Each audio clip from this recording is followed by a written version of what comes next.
Hello, hello. Just another minute before I'm ready. The timer, of course, ticks down before I'm actually prepared. Oh, is it Illidan? Yeah, you are not prepared? Something like that. Alright.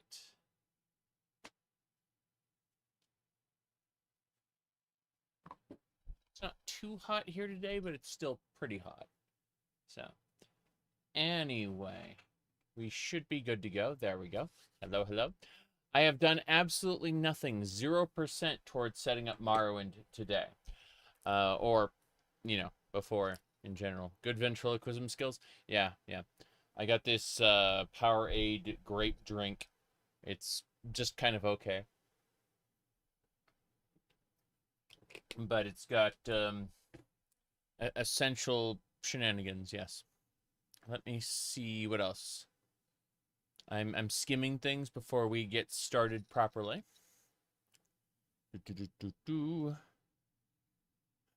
Yeah, exactly. You said zero sugar? Well, yeah. I get my sugar in other ways. All right.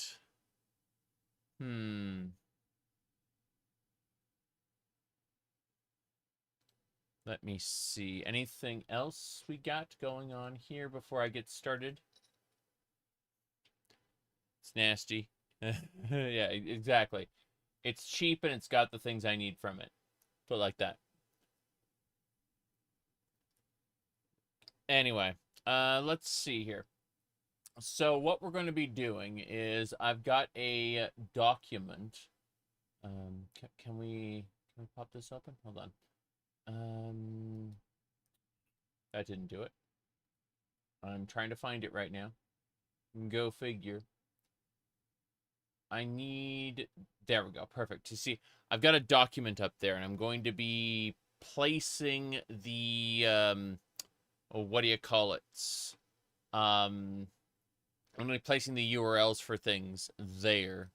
And then that'll create a sort of mod list after the fact.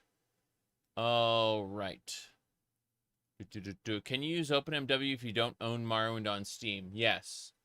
You can source any valid Morrowind data folder you want. It's no problem. Anyway, let me go ahead and grab a thing really quick. So first of all, we should go to OpenMW. That would be a good start.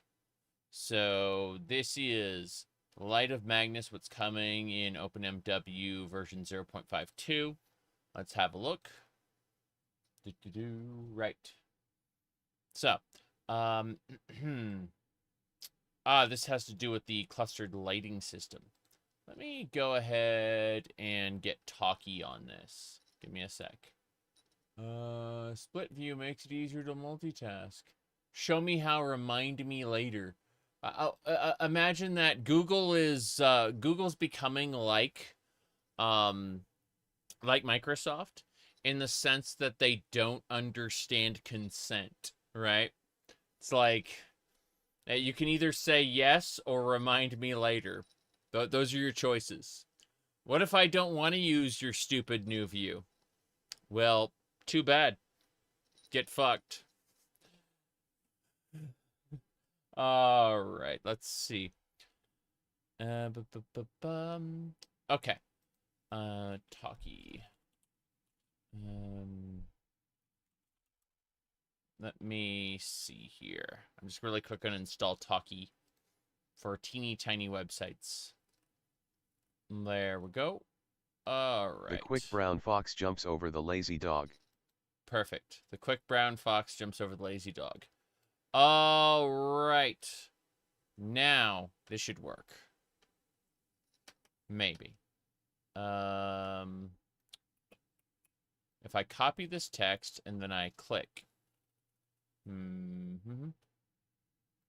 Yeah. It says, click it into your browser. Yeah, that's what I'm doing. Interesting. It definitely doesn't work. Your options are yes or bother me later. Yeah. So for whatever reason, Talkie doesn't want to. Yeah. So it says select the desired text and then click the Talkie button on your browser toolbar. That's what I'm doing. It's like I was trying to have Talkie say read this out for me, and it's just like no, no. Get fucked. Yeah. Okay, I give up for now. Do you have a favorite mod list? Favorite mod list? No. Not even a bit. I make a new mod list every time. Okay. Let's see. What else we got going on? All right. So in 0.52 of OpenMW, the open source Morrowind engine, they've gone ahead and fixed up one of the engine limitations that Morrowind had, which was, like each object can only be lit up by up to 8 light sources. Or if there are more, extra lights either get ignored, it can flicker, cause issues, right? Level designers traditionally had to work around this limit, carefully designing areas so players wouldn't notice. Got it. So, basically, OpenMW is going to have a volume tiered forward shading. They called it Project Magnus, which is clustered lighting, supported by any hardware that can run OpenGL 4.3 or higher. It removes the per object limit. Yep. So, like, let me see. This is the okay, this would be light limit 8. And let's go ahead and look at the clustered version. Hold on. I gotta fix this. Back, tab. Okay, cool. So before, after. This is an example of the Balmora Underground mod being lit by the vanilla way of lighting versus the new OpenMW method of lighting. So the extra light sources are going to work. To quote Taudius Mandexius, it just works. Yes. So that's interesting. Let's see. Okay, let's have a look at this one. Curious. So yeah. The extra lighting sources work, quote unquote. They just work. Good. Yes. Let's see here. Billboards. It's the difference between the effects. This is Capo doing the thing there, yeah. OpenMW got an update. Exactly. You got it. So, combat. Spellcasting used in combat will contain AI accuracy fixes for melee encounters. NPCs and creatures will be slightly more responsive. They'll follow you closer, backpedal, and face you to attack you quicker. Let's have a look.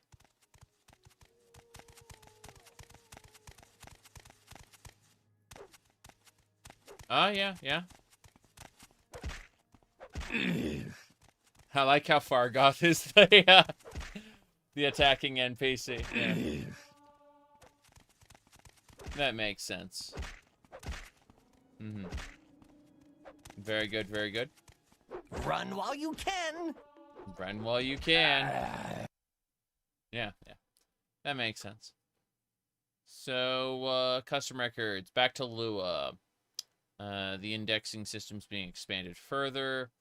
And the latest development builds, modders can inject custom classes, factions, leveled lists, lockpicks, races, repair items, all through Lua script.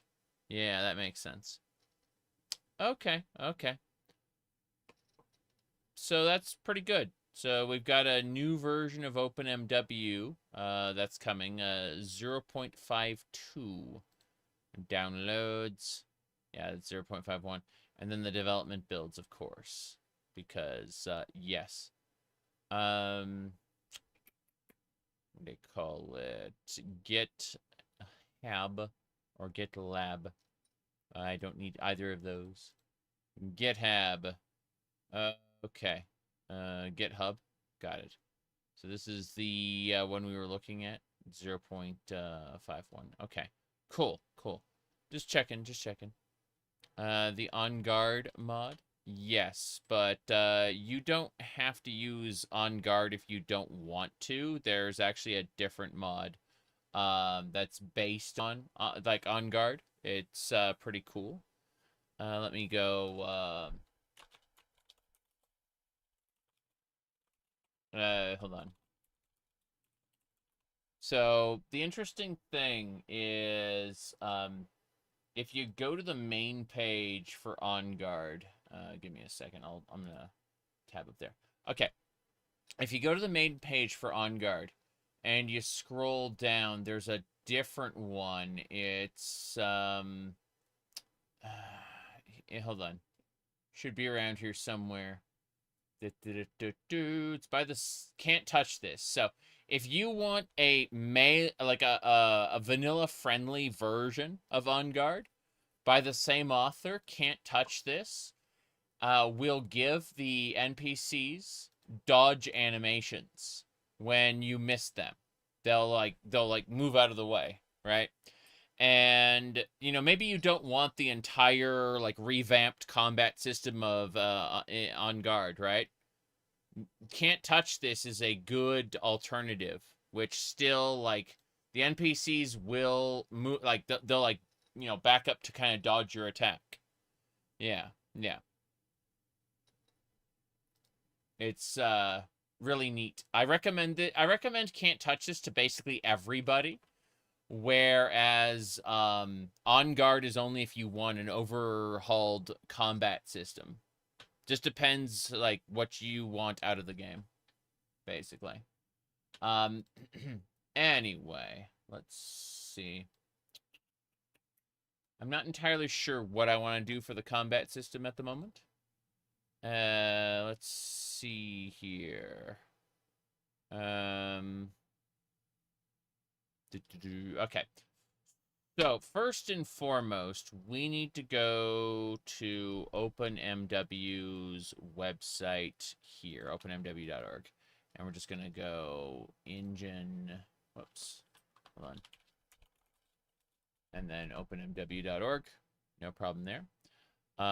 Use the auto installer. Yes, I made a video recommending the auto installer to most people, but I'm planning on doing something smaller and more specific than a total overhaul. I don't plan on doing any ground cover this time or anything of that sort. Let's see here. Oh, right.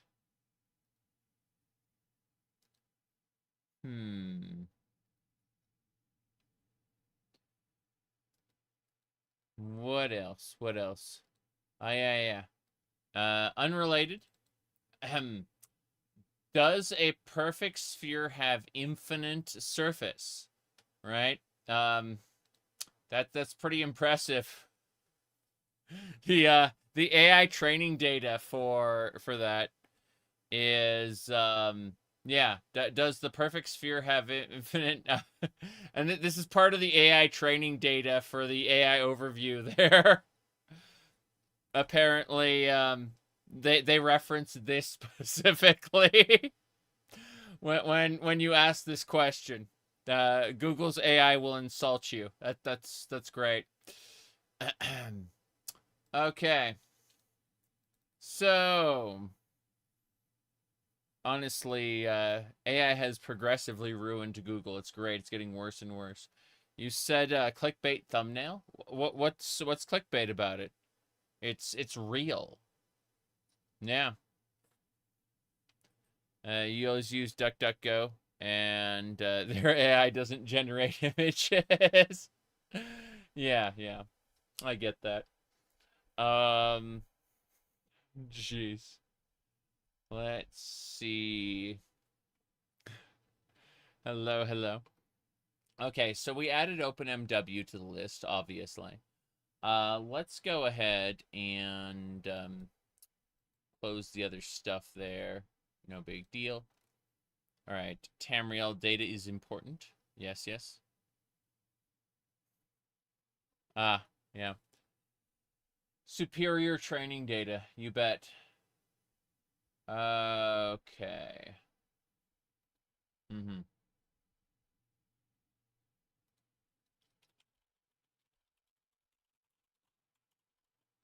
Yeah, yeah. Um,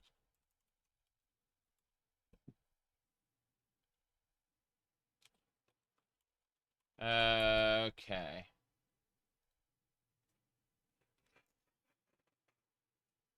You can actually turn it off in DuckDuckGo. It starts off by default, as far as I know. Oh, never mind. I think DuckDuckGo just remembered my setting. Fair enough, fair enough. All right. Um, you may speak looks great. Prevents NPCs from saying their greeting line unless the player's looking at them. That is so good. Okay. Couple things we want to do. Let's see. You mean Astolfo? Yeah. Okay. The story behind Astolfo. Um. Let me go. Yeah, yeah. It was so he's one of Charlemagne's paladins from A Matter of France. Yes. That's here's the Wikipedia article for Astolfo. It's true. It's true. Let's see what else we got. Jeez. You have the ordinators telling me they were watching you from miles away. Yeah, yeah. Exactly. Okay. So, um, hmm.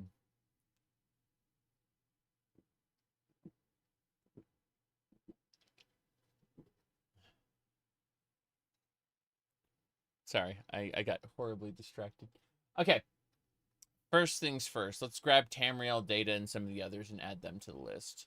So Tamriel data and You May Speak. Those look like good ones we're going to start with. And inventory camera. I'd like that one as well. Regional bounties. Wow, there's so many OpenMW plugins we're going to play around with. Okay, first of all, Tamriel data. I'm going to add that to my list. So, Tamriel data. There we go. And then we'll need to add Tamriel rebuilt and a few other things to this list as well. So, okay. Let's see what requires this. It doesn't say mods. Mods using this mod. Okay, cool. So let's see. Faction voiced greetings. Let's see. What's this? Adds new voice lines. Recognizing your rank in Tamriel rebuilt and Project Tamriel factions. Yes, yes. We want that immediately. Voiced faction. Oh. I'm slowly getting better at typing. It's taking some time. I'm relearning the muscle memory required to type effectively. I used to be very, very fast at typing, and it's taking some time to get better again. If I try to type the way I normally do, these things, they just add extra numbers and letters. So, you know, you have to adjust your hand position. And it's something that takes some time. All right. Ahem. You may speak. Okay, that one looks good. So, You May Speak prevents NPCs from saying their greeting if the player isn't facing them. So, they'll only talk to you when, you know, they think you're paying attention. That's cool. Looks good. Before uninstalling this mod, go into the settings and set enable mod to no. That will affect. That will prevent permanent say effects. That's cool. Very good. Very good. Natural leveling. Stat windows makes menus more dynamic.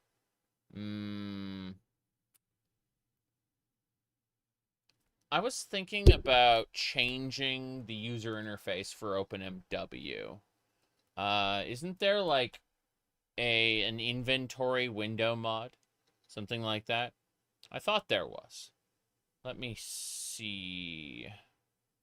Hey, Yuki, good to see you. Inventory extender, you say. Is that compatible with the new version? Now I'm curious. Inventory extender. Yes. Okay, here we go. Complete overhaul for Morrowind 0.51. So we may not be able to use 0.52 to get this started, but the engine itself can be updated. That's not a problem. It's, you know, mods inside of the engine that updating can cause quest problems. Let's see. Yeah, inventory extender looks pretty good. So what have you been up to, Yuki? I've been poking around the, what do you call it? Final Fantasy 14 a bit while I was busy with other things. 14, when you're not doing combat content, is an excellent, just kind of third monitor game to have up. Let's see. You've been trying to get back into 3D modeling? Oh, interesting.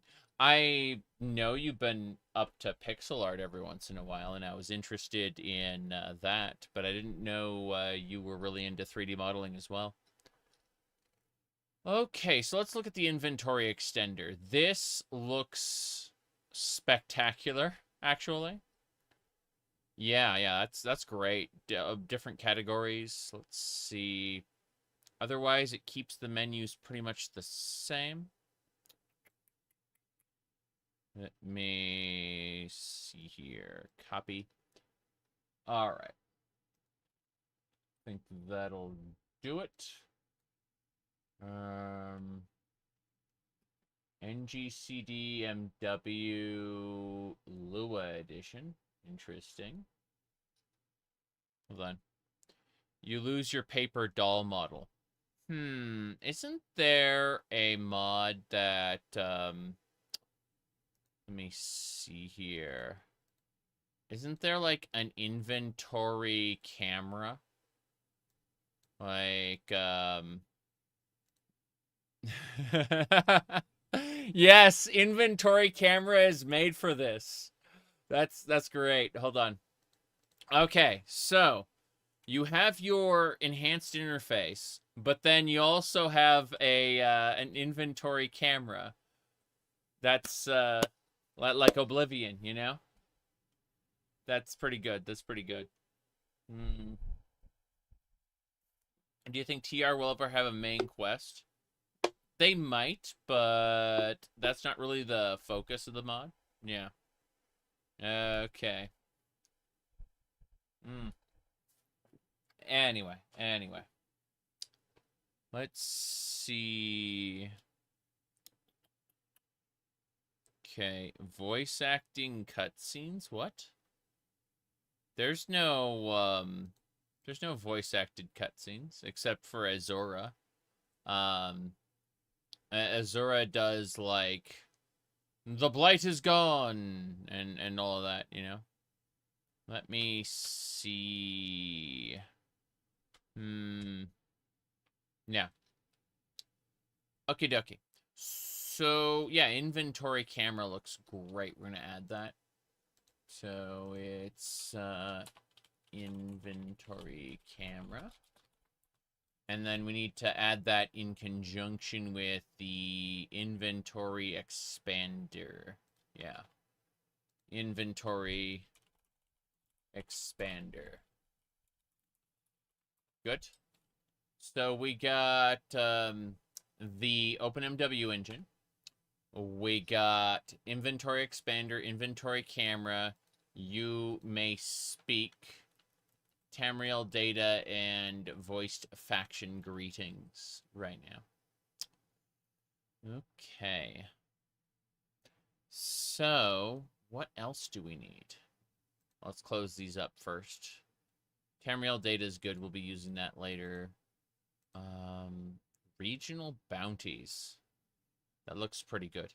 Bounties separated by zone or district. That's pretty good. So,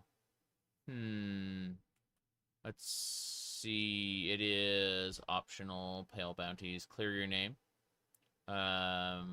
Compatibility patch. Let's see. What's clear your name? Clear your name. In Vanilla Morrowind, you can have 2 options for clearing your bounty. Turning yourself in, or joining the Thieves Guild and paying them to make the problem go away. This one adds more options, all RP friendly. Well, I think I'd like to join the Thieves Guild from the get-go here. Let's see. There's a corrupt guy with the Morag Tong. Yeah, I don't need this one. Clear name isn't necessary, but regional bounties might be nice. Let's see. Hold on. Okay. So, pay all bounties. Pale bounties, MW, and Tamriel Project. Needs Tamriel, Skyrim of the North, Cyrodiil regions. Only, got it. So, I see. That'll be nice. It's compatible with all of these. Cool. Regional bounty then. Let's grab that. Yep. Added regional bounty.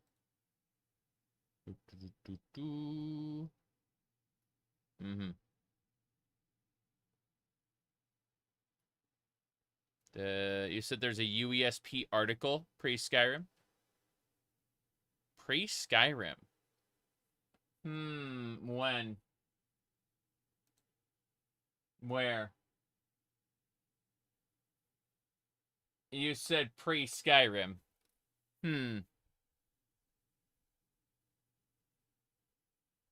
That seems very off. Yeah. I mean, it might have been in a, what do you call it? Yeah. You said June 8th, yeah, but the date doesn't concern me. It's where the information was sourced. If it's on the forums, that's interesting. Yeah. Said edit of lore people J. Again, like, yeah, it's, still, I'm more interested in where it's sourced than that. If it came from the, forums, that's interesting. But, you know, that's something we can check out at a later time. I typically want to know who said it, because there were, as far as I know, the Oblivion remaster added the dialogue line regarding Saint Jib. And it was not in the original game. I played the original game plenty. Yes. So, I'm not really interested in the UESP article that says he did it. More, I'm interested in where that information is sourced from. Whether it came from the old Bethesda forums, or, you know, a lore article or something. Like, I'm interested in the source of the information, because if UESP has that information, and that information, you know, somehow made its way in to the game later, fair enough. But, like, who said it initially? Yes. So they revised history with the remasters? That's what I believe. I'm being told, that a UESP article states otherwise, but until I find who it's sourced from, I just need to shrug and go, interesting rumor there.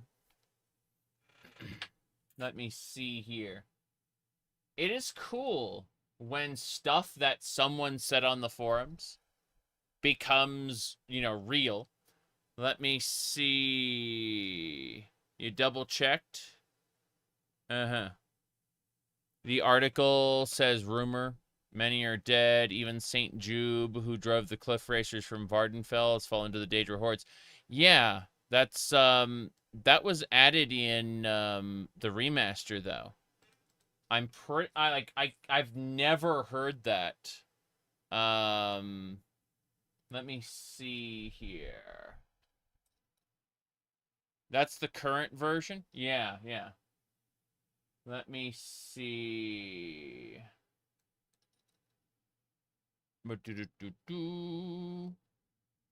Someone said St. Jube is dead in Kavach.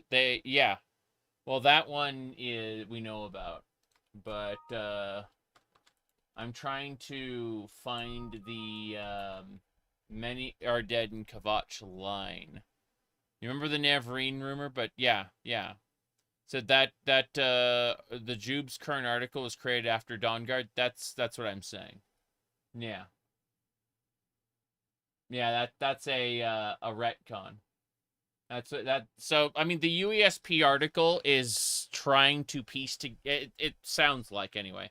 The UESP article is trying to piece together the contradiction that what do you call it? Jube said he killed the cliff racers, and Mayal hunted the cliff racers as a little girl. How do you resolve that contradiction? And it looks like the article said he drove the cliff racers off Vardenfell, and as opposed to exterminated them. That's how it seems. They chose to resolve the contradiction in the article. I don't know for sure because I don't have all the information at the moment. But no. I do not. I played hundreds of hours of Oblivion, and I do not remember that line even once before the remaster. So, yep. He drove them from Vardenfell only for it to be nuked a week later. Oh, jeez. Yeah, I don't know. But, yeah, if the Elder Scrolls lore community is anything, it's desperate to make these unfitting jigsaw puzzle pieces fit together, right? That's something the lore community spends their time, like, combing over stuff and coming up with theories or whatnot about how to make it work. And someone at Bethesda clearly cared. What thumbnail? What are you talking about? As I was saying though, someone at Bethesda clearly cared enough to pass that voice line or the instructions for that voice line over to the remastering studio, because the remastering studio did like the bare minimum,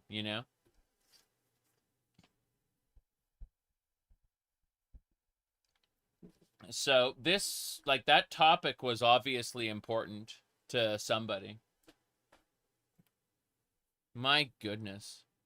What will change in regards to Fallout 4 and 76 in the 3 and New Vegas remasters? I couldn't tell you.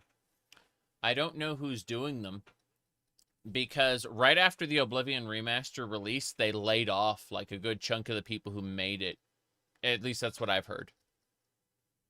And that means they're going to either have to rehire a bunch of people, or, like, it's not going to be of the same quality, probably.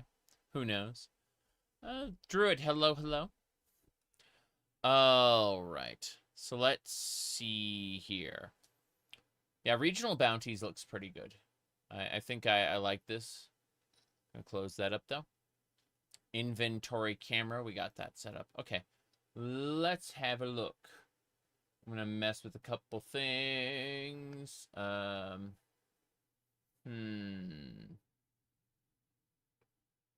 Anyway, let me see. Looking at local stuff. DLL injector. Nice.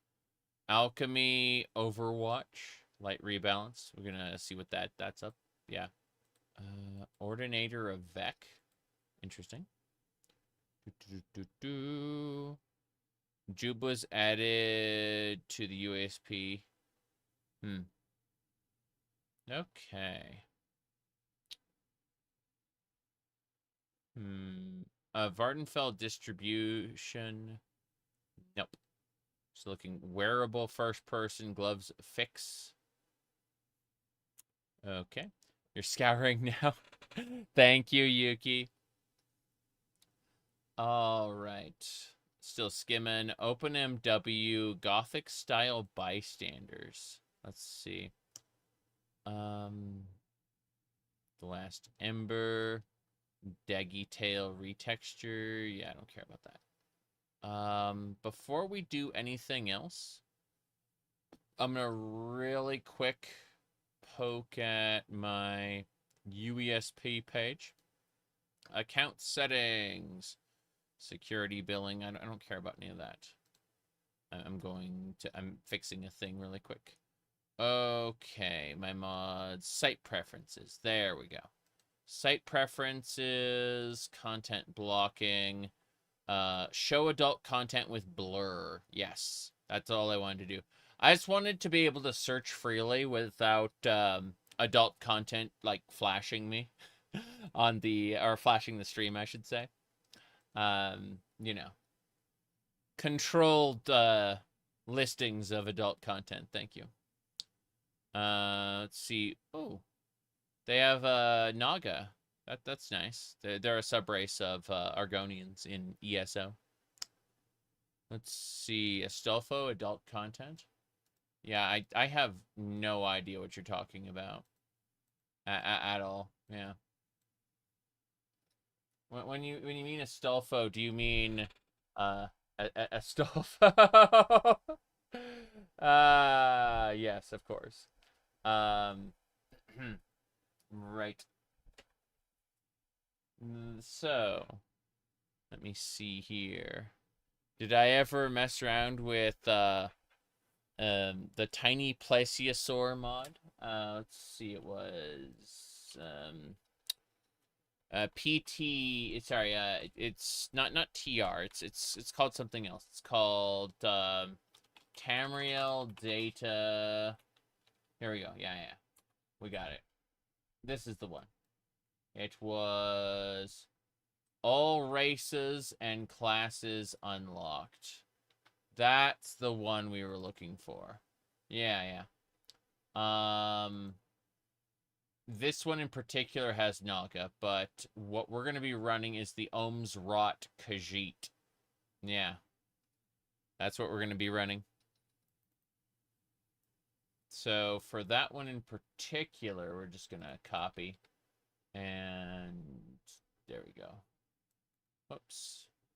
It's called all races and classes enabled. Good. That'll do it. Yep. Ogres seem cool for a warrior. Yeah, I imagine so. In any case, we got that list there. No problem. Okay.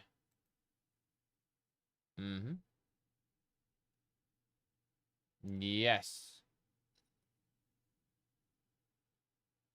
It would be funny to join the Ordinators as an ogre.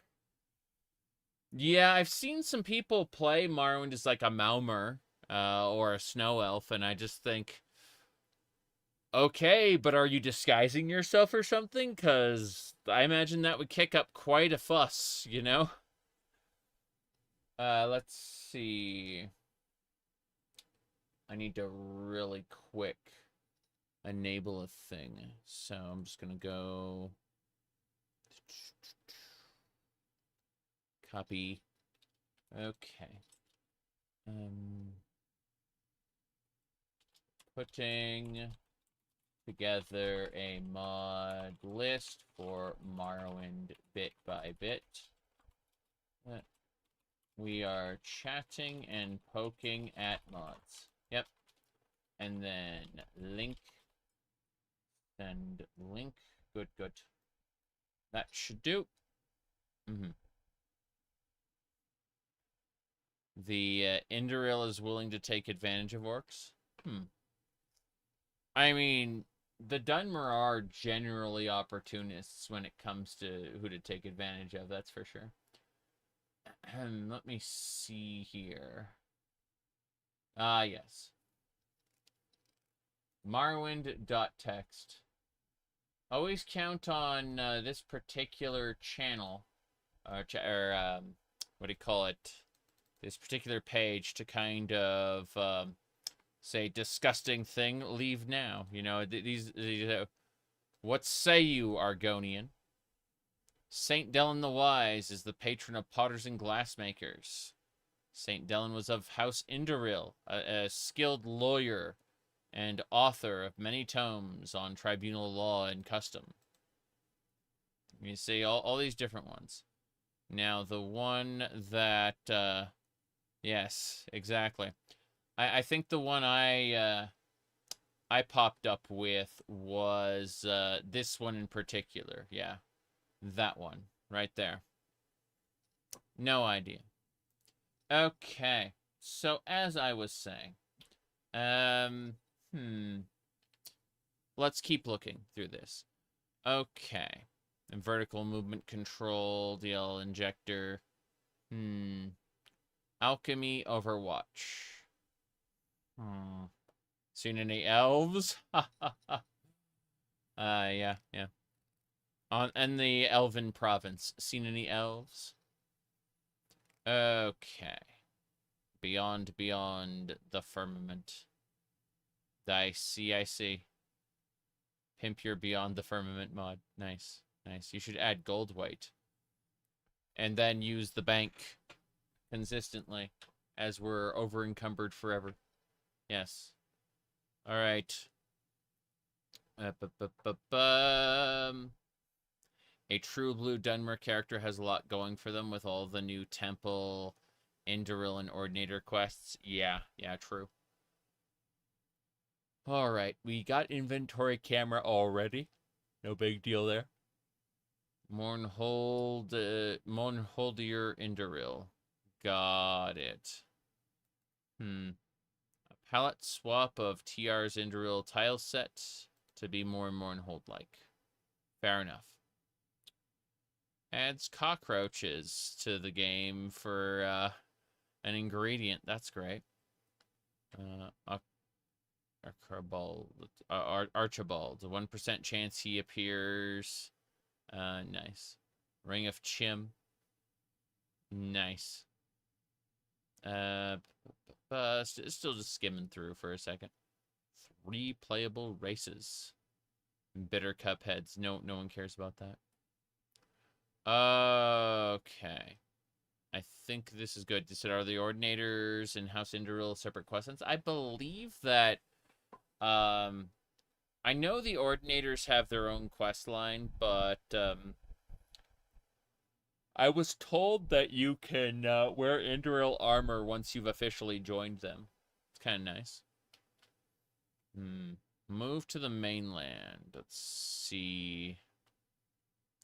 Okay, let's grab Tamriel Rebuilt and Project Tamriel really quick. Add them to our lists.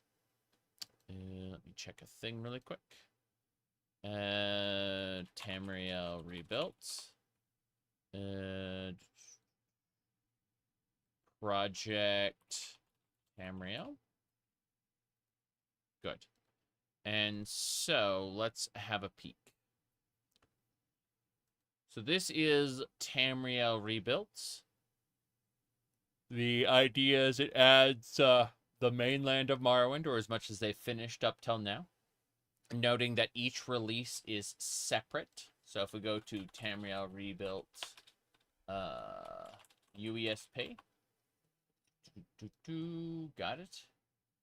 So the UESP page will make a lot of sense in just a sec. Okay. So basically each one of these releases is a different area to adventure in with its own quests. And we're currently at the Poison Song update. That is to say 2608. Yes. 2608. So we're going to grab Tamriel Rebuilt right now. The Poison Song update. Let's see. Where's the main release being held? Is it on... yeah, we can just grab the Nexus version. The main mirror works too. Let's just take the main release page here. So I'm going to search that. Tamriel data. Tamriel Rebuilt. Good. I've added the list there. Good, good. Mm-hmm. The Indriel tile site is amazing, you say? Yeah, I figured as much. Let me check really quick if there's anything else going on here. Yes. So, next is Project Tamriel. This contains both Project Cyrodiil and Skyrim Home of the Nords. The two of them. We're going to be using both of those there. Yep. You're at work right now? Good luck. And persevere. All right. So, let's see. That's, yeah, Project Cyrodiil. And then, let's see, in Shores. Yeah, that's Province Cyrodiil. I think Skyrim Home of the Nords was supposed to be around here somewhere. It's probably at the top. We use cookies. Got it. You use cookies. Skyrim Home of the Nords. There we go. So that's Dragonstar. So we're just going to go Skyrim Home of the Nords. Wait, hold on. Rebuilt. I missed the U in that when I was typing Tamriel Rebuilt, and so it was Tamriel Rebuilt, and I'm like, wait, this is wrong. Good. That'll do. So, yeah. Skyrim Home of the Nords, Tamriel Rebuilt. Good. I'm not ready to download any of them yet. I'm just building a list. We'll be doing the downloading on a separate setup than this. Okay. Anyway, we got those. So next up is Province Cyrodiil. Let's see. Yeah, it's Project Cyrodiil. Project Cyrodiil adds an island and a couple, like, sections. I believe it adds Anvil. Falmore Unbound. Falmore. I don't know anything about those, I'm afraid. What a shame. Okay. As I was saying.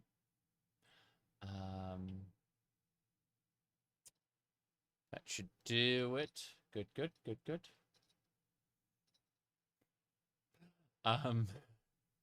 Very sorry. Province Cyrodiil. Got it. Project Cyrodiil. We got that link. 422. Sorry, 4922. Yeah. Good. Close these up now. So, what's this? OpenMW. Gothic style bystanders. Huh. Let me see here. Do you know the mod No More Indifferent Actors to Combats? Now imagine it. But without constant going back and forth. With animations. Optional voice lines and a lot of configurable settings. That's basically it. Obviously. This mod was inspired by Lely Mules. I just wanted to make the behavior of NPCs more believable. Watch the video and look at screenshots to get the full picture. Some important details. My mod doesn't recruit animated Morrowind NPCs as bystanders. Their animations would look silly. and returning them home later would be a pain. I see. Also, my mod only recruits NPCs who have a Wander AI or no AI at all. That's done this way to make GSB as compatible as possible with other mods that modify AI of NPCs. We wouldn't want to break all those travel routines. Right? Right. Okay, let's have a look. Too close! What are you waiting for? Come and get me! Too close. You fight like a coward! Come on, finish it. Too close! Too close. Yeah. Get over there. You fight like a coward! Hit him again. Keep it over there. Fool! You're only delaying the inevitable! Wow. That! Go on, finish. What are you waiting for? Come and get me! Murderer! You'll pay for that! Yeah, she's cheering, exactly. Now that's a hit. What are you waiting for? Come and seize him! Fool! You're only delaying the inevitable! Drink.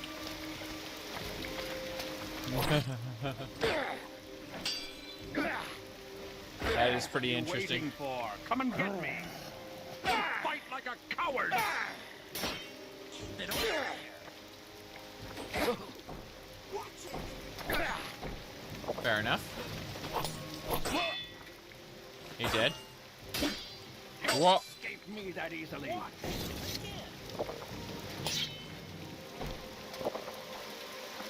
That is amazing. I feel like wrestling in Morrowind would be interesting. Yep, yep. I think so. This is really stupid. I love it. I've been with you long enough. Fair enough, fair enough. You win, you win. He had it coming. Yeah, yeah. Okay, so that is Gothic style bystanders. Gothic style bystanders. What else? What else? Gonna go ahead and check the author of that. 39 mods. Okay. Better family. Protruding bone. What's this? Fixed meshes for better bodies. I see. Raindrops on screen. I don't think so. Okay. Immersive Talvani bug musk. I see. Let's see. What's this? Oh, really? Now bug musk can be used 4 times instead of 1. You'll also get the message that tells you you have enough perfume already if you decide to use it, while its effect is still active. Why make this mod when this one already exists? There are several reasons. But the most important one is the old one is not compatible with consuming animated. Bug musk is never consumed there. So no animations played, and that makes me sad. But on a more serious note, here's a simple breakdown. What the original mod does. It gives a moose crypt to every bug musk bottle. That makes them unstickable in the inventory. My mod allows bottles to be stacked. The old mod intercepts quick keys so the potion is not consumed. My mod intercepts only consuming from the inventory. It's a known limitation of Lua. Oh well. The original mod tracks real time for its effect. So you can use bug musk. Then wait for 24 hours. And the effect will still be active so long as 60 seconds have not passed. My mod applies vanilla bug musk effect that lasts 60 seconds and respects in-game time. My mod also tracks Tamriel rebuilt bug musk and not only the vanilla record. Cool. So this is Tamriel rebuilt compatible. Good, good. Immersive Talvani bug musk, yeah. So immersive. Let's see. Yeah. Immersive Telvanni Bug Musk along with Consuming Animated. So Consuming Animated is, yeah. I'm looking at that skooma there. Hold on. We got to open this one up. Oh, that's great. Look at that skooma pipe. That's pretty impressive there. Consuming Animated, all right. Okay. You don't just yeah. Khajiit high. Okay. I can't wait to become a skooma addict. It's gonna be really fun. All right, let's see what else we got. So yeah, it's Consuming Animated is the OpenMW plugin we're looking for.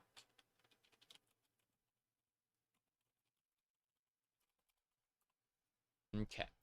Let's see. Khajiit has high tolerance. Khajiit needs larger doses. Okay. Yeah, Consuming Animated looks good. So, player on fire. The Lua NPC schedule. Playing animated. Whoops. Everyday life of Caius Cosades. What? Eating habits. Interactions animated. Forced entry. Voices of Vardenfell extended. Yeah, I remember that one. The AI mod. Don't need that this time around. I tried it out on the previous playthrough. I'm not really interested in using it again. Let's see here. Don't drop your loot. Use pickpocket. Armor requirements, weapon requirements. Those are interesting. Hidden traps. So there's a lot we need to look at. Let's get started. Starting with this one. Player on fire. What do we got next? Perfect. All right. That'll do it. All right. What do we got next?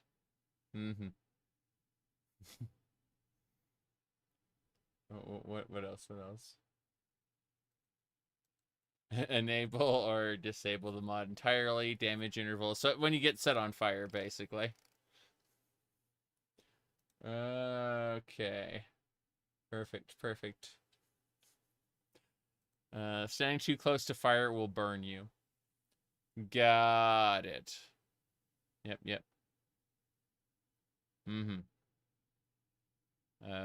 What bosses? I don't know what you're talking about. You're going to have to link things in the OpenMW project channel in my Discord server. I have it open to get links. Don't know anything about that, though. So, let me see.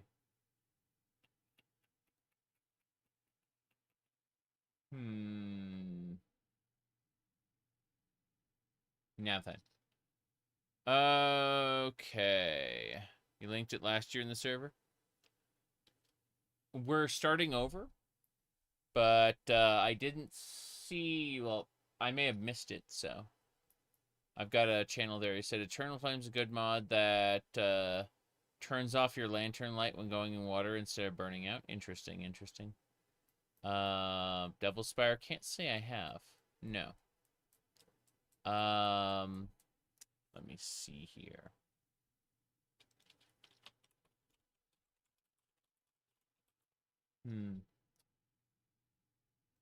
Okay. But yeah, I have an OpenMW project right now. Oh, it's Devil Spire Falls is an early access game. That explains why I haven't poked at it. There's a lot of early access games on my radar to the point where I just can't. We'll have to wait until it's something more resembling complete. You know, I think people have been bugging me for years to play Project Zomboid. Let me see. Howdy, Nanos. Good to see you. Thank you for the 58 months. Best quest mod, in my opinion. I'm not entirely sure. And the 37 months on the other platform. Okay. Let's see. So,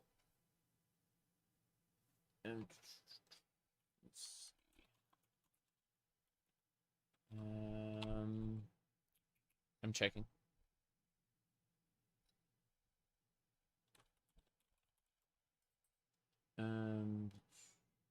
Eternal Flame from Morrowind, you said?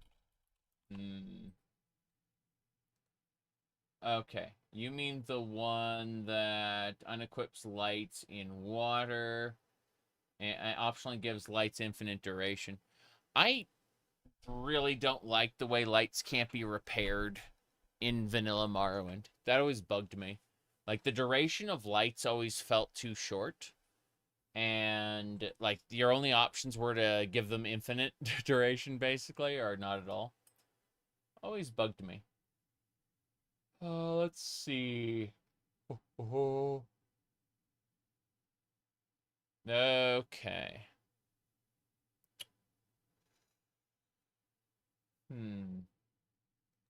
You're gonna have to bug me later about those other mods, for sure.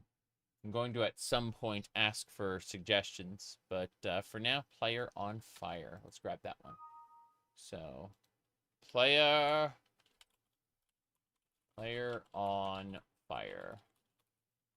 Good. That's one to grab.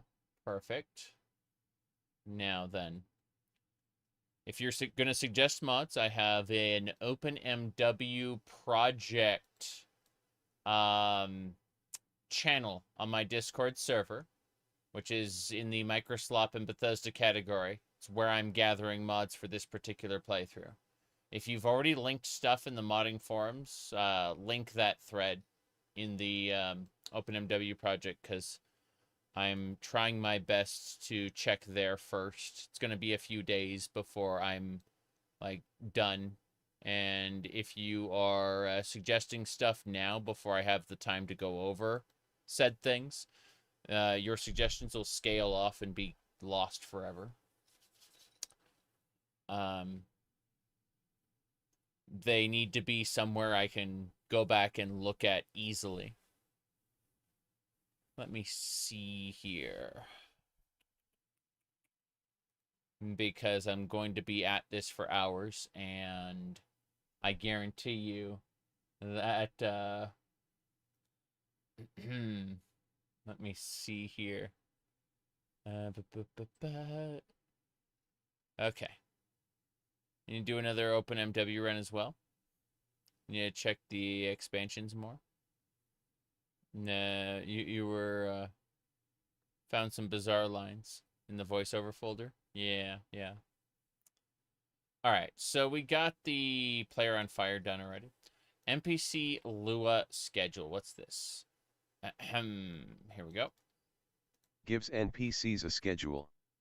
They either go home or to the nearest safe place at night or during bad weather. During daytime, they can go shopping or visit temples. I see. So, let's have a look. 1.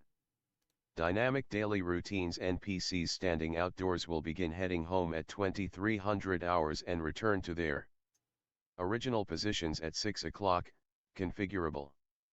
NPCs who shouldn't have a routine are configured in exempt_IDs, exempt_classes, and exempt_patterns in encschedule_shared.lua.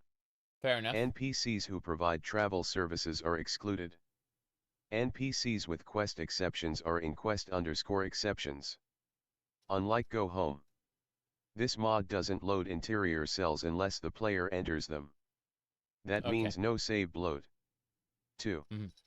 Weather-based behavior. If the weather turns bad, ash storms, blizzards, rain, NPCs will seek the nearest interior. Can be disabled. Uses Go Home. Logic. What is considered bad weather can be changed in bad_weather in schedule_shared.lua. You have to enable Go Home.mwadden for that to work unless you use OpenMW 0.51 or newer. 3.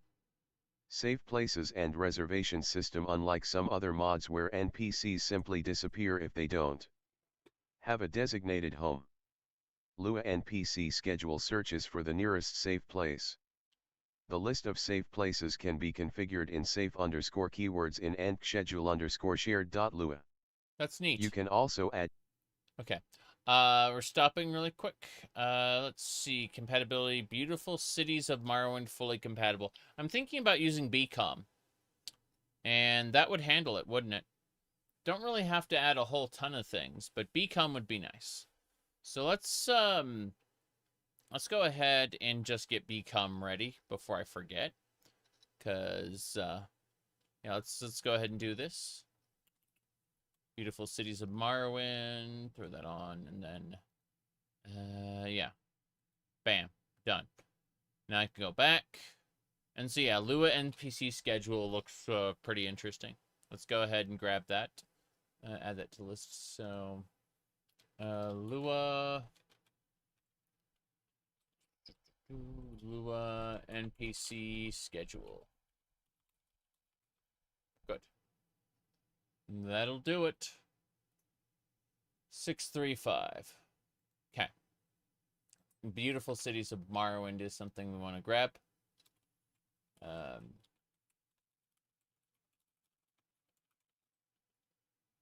Beautiful cities of Morrowind. Yes. Good. Got BCom there. It's a huge pain to add manually. Yay. Okay. So, let me see. Should be that. I'm not adding a whole lot of requirements. Oh. OAB. And Tamriel Day. Oh, okay. OAB is easy. I'm gonna add that to the list now. Right above BCom. Right above Tamriel data, yeah. OAAB data. Yeah, that's important. Trying to think of what other things. Mods using this, too many. Too many. But that's good. We did it. Beautiful cities of Morrowind, that's fine. So looking at this. A few mods that complement the project that are recommended. We'll have a look. Have a look. Okay.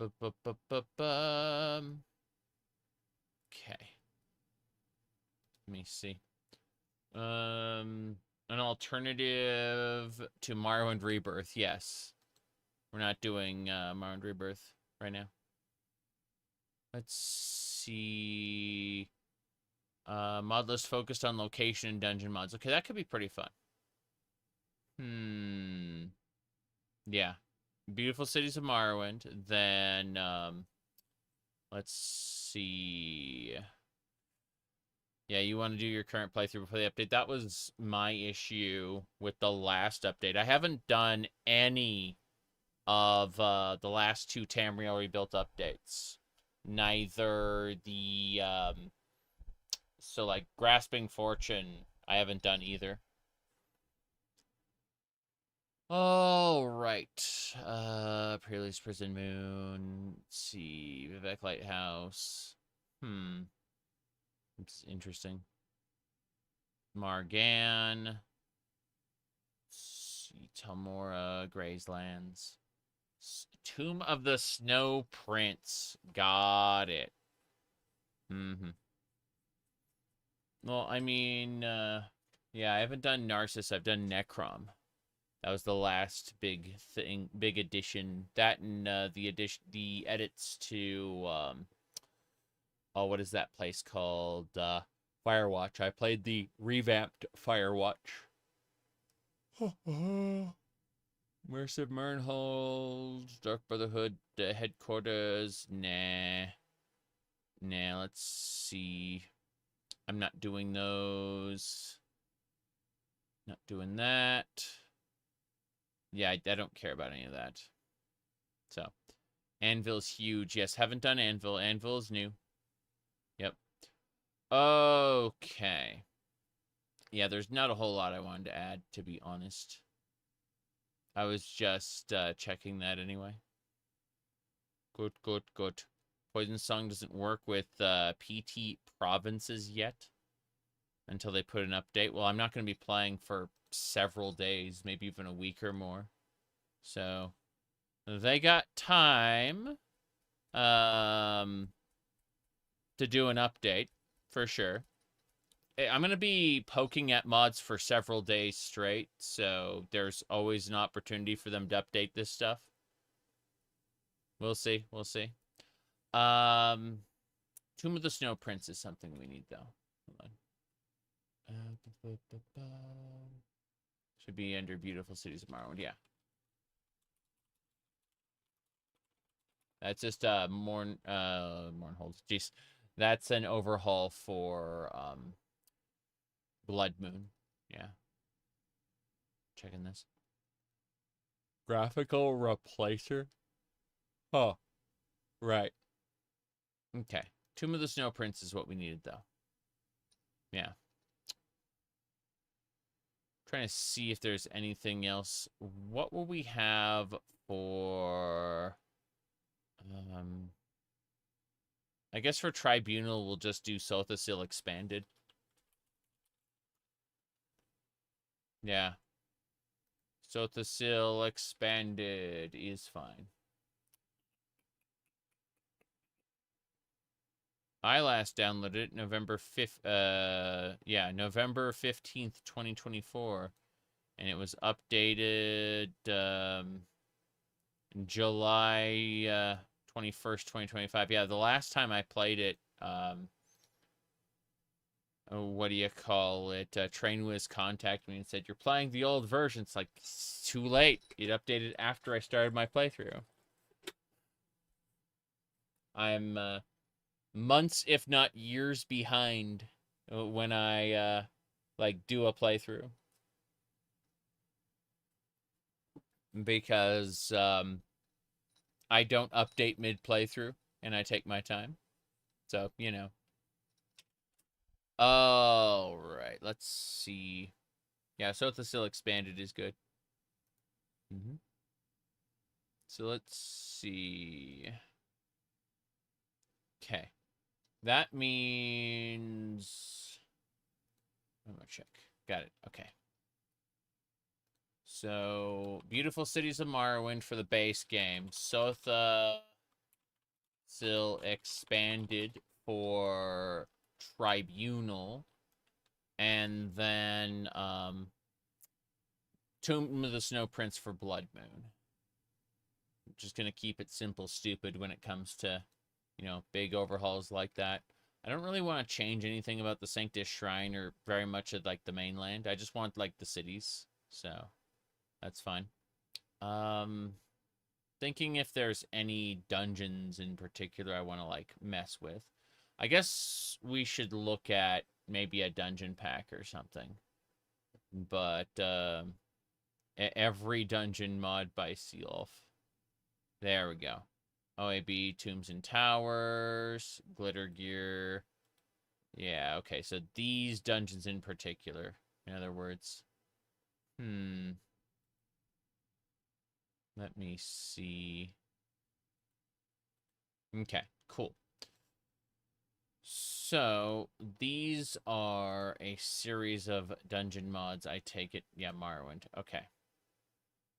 Forge this. Looks like I got the Caldera Priory in the depths of Blood and Bone. I did that one already. What was that one mod that added, like, a Diablo-style cathedral with, like, that just kept going down and down and down? It was outside Caldera. Is this it? The Caldera Priory? Let's have a look. Yeah, this looks like it's it. Yep, this is it.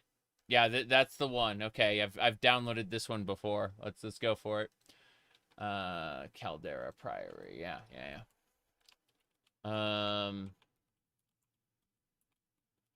Yeah. That's the one. Good. Some of them are really long. Yes. That is fine. Whoops. I think it's,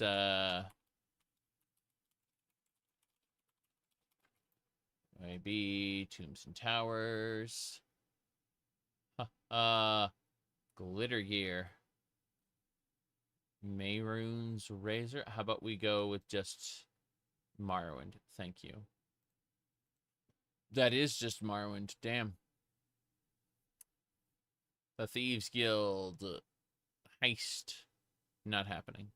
I do like how some of these Morrowind mods are from, like, last year. Some of them are from 2016 or before. Others are pretty good. Let's see here. Perfect. Mm-hmm. So, what do we got? Hold on. I was, got horribly distracted. Okay. This was, Andarno Ancestral Tomb.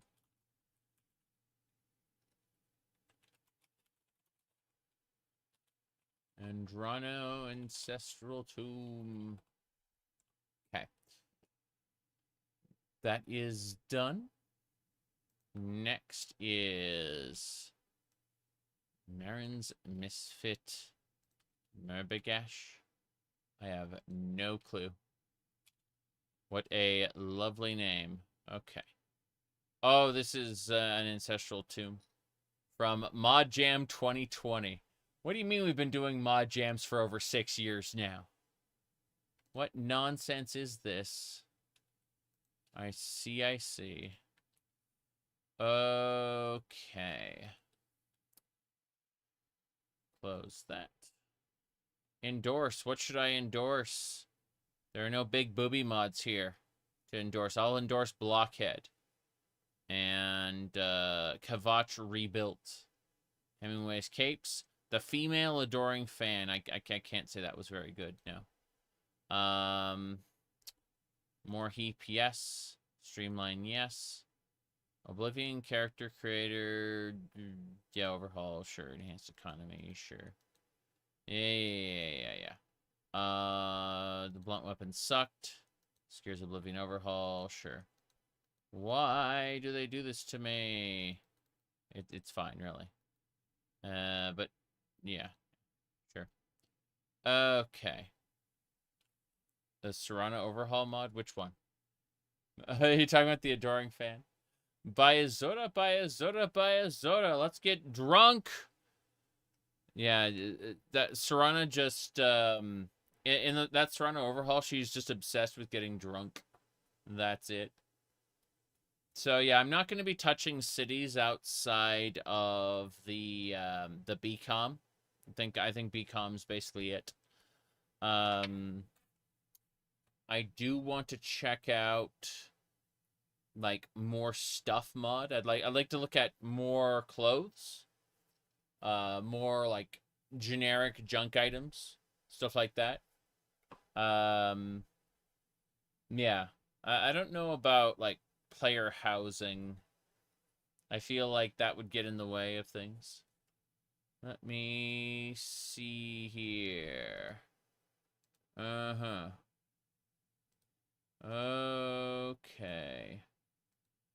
Cool. So you found it? Nice.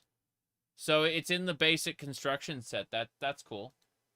Well, then I'll delete the message. But I have not heard that line, which is crazy to me. Yeah. I'm wondering if, like, there was a bug that made it not play or something. Because, yeah, it's a little special. Oh, well. Is what it is, I'm afraid. Okay. Yeah, yeah. Let me see.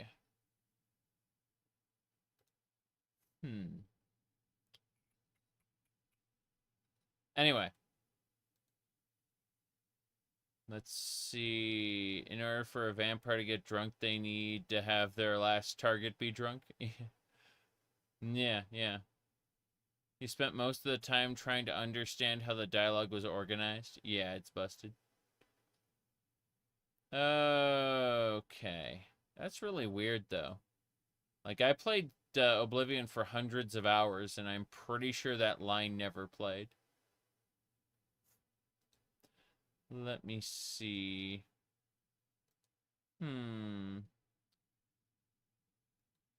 Okay. So let's get this ancestral tomb expanded. Yes. And then I'm trying to get a few dungeon mods in case we want to do some stuff in Vardenfell later. But I'm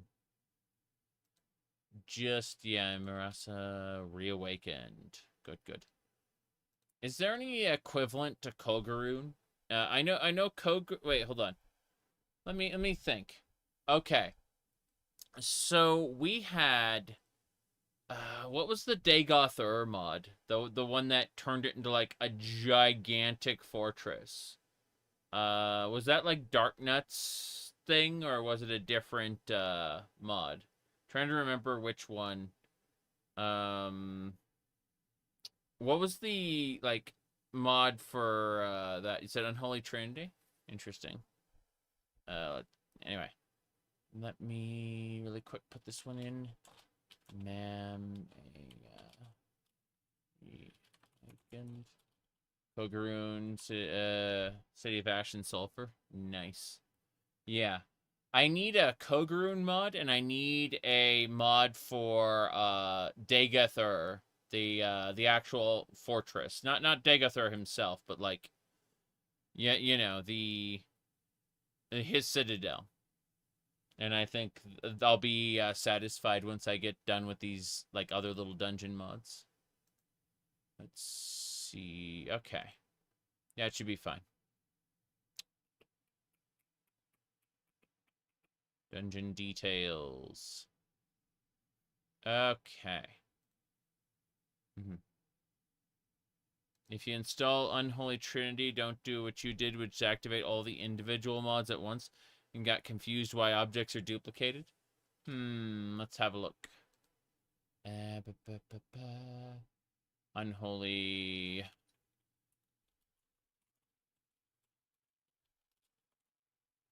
Okay. Unholy Trinity, Red Tower patch. Like, why is the door hole? Oh, let me look at this first. Okay. So, this completely remakes Dagoth the dungeon. Oh, so those 3 areas from scratch. Here we go. Yeah, this looks pretty cool. This looks kind of different from what I remember. But it looks pretty good. Akula Khan's best chamber. Divine Dagoths. Beware the 6th house.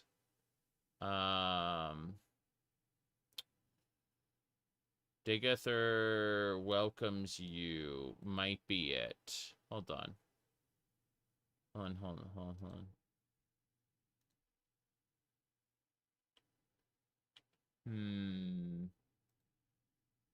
Dagoth welcomes you as a table trick. Nah, that's not it. Beware the 6th house is the 6th house overhaul. Oh, yeah. This one's good. makes the Ash Vampire stronger. Yep. Okay. So, yeah, we can give it a try. I think that might be fun. What's this? The red tower patch. Don't need to worry about that. Okay. Yeah, Yuki, if you want to link that one in on Discord under the OpenMW project, I'll grab that one a little later on. Let me grab the Kogaroon mod really quick first. That one's pretty important. Yeah. Mm-hmm. So Dagothra fleshed out is borked right now. Let me see.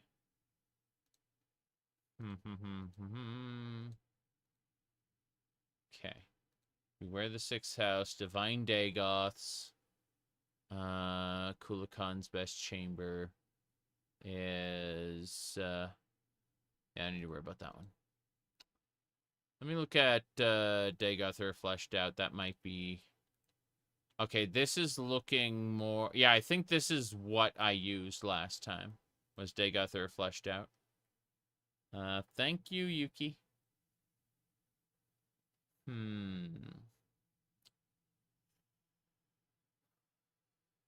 Yeah, it was made in 2025.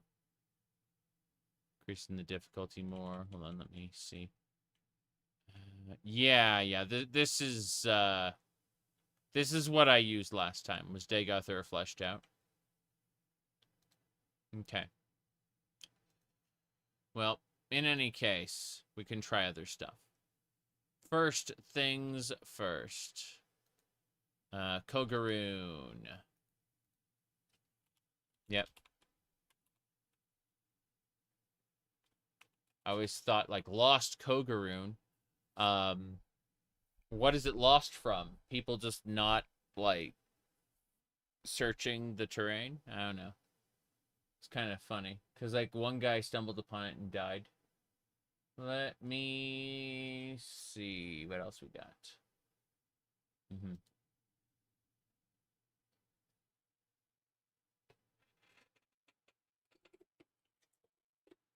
More drink. More drink. Okay. Yeah, Kogaroon, City of Ash and Sulfur. We got that one. Let's go back over here. Divine Dagoths. Yes.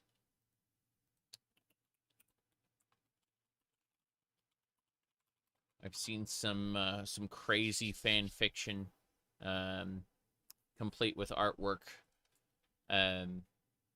by a lady who was obsessed with joining House Dagoth, and let's see.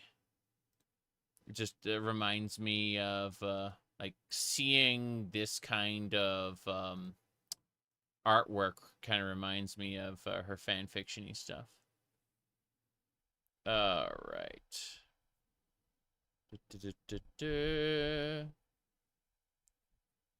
Playable cutscenes. Nice. That might be cool. Let me see. Got Divine Dagoths already. 3-6, yes, go. Okay, beware the Sixth House.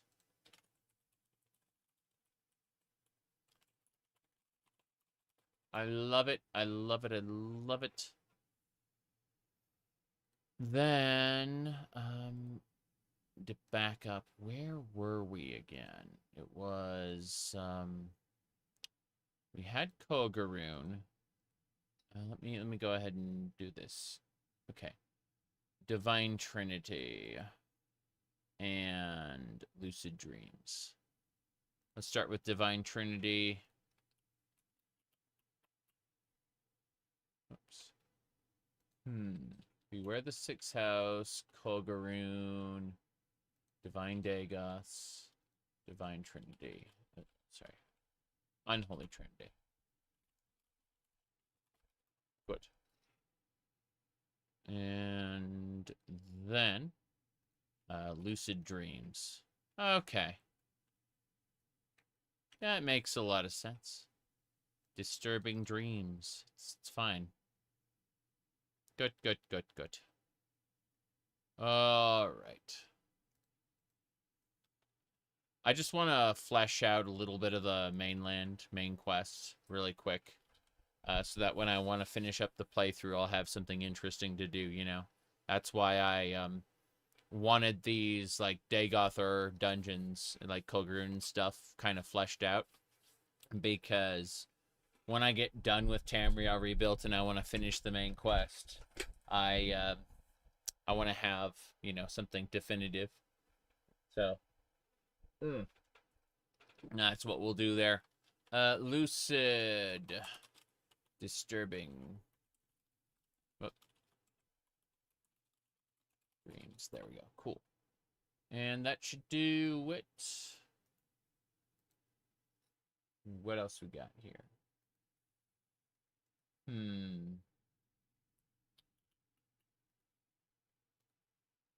me see. What a nonsense.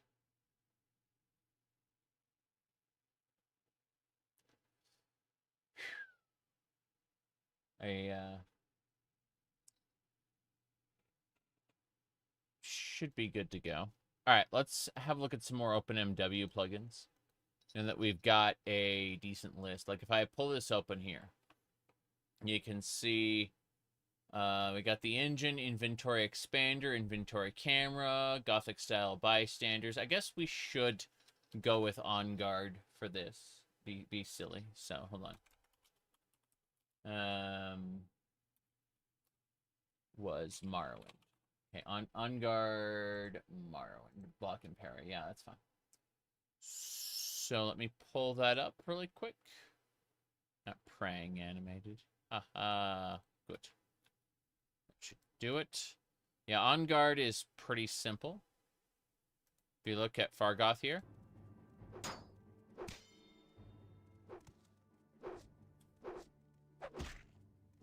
No one can challenge me. No one can challenge me.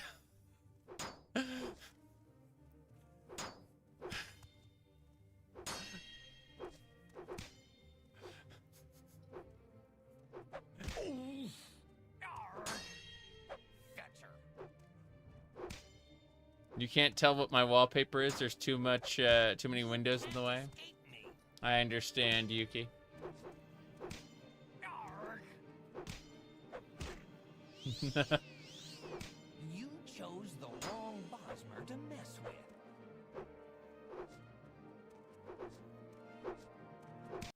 Hold on. Let's go with the second one.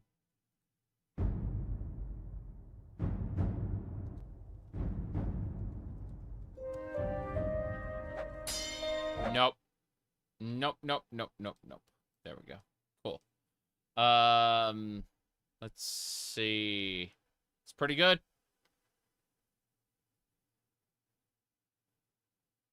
Tap. Perfect. Yeah, it's looking good. I would like to use a spear, I think. Not entirely sure what I want to do for the playthrough. I'm thinking against a two-handed sword, though. I think I want to run spears.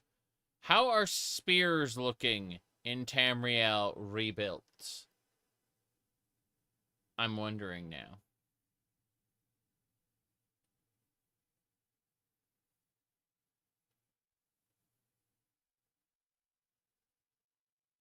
Yeah, it's looking good so far. Like, on guard looks like, well, something we can use, yeah.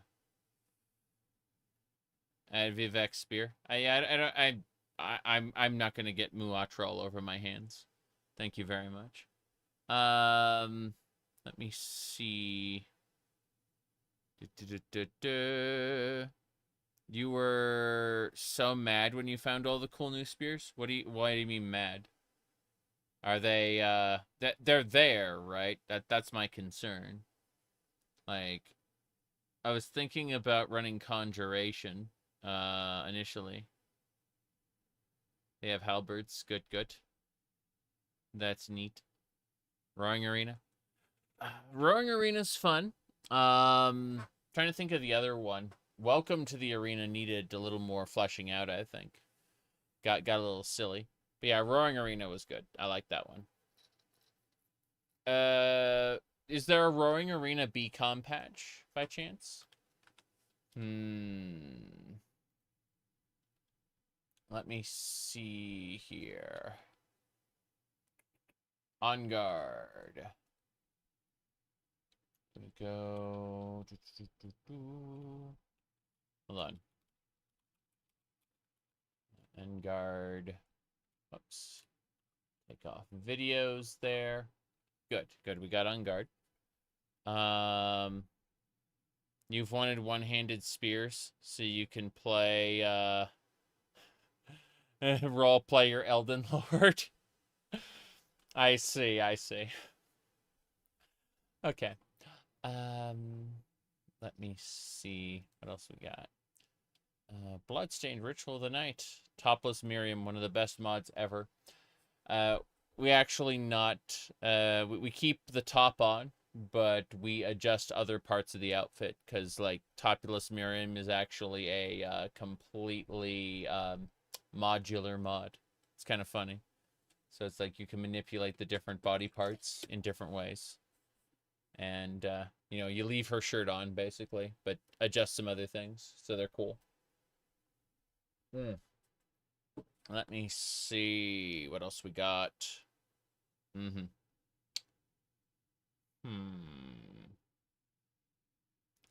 right. Well, anyway. Close that for now. Let's have a peek.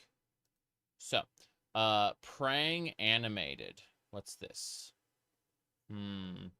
Shrines. Okay, so this just allows you to pray on the spot. They got video for that? Got a video for that. Here we go. I am on height. Your threat continue after I kill you.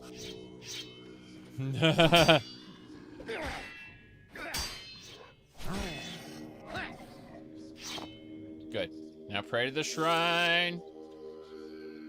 There is someone watching me, I can tell. Okay, fair enough. I like that. Now, here's the real question.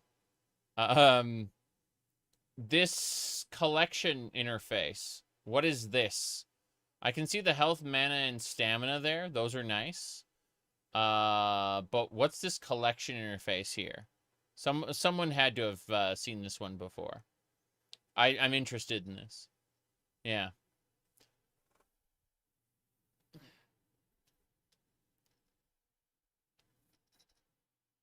Okay, let's see what else we got.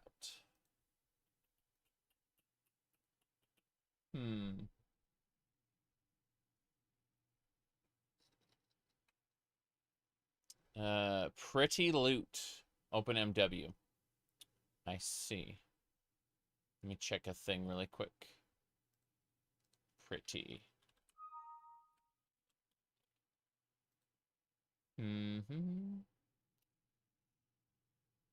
Forced entry. Yeah.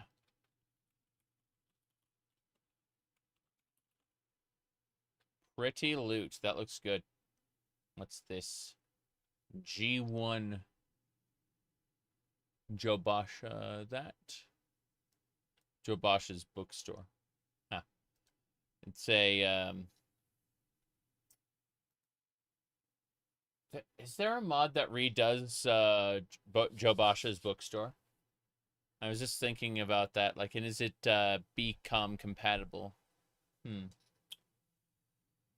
see. Hello, hello.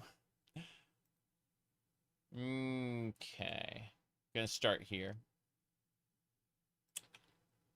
Pretty loot. That's what I wanted.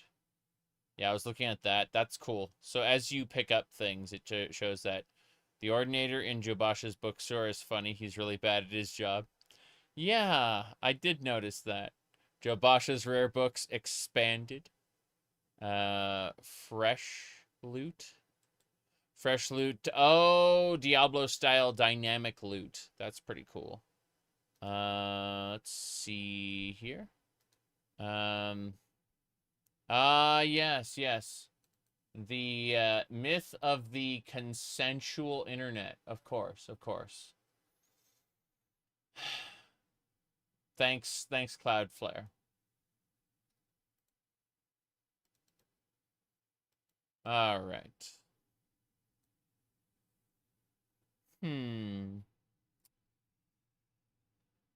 Yeah, fresh loot improves random weapons and things by altering their properties in the spirit of Diablo 2. That's neat. Yeah, we can do fresh loot. I don't mind. What about compatibilities? Let's see. End game difficulty setting. Let me see. Modifiers. Scroll down. Compatibility. There we go. Especially compatible ones. So quick loot, protected beasts, inventory extender. We already have an inventory extender. Yeah, we already have that. Protected beasts are, when playing as an Argonian or Khajiit character, this automatically swaps standard boots. With versions for the beast races. Oh, and helmets for their types. That's great. Okay, protected beasts, you bet. We're grabbing that. So, protected beasts. Good. And then. Yeah, you're a Twi'lek male. I know we can do Twi'leks due to Starwind. In fact, there's a mod that adds Vardenfell to Starwind. So, you can do that if you want. Straight up, yeah. Okay. Trying to see what else we got. So yeah, protected beasts is good. Anything else? Guard diversity expanded. Yeah, so guard diversity, interesting outfits, TR Imperial Guards. Yeah, those are all good. Yeah, guard diversity.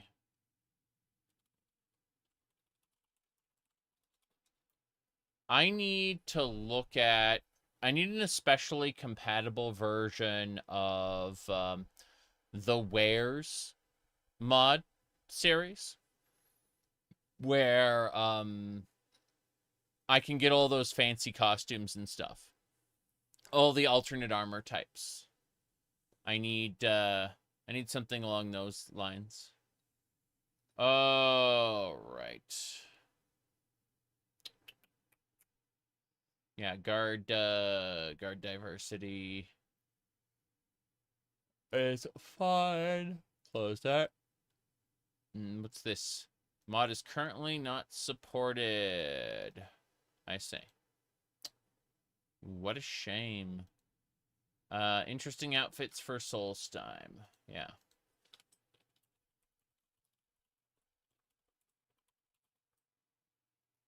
Interesting outfits. And then it's Soul Stheim. Solstheim. Good. The Delta Merge plugin worked pretty good, but it has to be recompiled every time you change the mod list. Yeah, that's what I was thinking, is using Delta plugin. We'll see. Hello. Okay, so interesting outfit, Solstheim. That's nice. And this last one is the TR mod. Not going to happen. Got it. Okay, so Protected Beasts was what we're looking at. We're done with that, though. Let's grab the Quick Loot. Quick Loot's a good mod. Yep. Floating health bars. Restocking. Okay, we've got a lot to peek at. We're gonna wait before we add this. This one is... Yeah, it's fresh loot. Triple checking to see if there's anything else we need to do. We got the inventory expander. Good. We're going to hold off on this one as well. Going to go back. That one is bloodstained. Yeah, it's on guard. Okay, good. Good. Next up is hidden traps. Chest lock level. Hidden trap. Probe always reveals. Yeah, yeah. That's fine. Pretty good. Yeah. OpenMW has quick loot. Correct. Let's see. What else? What else? Coffee. Yeah, the answer's coffee. Give me a second. I'm going to go grab the pork chops and put them in the refrigerator. I've been defrosting the pork chops because I'm gonna make dinner, not right now, but like in an hour or less, somewhere around there. And I just need to make sure the pork chops don't, you know, kind of overstay their welcome out in the heat. Give me a sec.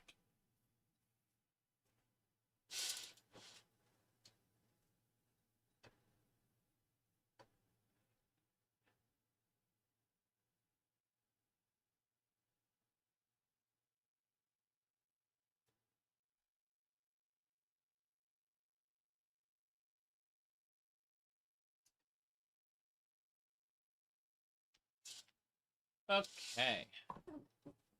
Yeah, I'm going to be grilling them in a few minutes. But, and we'll take a short break for that, and then I'll come back and continue. Okay. So, hidden trap's not going to bother with that. I understand why it would be good, but I'd rather not get surprised by traps all the time. Let's see. Weapon requirements.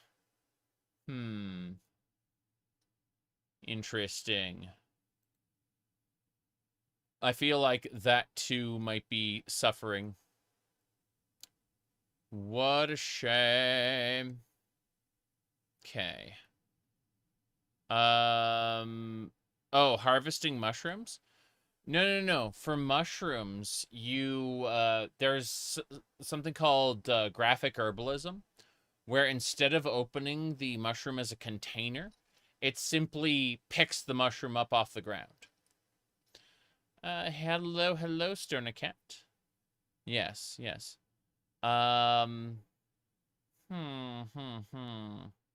Okay. Yeah, we'll go ahead and grab weapon and armor requirements like a crazy person. It'll be nice.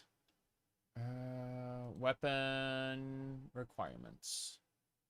Yeah, it's built into OpenMW.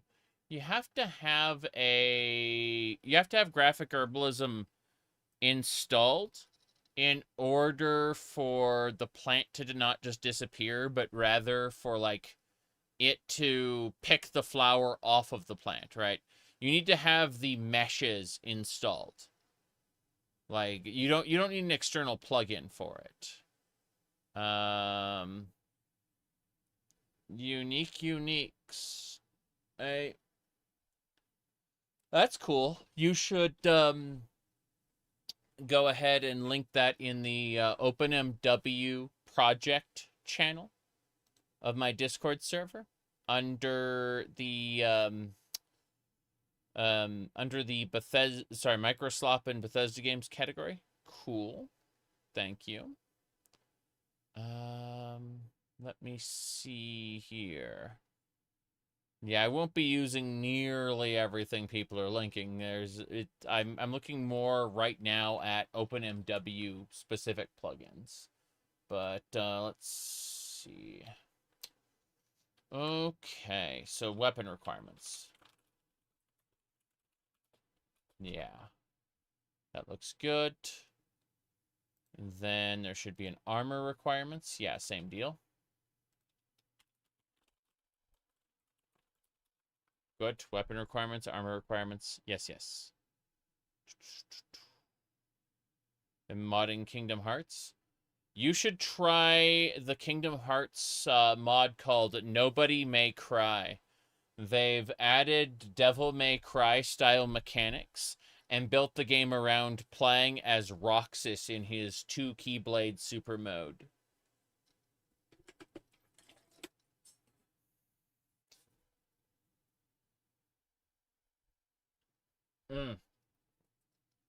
Let's see.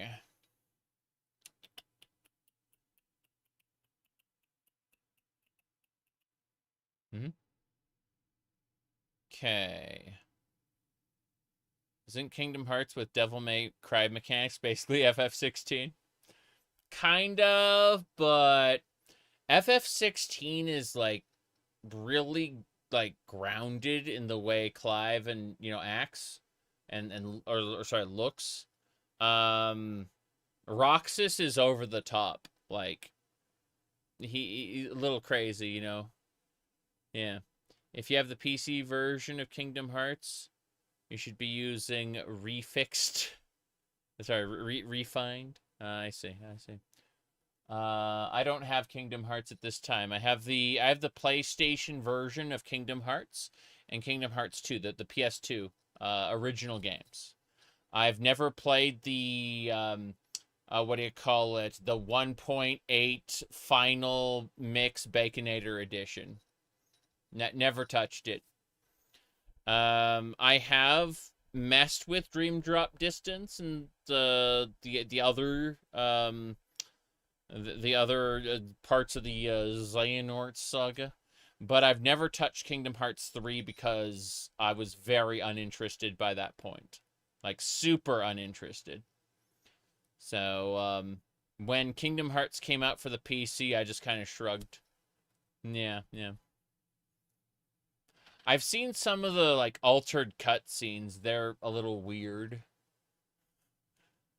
I like my favorite part of Kingdom Hearts was actually the use of the Disney characters. They kind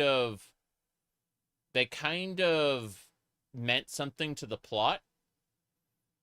And then starting Kingdom Hearts 2, they really didn't.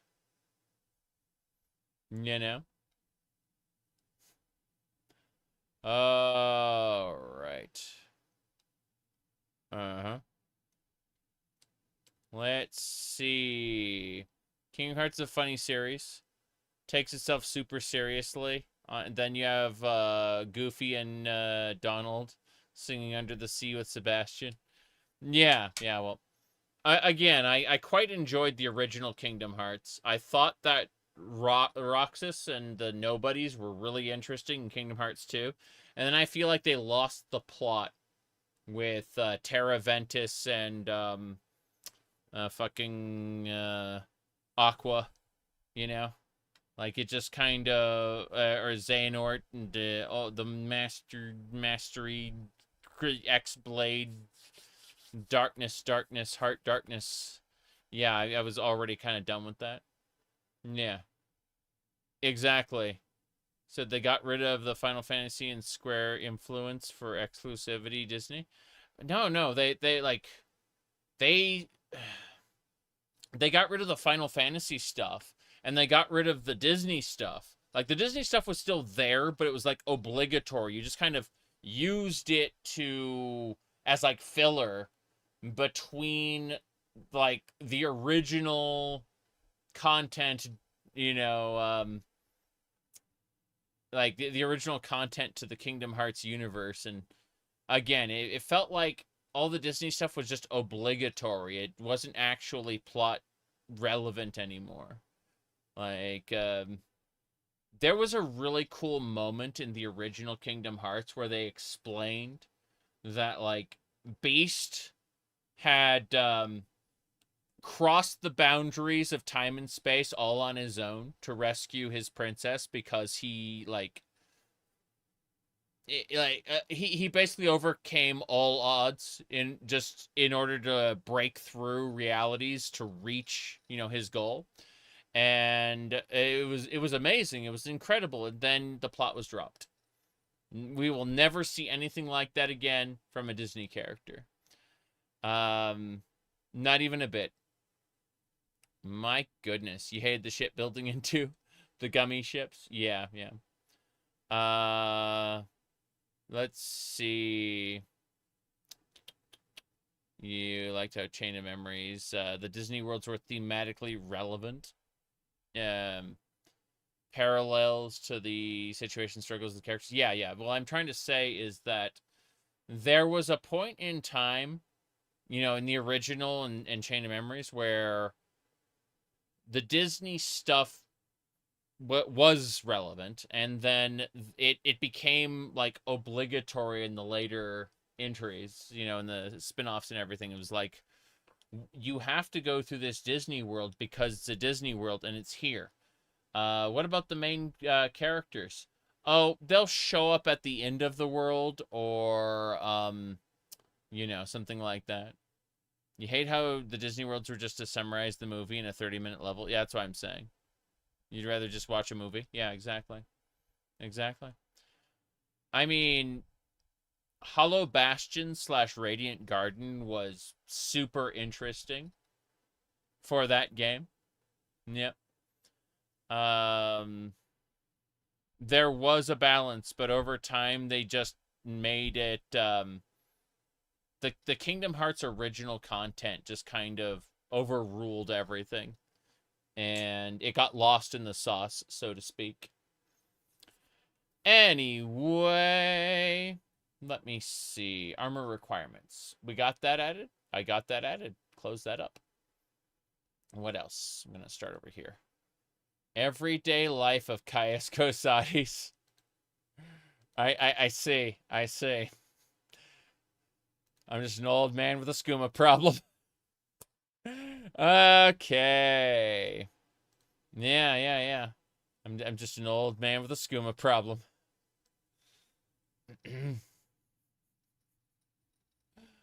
Right.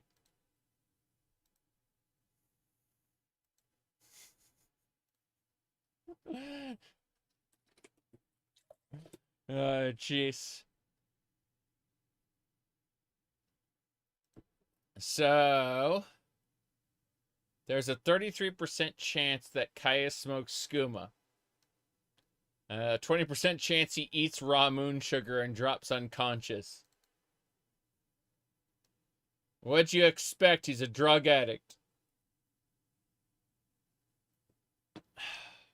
I'm not gonna bother with that, but yeah, yeah.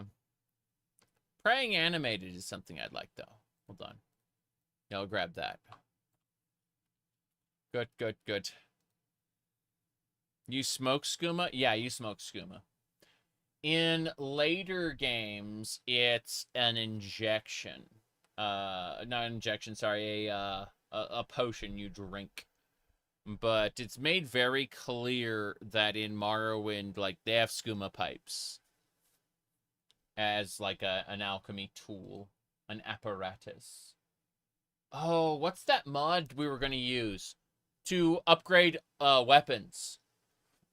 I forgot what it was called again. You use your skill.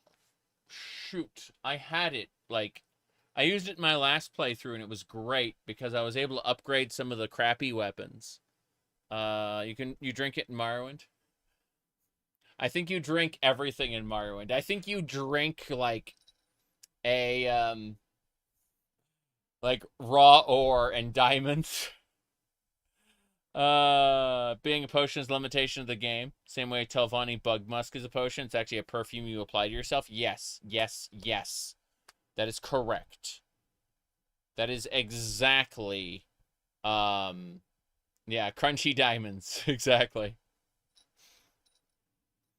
Let's see. Yeah, they didn't have, like, you treat consumables uniformly. Yep, yep. My goodness. Anyway.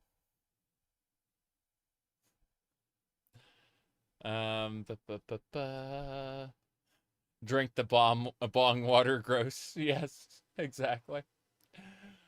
I mean, there's nothing physically stopping you from drinking the bong water. Hold on. Okay, what we need is praying animated. Good. Add it to the list.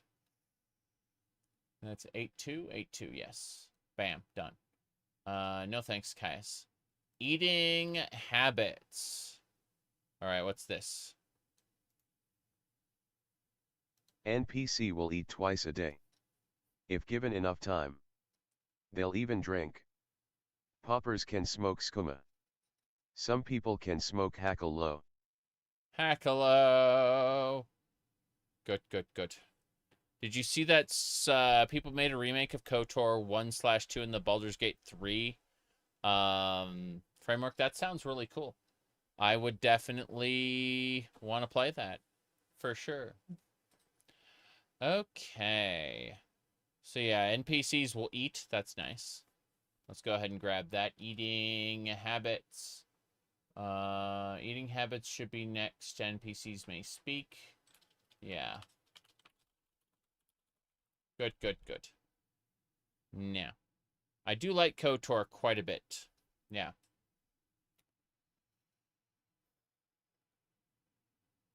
Interactions, animated. Let's have a look.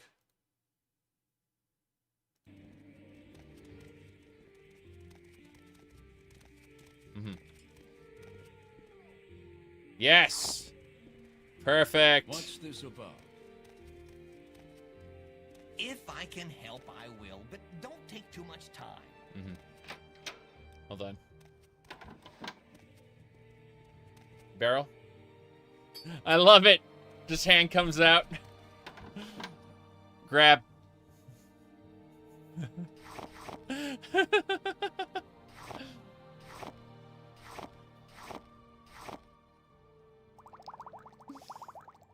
Yoink. Just grab.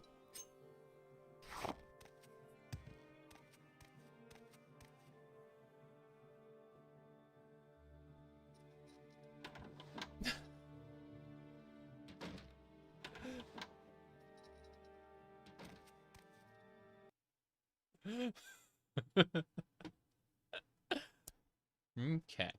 So, not talking about real life drug use, actually. Let's see. Interactions animated.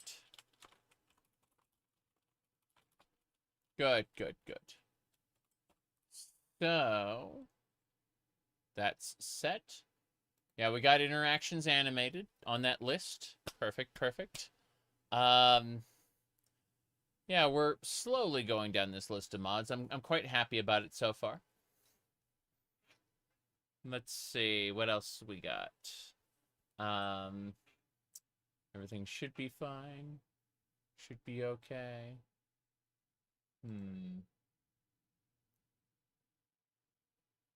Hold on.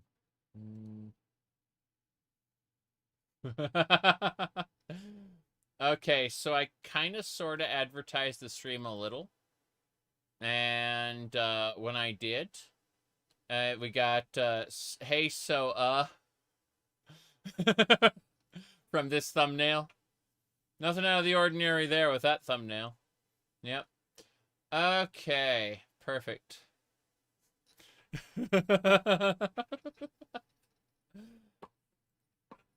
Yep, yep. Everything's fine, really. Okay, I do need to copy pasta that, though. Hold on.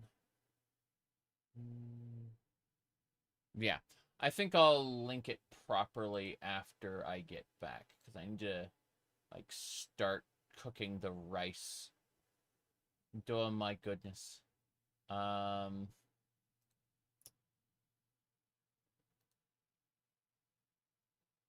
Yes. That's correct, Max. That you did not misread that. All right, let's see what else we got here. Yeah, I think I was looking at Where's Ultimate. Hold on. So there was a Morrowind mod that I was looking at specifically called Wares. And the idea is it had like tons and tons of variations, like ridiculous amounts of variations for people. And what I wanted to look at, this is like Where's a Fire. Let me see. You will get errors, not game breaking yet. That wasn't it. What was I looking at? There was a very particular like setup for the plugins. I think it was the drip, maybe. Not quite. There was a particular like clothing option I wanted. I mean, obviously we've got kilts for the Nords. That's important, but no. No, I was looking at all kinds of crazy outfits. I mean, this is high quality content too. But no, I'm looking at for something where we can have like a ton of extra clothing items. The Elder Scrolls is at the end of the day a dress-up game of sorts. So I'm trying to remember which one had it, but like we had ridiculous amounts of armors in our previous playthrough. And I kind of wanted to convey a few of those over, if possible. We will have to see. Let's see. Oh, I see. Good work on that, Yuki. I will move that over right now. Thank you. I think I got it. Okay. Copy pasta to Blue Sky. Elder Scrolls items. Yes, this is a perfectly normal Elder Scrolls item right there. I see. Okay. Death and taxes. I don't think we've seen that in this playthrough anyway. Go ahead and add that there. Okay. Perfect. A spiky brassiere. Yeah, Daggerfall-like clothing. Why not? I think there was one mod that added certain armors that were referred to as peekaboos. It's like, oh, how impressive. Anyway, let's see. Yes. I think that was it. Okay. Where's Ultimate? I don't need to worry about that right now. Hold on. Open there. Perfect. Interactions animated. That's what I wanted. I wanted interactions animated. ANI.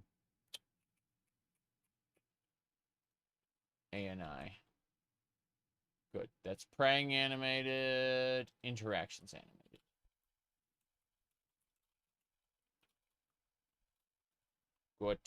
Good.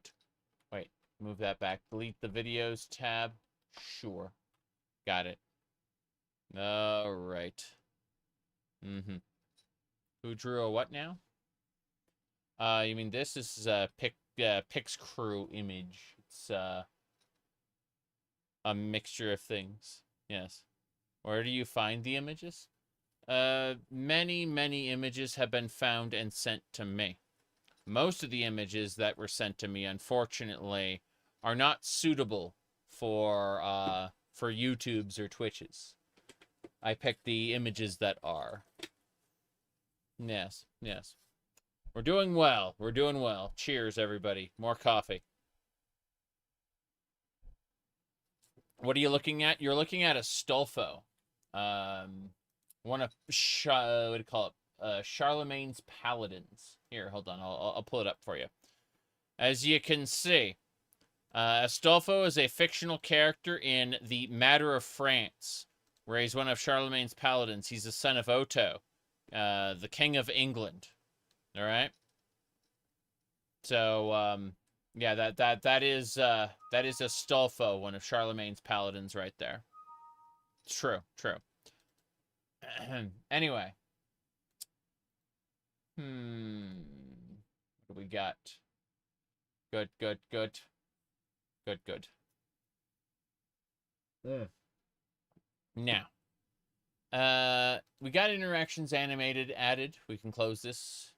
Next up, we got forced entry. Yes. Nobody expects the Spanish Inquisition. Let's NPCs pick locked doors during combat to reach the player when a locked door blocks their path. What's the mod that, like, makes NPCs come after you anyway? I forgot what it was called. Now I'm curious. Pursuit? Pursuit is what we need. Yeah, we need pursuit. Forced entry is good, and pursuit is good too. Do you fill your ice cube trays in the morning, evening, or night? Honestly, there's no set time. We don't use ice cubes nearly that much. So, you know. Generally speaking, around noon.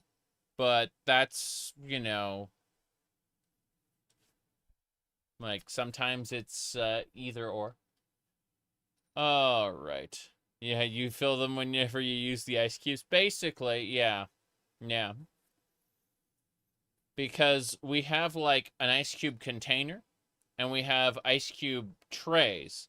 And whenever we use ice cubes from the container, we then empty out a tray to replace them, and then fill the tray. So, practically speaking, you know, somewhere between morning and noon, usually. But, whenever. All right. I need to go with forced entry. Be over here, yeah. Good. And then we need to pick up pursuit as well. My goodness.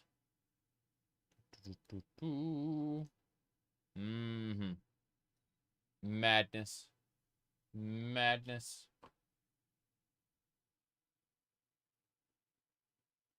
Checking one more thing. Ah, yeah, nothing out of the ordinary. At daybreak. Okay. Yeah, I wouldn't even say we use ice cubes on a regular basis, to be honest. Okay. Let's see. Pursuit. Whoop. No. Ah! Hold on. You know what would be nice? If we spelled it correctly. LOL. Not an ER, but a UR. Yeah, so you see Pursuit. There's also Pursuit Revisited, Pursuit Enhanced, Pursuit Lua, Saner Creatures. Interesting. Oh well. Yeah. Chilled cups. I mean, most of what I drink is either hot or room temperature. Yeah. Remember that cooling a drink actually suppresses its natural flavor. If something tastes bad when it's not cold, that means it just tastes bad. And you've gotten used to its natural flavor being suppressed. All right, let's see. Pursuit OpenMW. Here it is.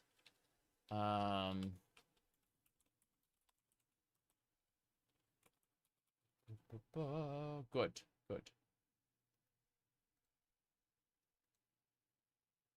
What kind of coffee do I drink? Usually just like Folgers or something. I make it in the morning. Yep. Yeah. A dilution? Yeah. Right. You don't use ice except in water? Yeah, I get it. Okay, you like your water as flavorless as possible? I see. I see.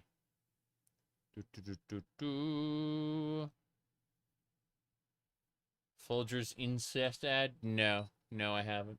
We were just talking about recently how they've genetically modified a rat so that it can produce offspring with the same generation without genetic damage. They've basically overcome like the biological penalties of incest in rats, and that is kind of interesting. Yeah.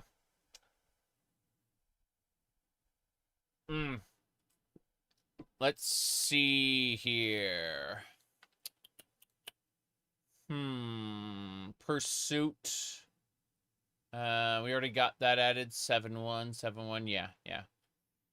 So Pursuit's interesting because NPCs will just follow you from one cell to another. Yeah, they can travel through cells to pursue their target. Okay. Don't drop your loot. What's that mean? NPCs can be lured away from you by dropping items or shooting arrows. NPCs can pick up your dropped stuff, can report your illegal goods. I don't think so. Yep. That's, interesting. Yep. Anyway. Yeah, I don't think so. Don't drop your loot. I'm gonna not pick that up. Good. Let's see. Money. I'm noticing, yeah. Thieves, pickpocket.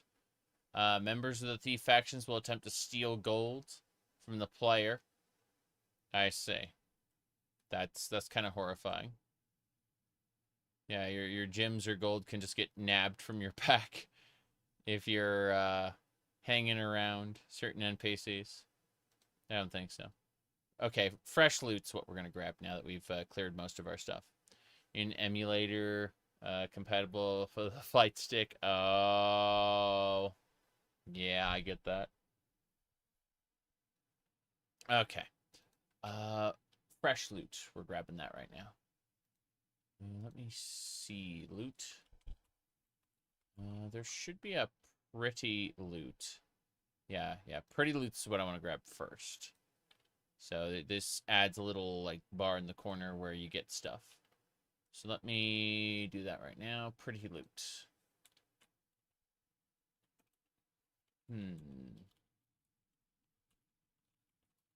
Pretty loot. And then what do you call it? Quick loot. We got pretty loot, quick loot, and fresh loot. Fresh loot randomizes loot that drops. Makes it fresh. Good. That should do it. Been playing a lot of PS2 games lately? Yeah. I would say the PlayStation 2 is my favorite console. By far. I've never played, well, I've played some PS3 games, but I borrowed the PS3. I've never owned a PS3 myself. Likewise, I've never owned an Xbox. I've played PC, a variety of Nintendo games, Sega consoles, and PlayStations 1 and 2. PlayStation 2 is definitely my favorite out of the different consoles, though. Not particularly interested in modern consoles because when they made it so you had to install stuff on a hard drive instead of just, playing off a disc, that was like 90% of the advantage of a console going away, evaporating into fat air. And then the last 10% died when you had to do day one patches and you had to be online to authenticate your games on your console. I was just like, nope, nope, nope, nope, nope. Like, I already have to do all of that on PC. If you're going to make me go through all the hoops of PC, you're going to give me the advantages of PC as well. You know? I'm not going to live in your walled garden. Let's see.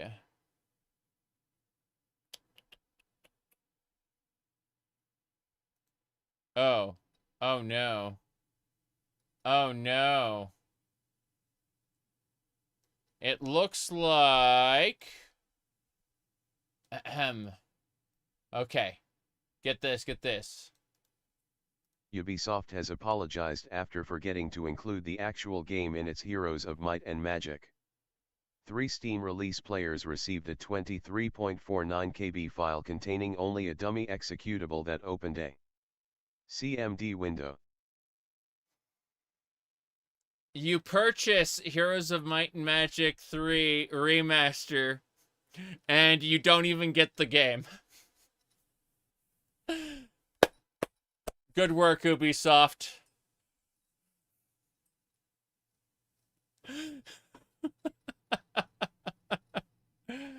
Okay. Let's see. You got your GOG and physical copies of Hero 3. You're never going to need to buy that. Obviously. Obviously. You bet a lot of people thought they downloaded a virus. Oh, I'm certain of it. Let's see. What else we got?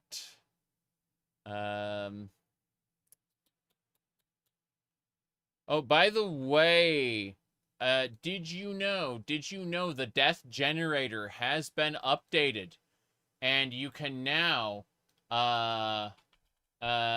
you can now make your own Morrowind Windows to yeah, exactly. You can make your own Morrowind Windows. Show them the one you made. No, I'm not going to show them the one you made, Yuki. But I appreciate the one you made. Anyway, yeah. So make your own Morrowind window.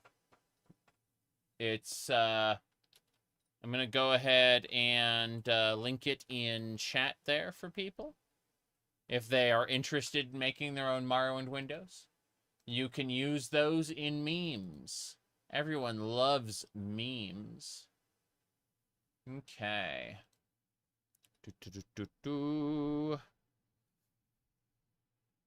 Yep. Okay. You wish Ubisoft would die already so all their IPs could go to people who deserve them. Something like that. Yeah. Anyway. Let me see here. Okay.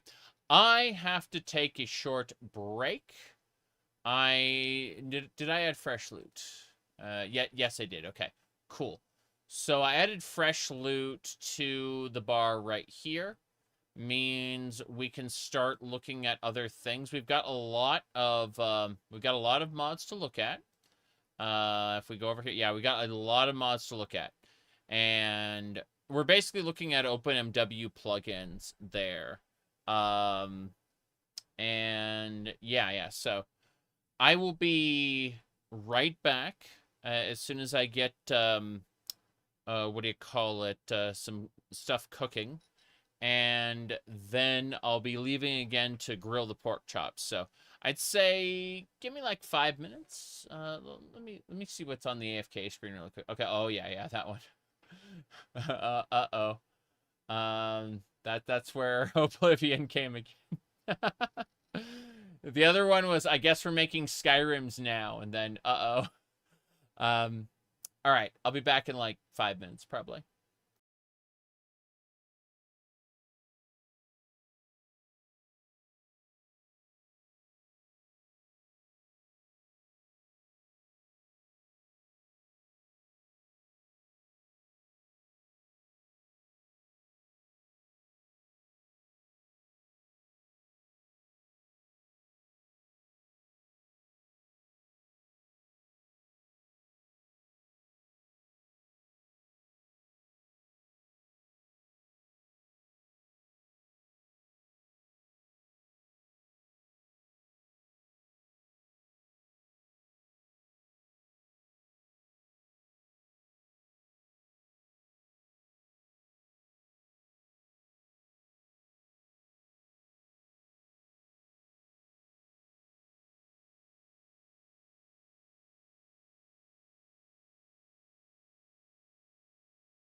We got a few minutes. Other stuff's gonna happen. But let's see here.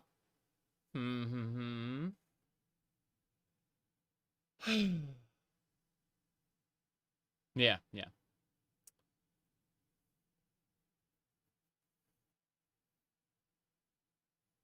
What else? Yeah, it looks interesting. Having KOTOR in the Ye Elder Scrolls. Oh, wow. There you go. Right, right. Spam the mod suggestion channel. Neat. Well, we still got to go through this list, but we're getting there. And then we'll be checking out the suggestions channel for sure. Need to hit refresh on this. Okay.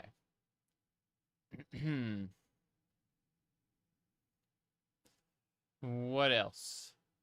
Interactions animated. Forced entry, already got those. Gothic style knockout. We'll have a look at that. Lua Bounty Hunter. Bastard. Illegal necromancy.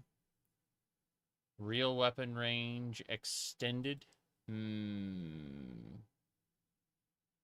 My goodness. Hold on. We're talking about KOTOR, Knights of the Old Republic. What do you call it? Knights of the Old Republic remake in the Baldur's Gate 3 engine. So it's Baldur's Gate 3, but it's going to be Knights of the Old Republic. Yeah, yeah. That's going to be interesting, to say the least. Yep. Yep. Okay. Let's look at range here. Real range. Combat distance increased. Yeah, I don't care about that.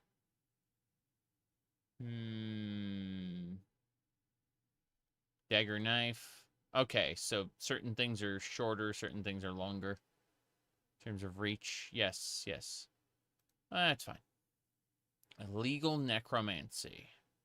Casting necromancy is illegal now. Citizens will report you if they see undead undead summons.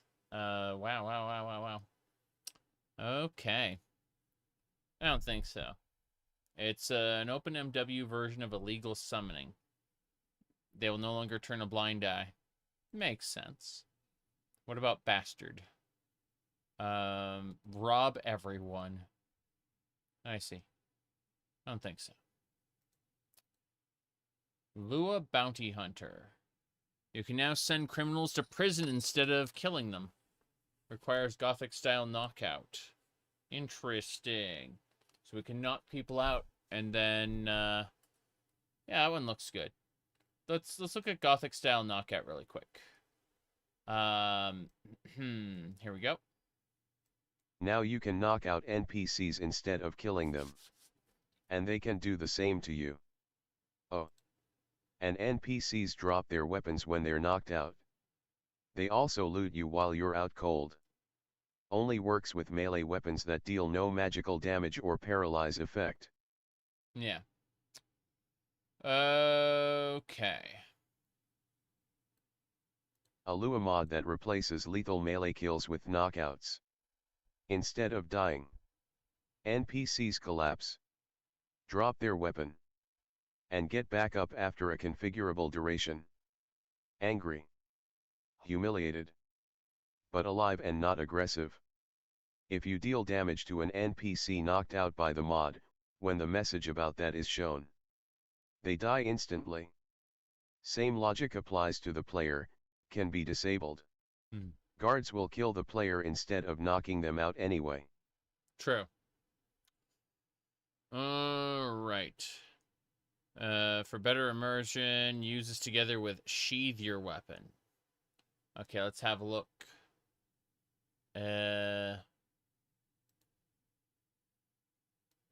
Mm-hmm. Let me see. NPCs will now comment on you walking up to them with a drawn weapon and draw their own. Hmm. So this isn't an AI voice. This is text to speech. It is several levels dumber. It has no neural network whatsoever.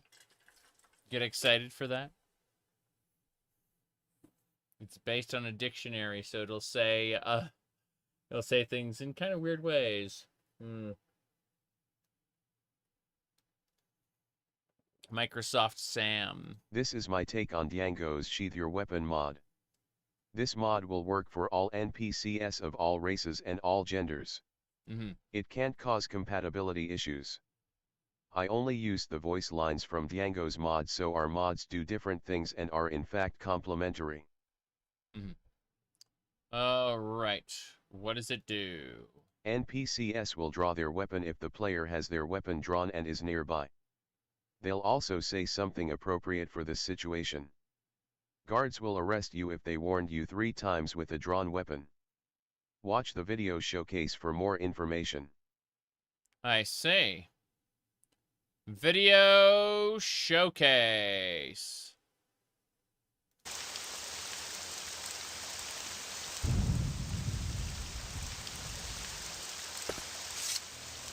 Are you here to start trouble, or are you just stupid? Go away.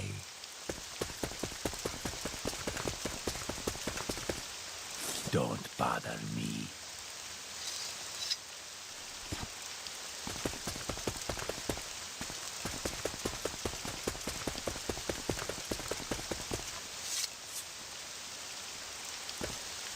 Get that weapon out of my face. Go away.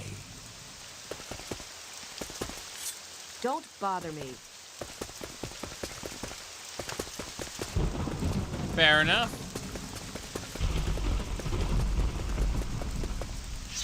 Get away from me.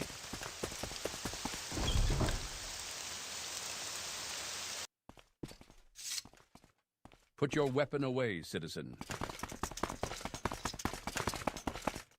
Threatening the Legion is punishable by death. Sheath it!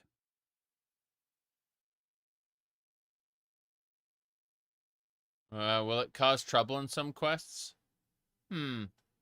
Which ones? I mean, I guess if a fight breaks out, that might be a concern. Let me have a look. Mods with usable training dummies will cause a fuss, breaking immersion. Let's see, super cool mod. Let's see.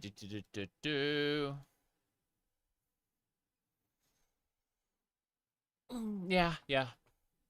Okay, Sheath gets messed up. Hostile NPCs don't see you, let their weapon and look at you. Can't confirm. Works on my end. Yep. Yeah, stealth gets messed up. Apparently. What a shame. Oh, well. We'll not use that one. But I would like the Gothic-style knockout. That would be nice. Be able to knock enemies out without killing them. Let's go ahead and... Okay. Let me see here. Yep, it would make people like you less in Oblivion. Yeah, I understand that. Okay, so we want Gothic-style knockout. Good. And then... and then Lua Bounty Hunter, yeah. Lua Bounty Hunter is interesting. Here we go. Capture mechanics. Arrest criminals, whose a criminal is set in GKO.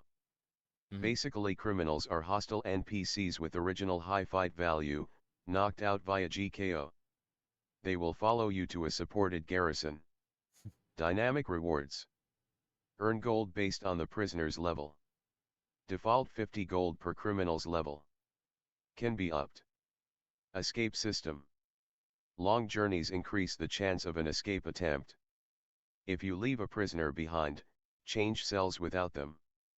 They will escape after 10 seconds. Prison slots. Instead of disabling NPCs, this mod teleports them to cells, so you can visit them. Forts have limited cell capacity. Choose wisely whom to capture. Combat logic. Prisoners may turn on you if your health drops too low during the escort. If they do so, you can't knock them out anymore. So be quick to escort them. Actually, that's pretty cool. Right. Let's see. 4 slots, 1 slot. Yeah, I can see how it is.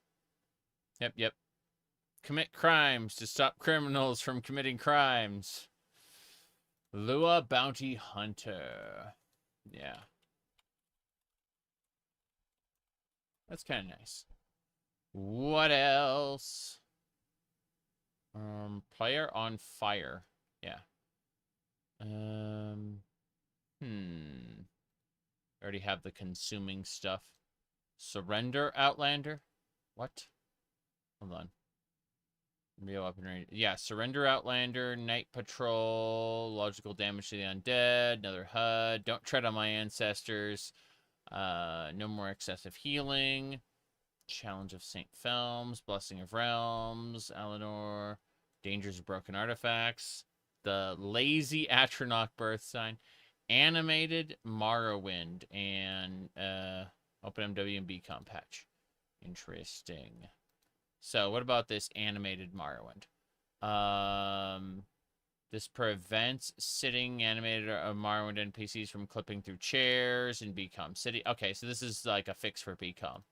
So, animated Morrowind was the next thing we wanted to look at. That is fine. Animated Morrowind. Animated Morrowind and weapon sheathing versus animated Morrowind. Danny's headed. I don't think animated Morrowind's worth it. I think OpenMW plugins are nice, but let's see. Yeah, this is weapon animated Morrowind and sheathing. Yeah, before, after. Fair. That's the patch for OpenMW. That's not bad. Don't tread on me, mod. I see. Let's see.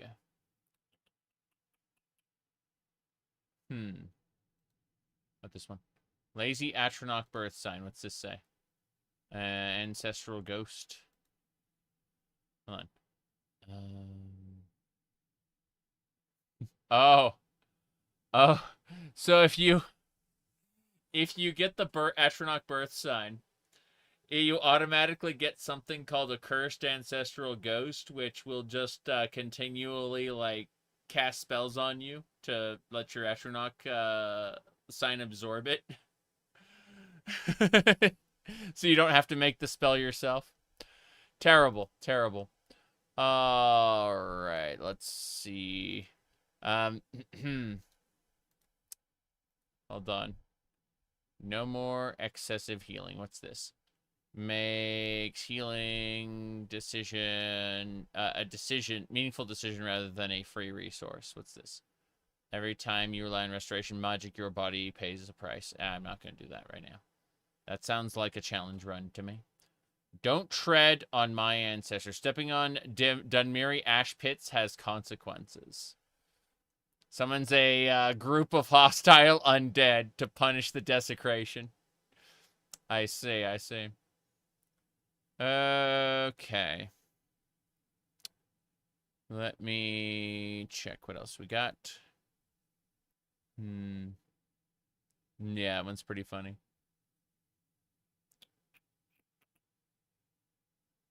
There's not too much more I want to do. Like, I'm pretty happy with what I got. It reminds you of the one time you made the limeware platter have a Dremora curse on it. I mean, Usually I just run, what is that mod called? Let me see. Hot Anime Girls? Are you talking about Astolfo? So, Astolfo is, what do you call it? He's one of Charlemagne's paladins. Yeah, he's the son of Otto, the king of England. Yeah, that's Astolfo right there. Yeah. Anyway, let me see here. What else we got going on? Yeah. Anyway. Yeah.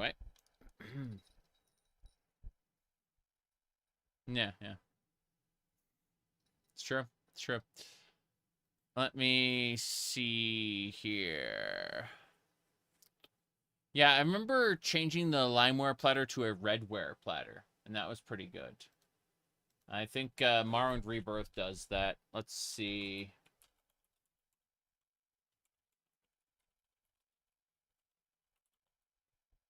Limeware platter mod. Easy limeware platter. Long live the limeware.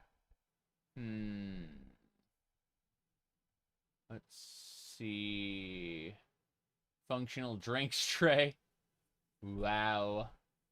Let's see. Hold on. Checking limeware platter. Nope. Yeah. It's a sacred artifact.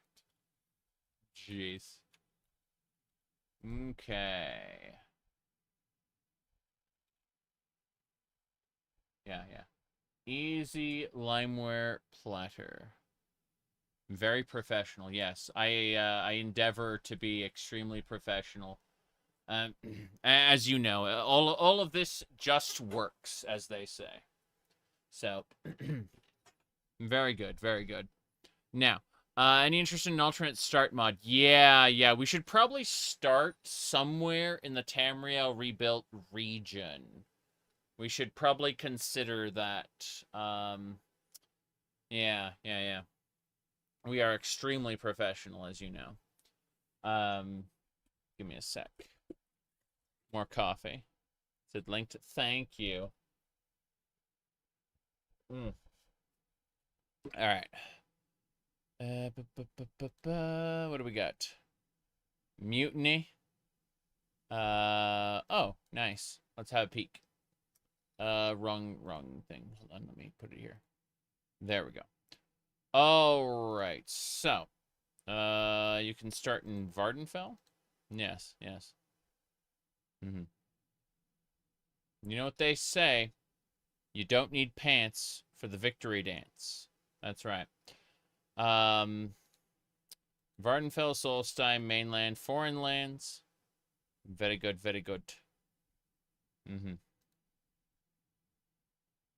No one uses LinkedIn anymore. If they do, well, be afraid. Okay, Skyrim locations. Let's see, Anvil. I just want to start in Anvil. No, where would, okay, we can start in Old Ebonheart, I guess. Firewatch is way too high level, I think. Old Ebonheart would probably be the place to start the game, wouldn't it? Yeah. LinkedIn was taken over by LLMs. Yeah. You said people with jobs use LinkedIn a lot. Depends.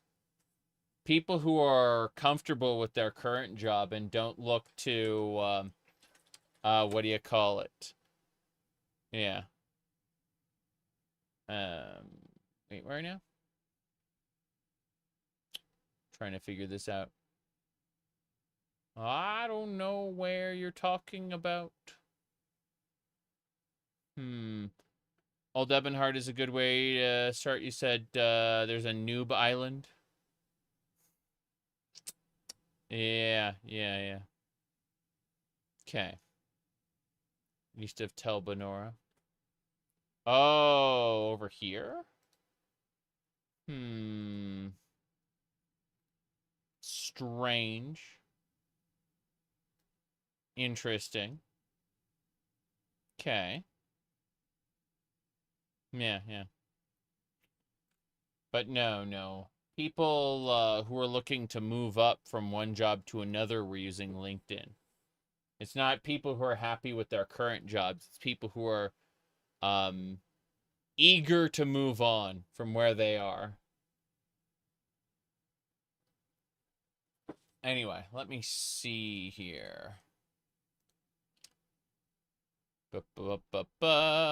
Said LinkedIn was one of the first place to fall to the plague of LLMs. Yes. What would LLMs do to affect LinkedIn? Thousands of fake people and fake companies, all proclaiming this and that. Yeah. They've drowned out the normal people. All right. So, yeah, Mutiny alternate start looks pretty good. Let me see here. Description. This mod alters the character generation process where instead of going to Sedanine the prison ship suffers a mutiny and is rerouted to a location you choose across Vardenfell.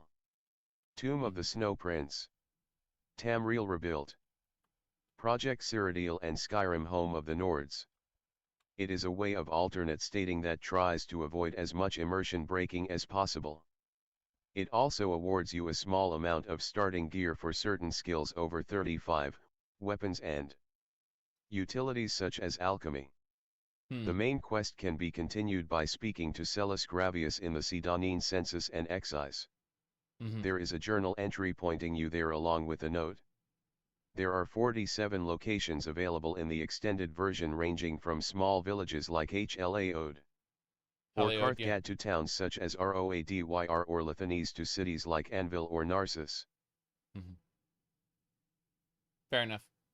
Okay, so yeah, it looks a lot like Old Ebonheart should be the thing to pick. This is fine. This is fine. So alternate start. Alternate. Yeah, Hlaod. Good.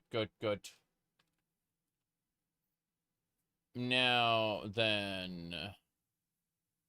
There we go.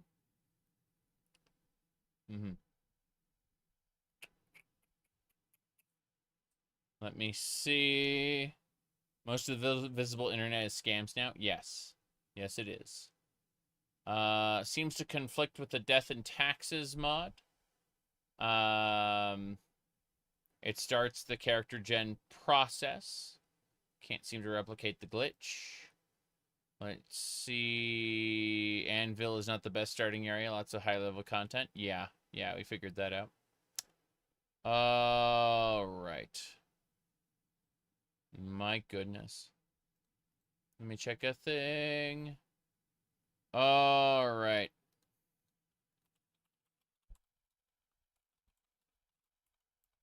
Okay.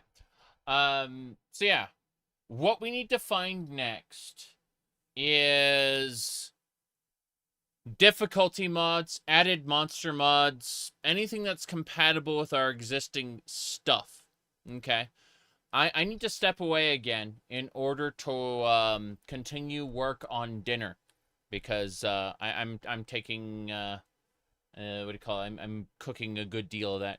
So, what do you call it? What I'm going to need when we get back is I need to look at mods that will basically take this empty space and populate it with scary things. That's going to be our next thing to check out. I used to use the Hostiles, but that isn't really good for Tamriel Rebuilt. We need Tamriel Rebuilt appropriate, like, difficulty mods, probably. Yeah. So I will be back in a couple minutes. More than a couple. I'll be back in a few minutes, and we will continue. That new Discord channel. Yeah, exactly. The so on my Discord server, there is a channel called OpenMW Project. It's this one right here. So with the clasped hands, the pray emoji. OpenMW Project. That's the channel to put things in, and I will look at it when I get back. Now, as far as this goes, let me poke at one more thing. We should be good. We should be good. Let me see. Oh, no. Oh, no. It's all wrong. It's all wrong. Okay, let's hit that. Good, good. Good. Up. Back. And with any luck, I should have... Oh, no. Bullshit AI advertisements. Let's see. Okay, we did it. I got my bullshit chat window here, and I'll take that with me. So, yeah, we'll have some fun. Oh, wow, this is even better. Look at this high-quality, content. Yeah, immersive black screen. That's great. I love the immersive black screen. So look at this. It's me, and look at all the things. Look at all the information about my stream. Look at that. That is amazing. Oh yeah. Look at all the details. Incredible. Yeah. Okay then.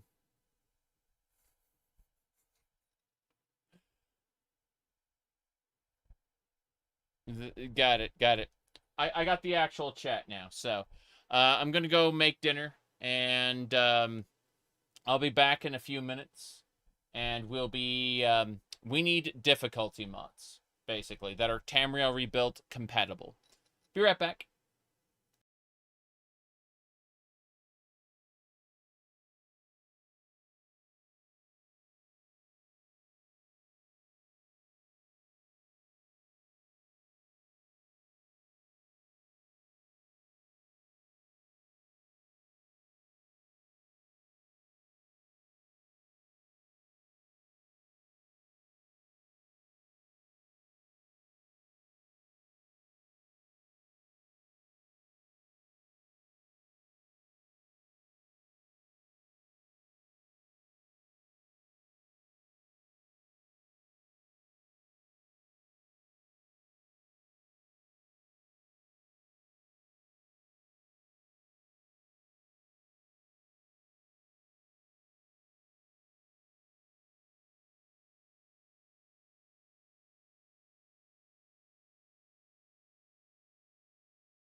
Okay, so I gotta go back and do more shenanigans after the timer's up.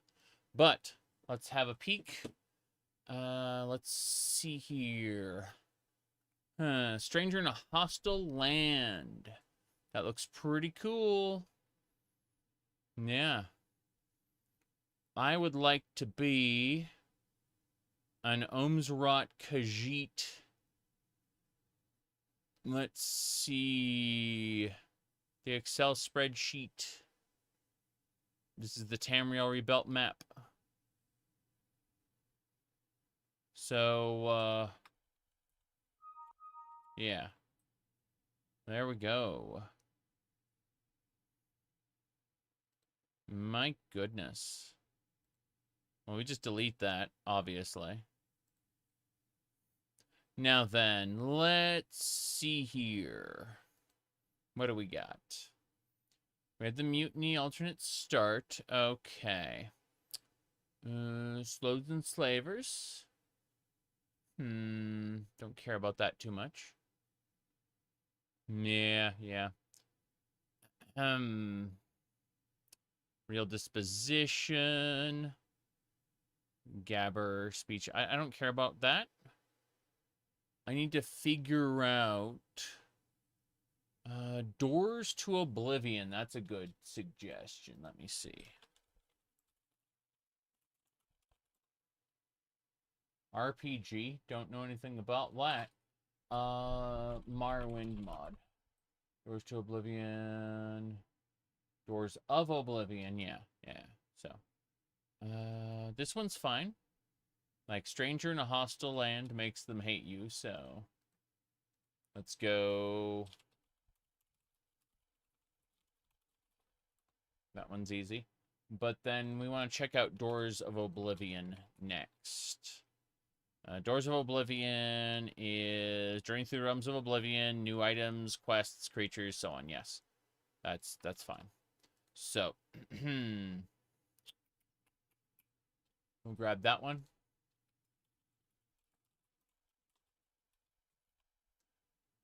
I don't know why it said Doors of Obligation initially. Terrible. Let's see. What else?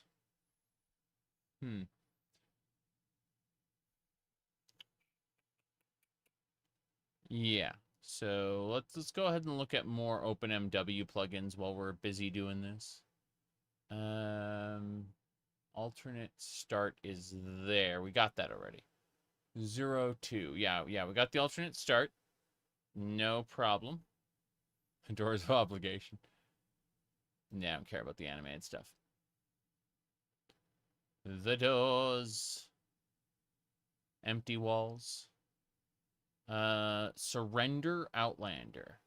Now pacifists can bribe thugs to stop or avoid combats. Surrender to guards mid-battle, but sheath your weapons first. Let's see. Yeah, Surrender Outlander. I remember Skyrim had mods like that. Unfortunately, those mods were tied to other frameworks, and it was not a good time. Yeah.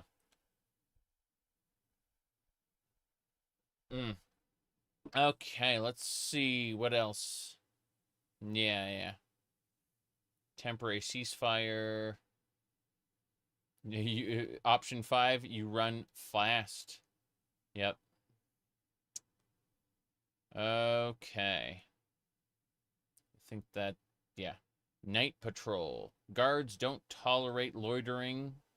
No more. You'll be escorted to the nearest inn or tavern if a guard finds you suspicious and you don't carry a light source. I don't need a curfew in my Morrowind, thank you. I'm not looking like I want obviously like hunger, thirst, and fatigue, but I don't want to put that much into it. All right. Now, let me see here. You said made by egotistical crazy people. Oh no, I was talking about pornography. Yeah. Okay, let's see here. What do we got? Puts undead creatures to rest with utmost efficiency. What's this? Logical damage to undead. So,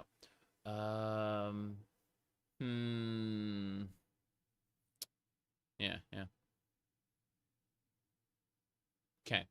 No thanks there. Yet another HUD. Let's have a look at this one. Oh, yet another HUD looks pretty good. The sideways bars are great. Yes, yes. Standard bar, scaled down. Yeah, these look pretty good. Standard version, sneak bar. Yeah, the sneak bar version looks pretty good. I like it. Yeah, this is a good UI. We'll use this for funsies. So yet another HUD. Yet another HUD. I like it. And it is time for me to go. So, I gotta go flip the meat. Yes. Be right back. Again. Yay. We're making progress. We're making progress.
Okay.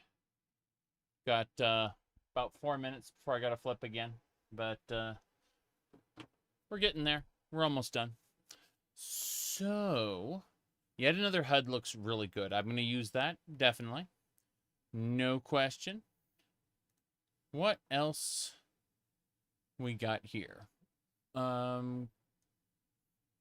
me see. Fox Under seems to be obsessed. Let's see, what's this? Compass textures. I don't really need to worry about any of that. Close it. This one is Don't Tread on My Ancestors, where it can summon the undead. I'm not going to do that one either. Challenge of St. Felms.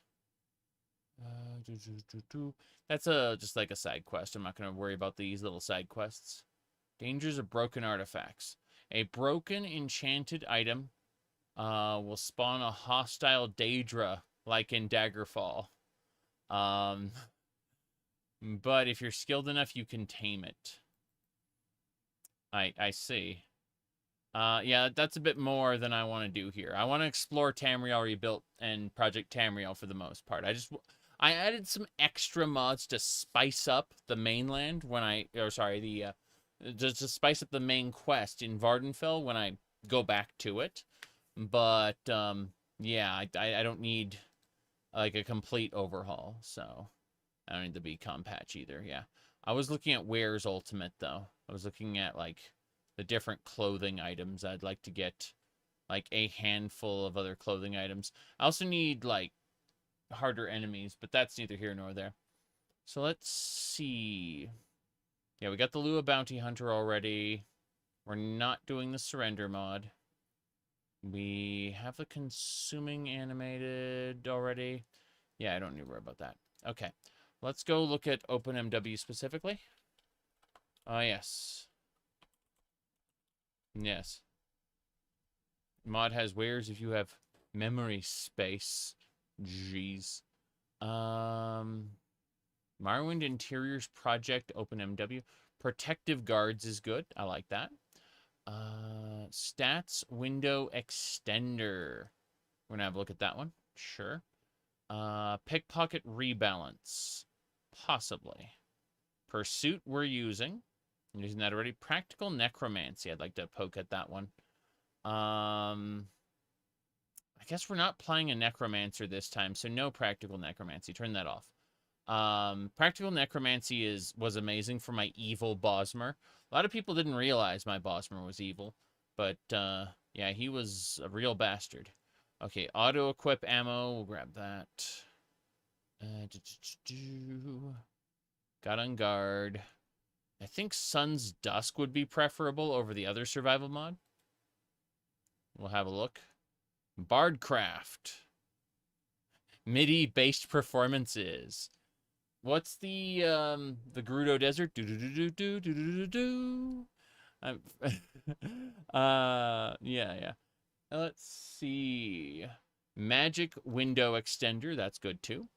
Take cover is great because when you shoot at an NPC who can't reach you, they'll run and take cover and wait for their opportunity to like path to you. It's really nice. The evil Ewok was your favorite. I did a Jawa, but yeah, I enjoyed my dark side Jawa. Fair care. We're gonna keep going. We're gonna keep looking at these, but in a few minutes because I gotta make sure that the pork chops are ready, and then we'll be eating here while looking at more stuff. So this should be my last AFK, and then we'll be good to go.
Whew.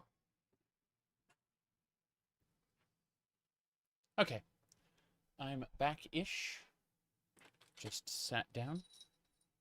Getting my headphones. Getting my other things.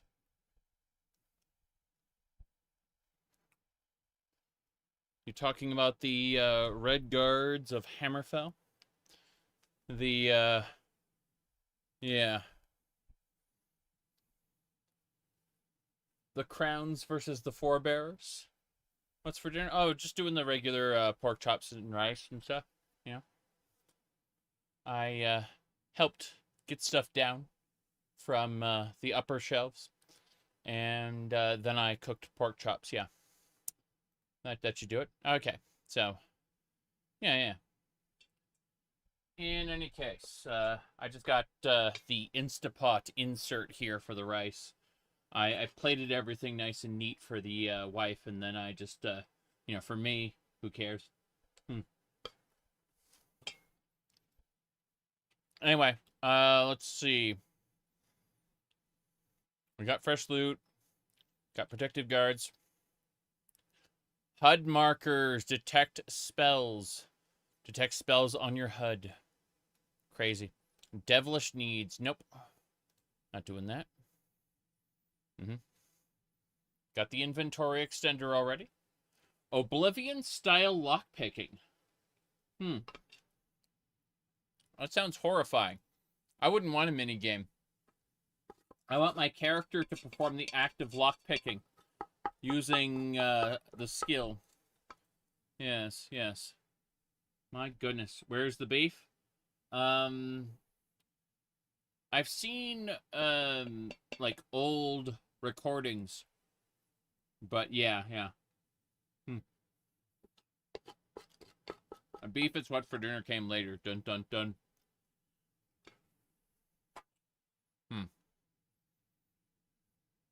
Let me see. Skill framework. On. Where's the beef? Hold on. Let me see. It certainly is a big bun. It's a very big bun. Yeah. Where's the beef? Some have. It's a very big fluffy bun. Where's the beef? Some. Where's the beef? Yes. That's it. Yeah. Where's the beef?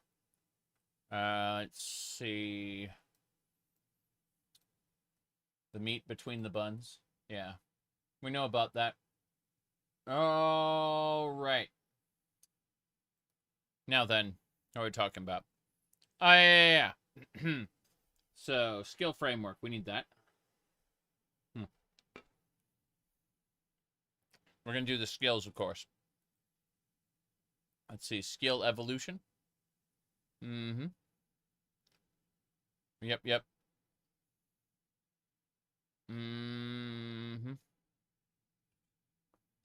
Follower detection utility.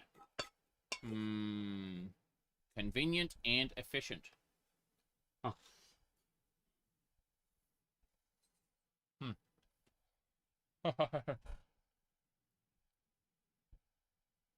I took a nice big bite of rice. Yeah. Right, you say right after you switch from the Astolfo tab. Give me a second. I think that there's something wrong with this particular one. Not that one. Hold on. Yeah, there's something wrong with me. Exactly. But no. I was looking for a particular tab. Hold on. Should be around here somewhere. That's very strange.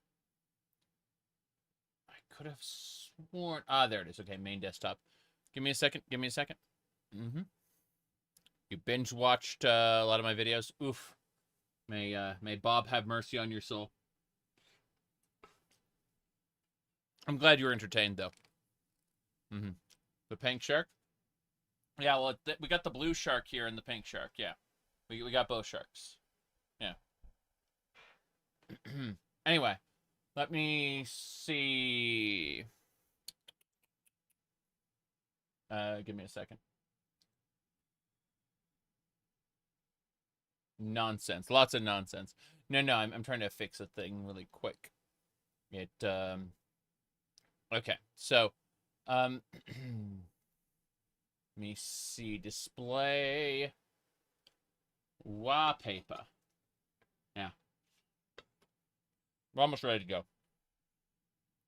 I'm just waiting for something to boot. It's taking its sweet time. Yep. Okay. A Dragon Age Origins new player's guide. I barely played Dragon Age Origins, like, over the years. I'd have to replay it, like, multiple times to try to figure out what the hell I'm doing. I need a Neverwinter Nights new player's guide. That's what I need to make.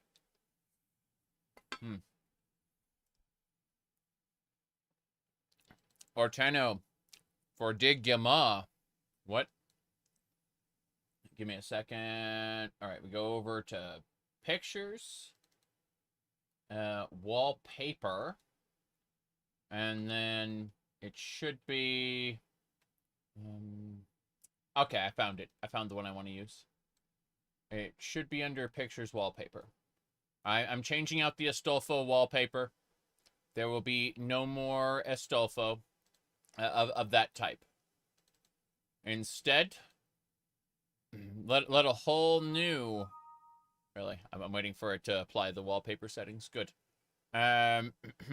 So, people have voiced concern about the wallpaper there. So I've gone ahead and I fixed it. Okay?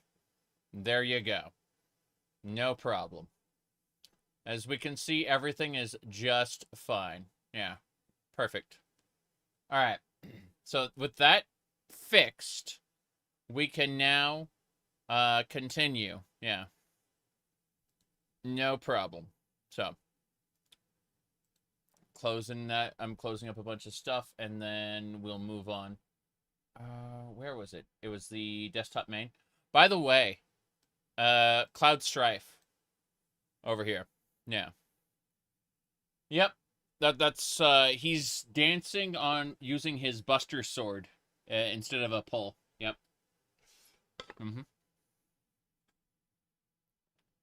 Okay.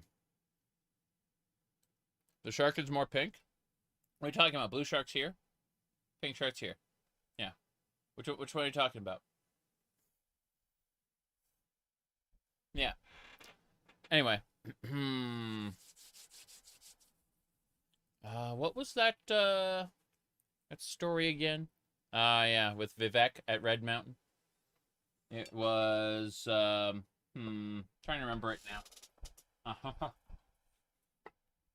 No. Now then, yeah, it's funny how they made Jessie, like, she went from being a generic nobody, in the originals to in the remake, becoming very, very thirsty. Let's see. Okay. Let me see. Advanced world map. I do want to see advanced world map. What else? Solstheim this. Sneak tools for Morrowind. That'd be nice, I think. Very good, very good, very good. The lore is mostly headcanon. Correct. I mean, it can be really fun headcanon. I like that's the one takeaway a lot of people kind of forget is that like they get caught up on the definition of canon. And canon's important to have like a shared base of knowledge to work off of, but from there it's all up to you, you know? Like how you choose to enjoy your single player games. The people who insist on litigating what is or isn't true in your single player game, you can just tell them to get fucked.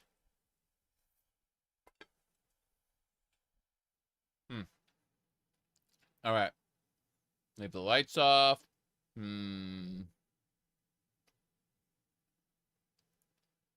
Simply mining. I see. Grab a pick and mine them. Good. Simply crafting. Crafting framework, sure. Oh yeah, Quest Guider. So for those who don't know, Quest Guider is incredible and terrifying. Have a look at this. This, you see that exclamation point over his head? Look at this. You look like you could use a friend, Outlander. Perhaps I can be your friend. I'd like you to help me recover some gold. No point worrying about it. Wait for it. See that? That's right. All the quests. A new quest. Now I just need to read this journal entry and... On. Has Morrowind. For better or... That's right. Quest markers. And they are procedurally generated quest markers. They are not, like, they're not tied to individual quests, meaning if you mod a quest, they will procedurally generate the destination for you. Yeah. Possibly worse, depending... It's true. DB, we're pissing off all the classic fans by explaining quest markers in Morrowind. And a list of objectives. On. Continue out, as well as a request into directional arrows showing you just which direction to go, and a meter countdown showing you how far away you are from any particular quest objective. Yep. Anvil, or the bustling market streets of Carthage. Anvil, that's right. Easton or Dragonstar, or the towering metropolis of Narcissus or Old Ebonheart. And not only do these markers help you identify quest NPCs, but you'll also note, just here on the right-hand side of the screen, that there's also a little compass, just pointing towards potential quest NPCs. Yeah. Well, we're not picking this mod up ourselves, but if anyone out there was like, oh wow, I would definitely play Morrowind if it had quest indicators like Skyrim does. Well, this mod does that completely. So if that was the one thing keeping you from playing Morrowind, yeah, the mod's there. It's called Quest Guider Lite. That's right. Enjoy. We're closing it. We're not adding that. You would do that just to piss people off? Yeah, of course, of course. Yeah.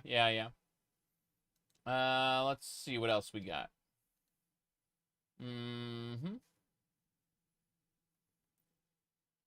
Let me see here. Okay. Simply crafting. We're gonna be adding these. I need to go over here real quick. Whoops. There we go. And I need to scroll down to the bottom, and we're gonna go skills framework. That's gonna be the first one we add if I can find it. Should be right here. Yeah, skills framework. We're gonna be adding new skills to Morrowind. So yeah, there's an other skills tab that we're adding new skills to. So, the new skills we'll be adding are... what's Advanced World Map do, anyway? Advanced World Map. Oh! Nice. This is really good. Yeah, it adds, like, you can filter markers for, like, silt striders and stuff. People, like, this is contingent on you discovering things already. So this is really cool. Let's go ahead and add Advanced World Map to the list as well. Give me a second here. Right. Advanced World Map. Yeah, it adds filters to, like, the NPCs you've already discovered. So, like, you can toggle them on and off on the map. And kind of, like, get different services and stuff. Oh, wow. Where would you like to go? I see. Very good. Let me see. Temporary build. Based on the grid map. Got it. Default is M. USP icons. Using the share and share alike license. Advanced world map tracking. Displays objects detected by the detect spells. And then it's also attached to, like, Quest Guider if you want. Okay, the tracking is kind of nice. You can kind of see on your map, like, if you detect it, if you cast detect key, and then, like, a key starts glowing, it will show up on your map there, which is kind of nice. Detect creature, detect enchantment. Fair enough. Yeah, this is nice. We'll add that. So, advanced, whoops, world map tracking. Yeah, DB, I mentioned this earlier in the stream, but I'm finally, after like a couple months, I'm finally learning to type again. It's having to adjust my muscle memory from like over 30 years of typing one way to typing another has been special. Anyway, let me see here. Tracking. Good.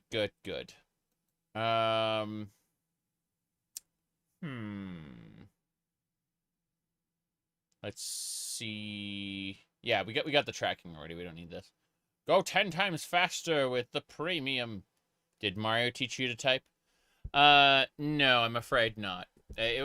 Typing was initially self-taught, but I did do a couple little courses.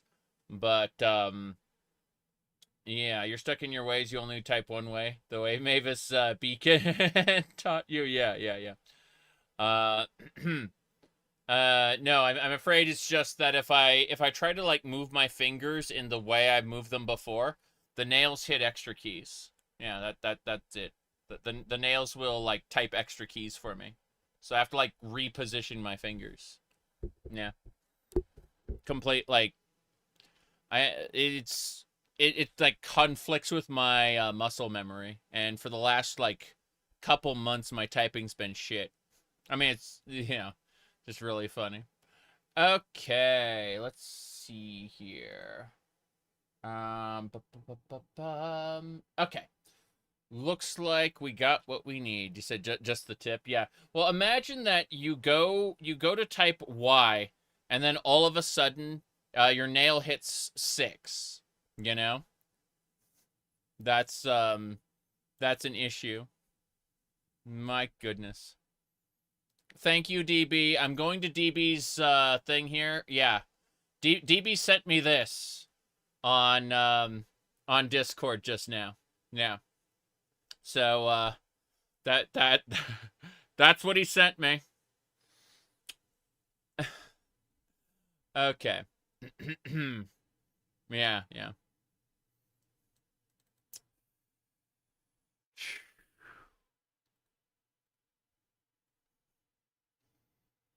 So let's see here.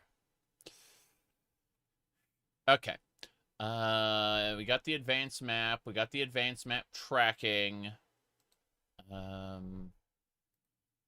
Let's look at a couple more things. Okay. Bardcraft. Well, yeah, Sun's Dusk was for the cooking. I think Sun's Dusk is what we're going to use for our survival skill. Yeah, let's use Sun's Dusk for the survival skill. I think that's a good idea. Okay. Skills framework. Sun's Dusk. And then we just add Sun's Dusk here. Good.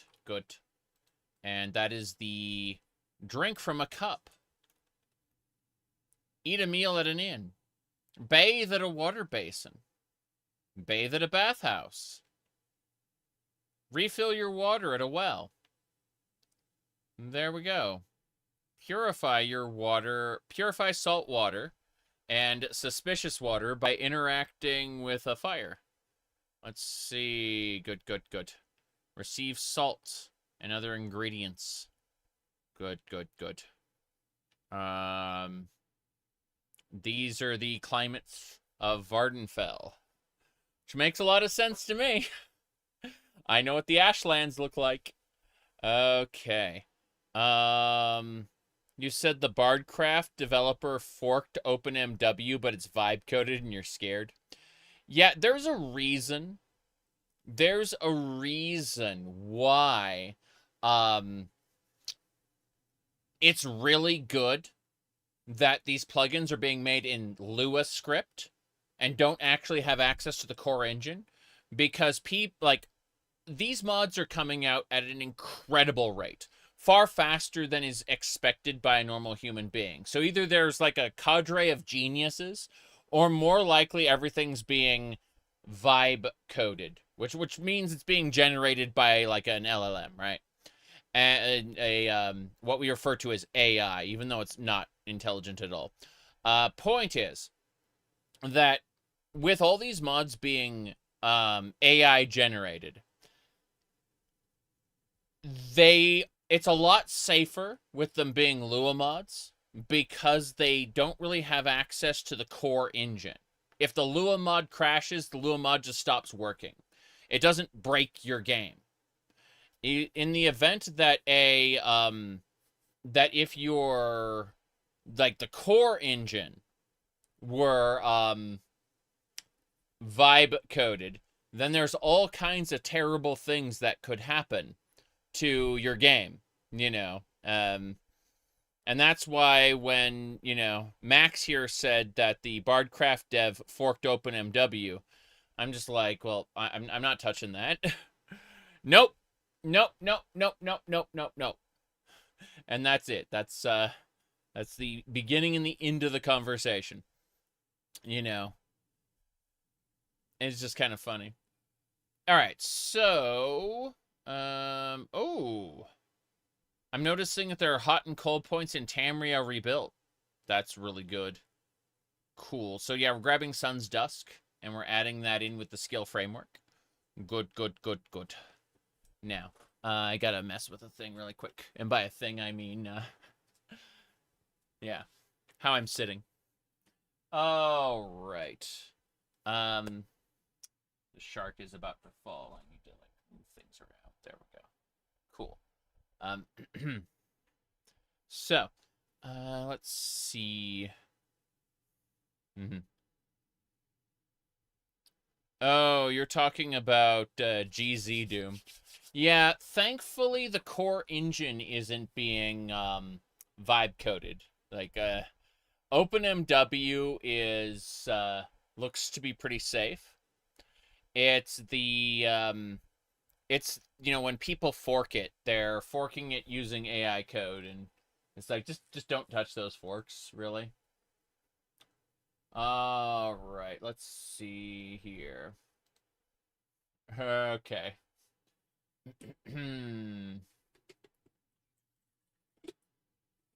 Yeah.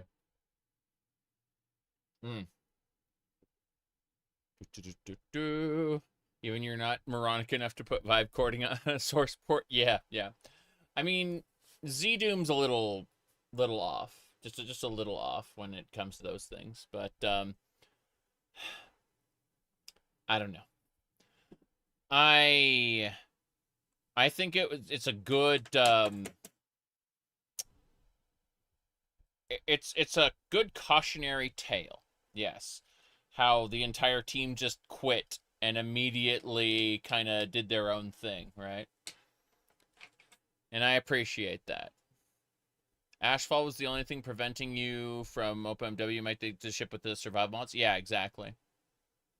This isn't Ashfall levels of complexity, but it does have its own survival skill that ties into the skills framework, which means you can have like custom skills for all these different things. And I appreciate that very much. Let me see here. Okay. Morrow Swim, Incantation, Daggerfall Climbing, Meditation, Hauling, Astronomy, Throwing, Evasion, Staves, Fishing, Battle Experience, and Toxicology. We're going to have a nice list of extra skills to play with. It's going to be really fun, I imagine. And yes, they work. Let's see. Sorry. They will most likely not work with mods that overhaul the leveling system. Yeah, what that means is they will level up on their own. They won't give you experience toward your like main class. They're like tertiary skills. They'll show up under the other skills tab, which is good. I appreciate that. Let me see. Linus was defending AI.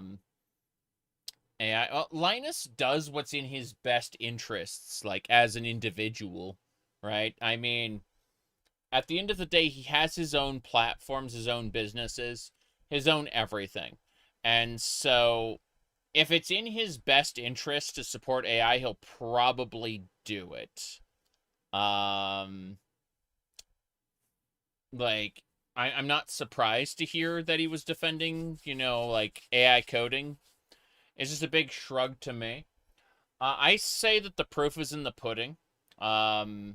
Obviously, there's a concept of theft where, like, people's, specifically with generative AI, you know, you can very clearly see how it's been trained off other people's work, and those people they didn't give their permission, and so, you know, you're without, like, training yourself to, like, do your own unique style, you are basically stealing someone else's style artificially.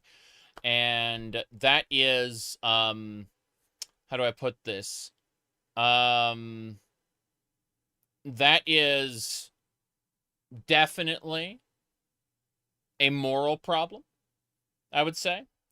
But when we talk about code, like LLMs and stuff, most of that is trained off of open source code. So I'm just like, big ol' shrug. It's not the same as generative AI when it comes to pictures and sounds and stuff. My problem with generative AI when it comes to coding is the quality output is that of a junior programmer.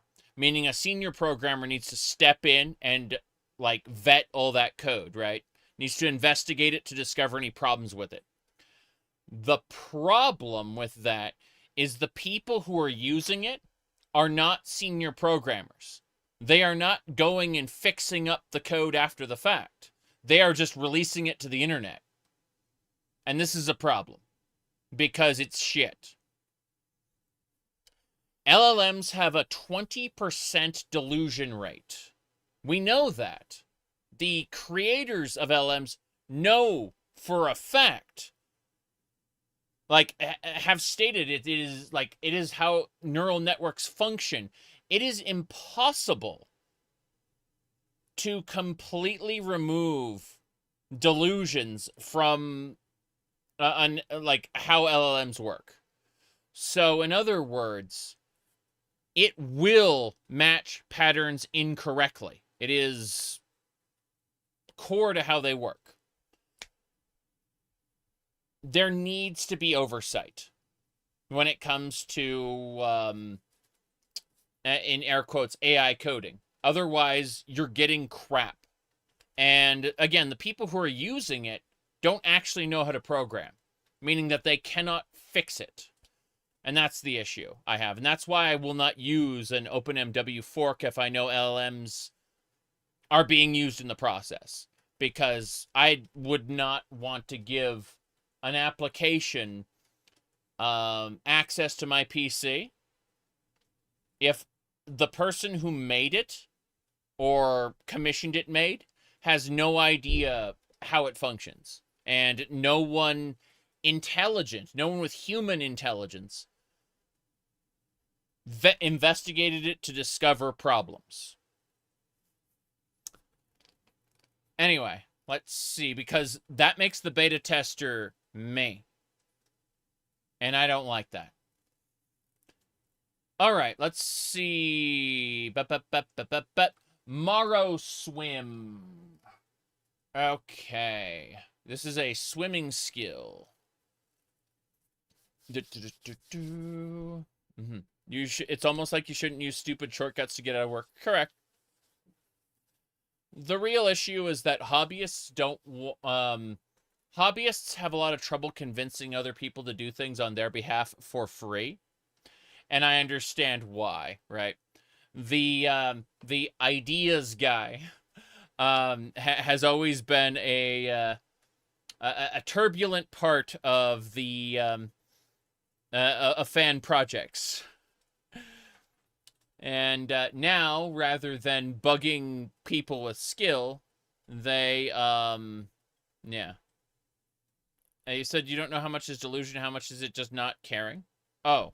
No. What I'm saying is whether or not it doesn't care and it just generates bad code, what I'm saying is that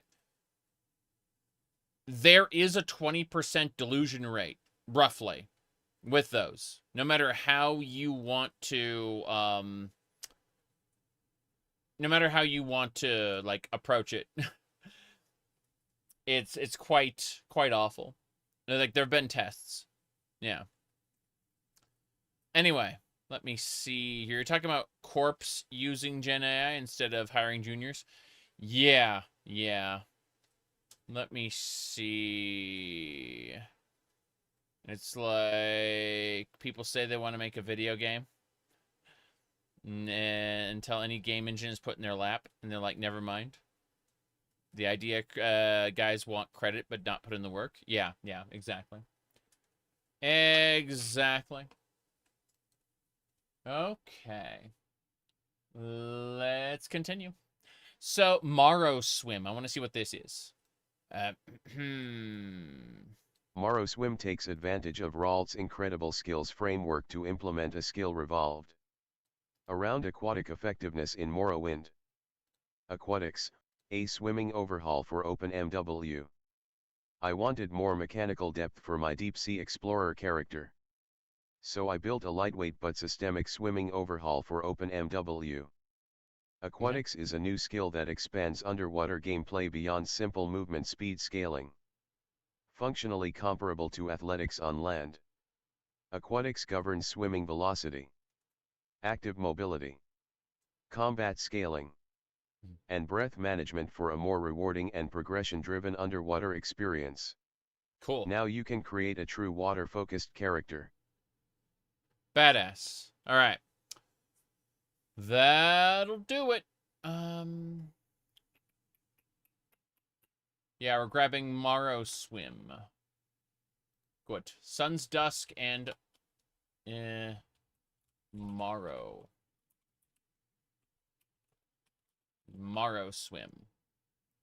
Good. My goodness. Oh, wow. I saw a flash. I think that we're going to get thunder and lightning. I kind of want to open the window, even though I'm going to have to close it again in a second. I am curious, nonetheless. Let's see here. Oh, hold on. I'm going to mute for just a second.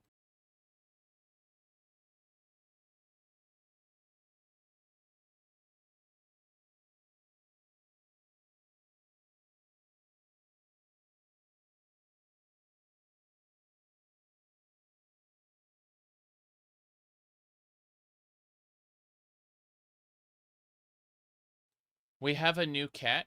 Her name is Callie. And, what do you call it? She's a little ball of trauma. It's, Callie with a K.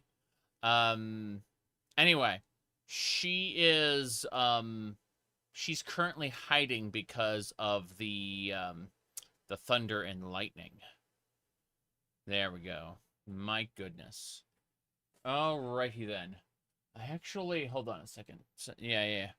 Belmont's Curse? I mean, they're the people who made Dead Cells. So they're, like, really, really good. Is she a calico? Yeah. Exactly. She's a little calico who's, her original owners, like, didn't like that she scratched their furniture, didn't like that she peed in places, and it turned out that they did not They did not. They only had one cat box that they almost never cleaned, and they had no scratching posts for her. And so now she has scratching posts all over the house and cat boxes everywhere, right? And she's showing no problems. They also punished her frequently for doing things, right? You can't punish, like, cats don't understand punishment.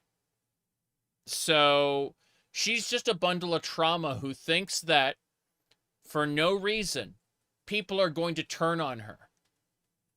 And so she's very, very, very slowly coming out of her shell.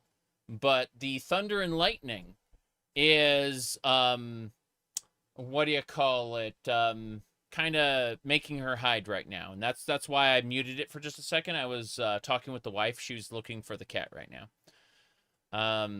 Yes, our this little calico plays fetch. It's true. She will take things to her area, which is like the other side of the basement. Because I'm in the basement right now. Hold on. Let me do this. Let me go to side cam. Oh God. I guess it'll work.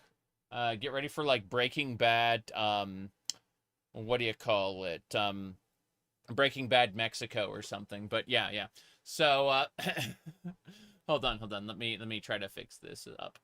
I'm gonna go to main desktop. There we go. Yeah, we got it. Cool. So yeah. Basically, I'm in a basement space right now. And what do you call it? Basically, the opposite end of the basement is where the cat has decided that is her territory, right? And so she will, like, if you play with her with a toy, eventually she'll just kind of grab the toy and run to the to like her spot where she's safe with the toy. No one will pick her up or punish her or whatever. She's decided that that's her space. And it's yeah, she exactly, yoink is right. That's for sure. Anyway, let's see. Tim Curry passed. Yeah. Let me see. Cat lore. Yeah.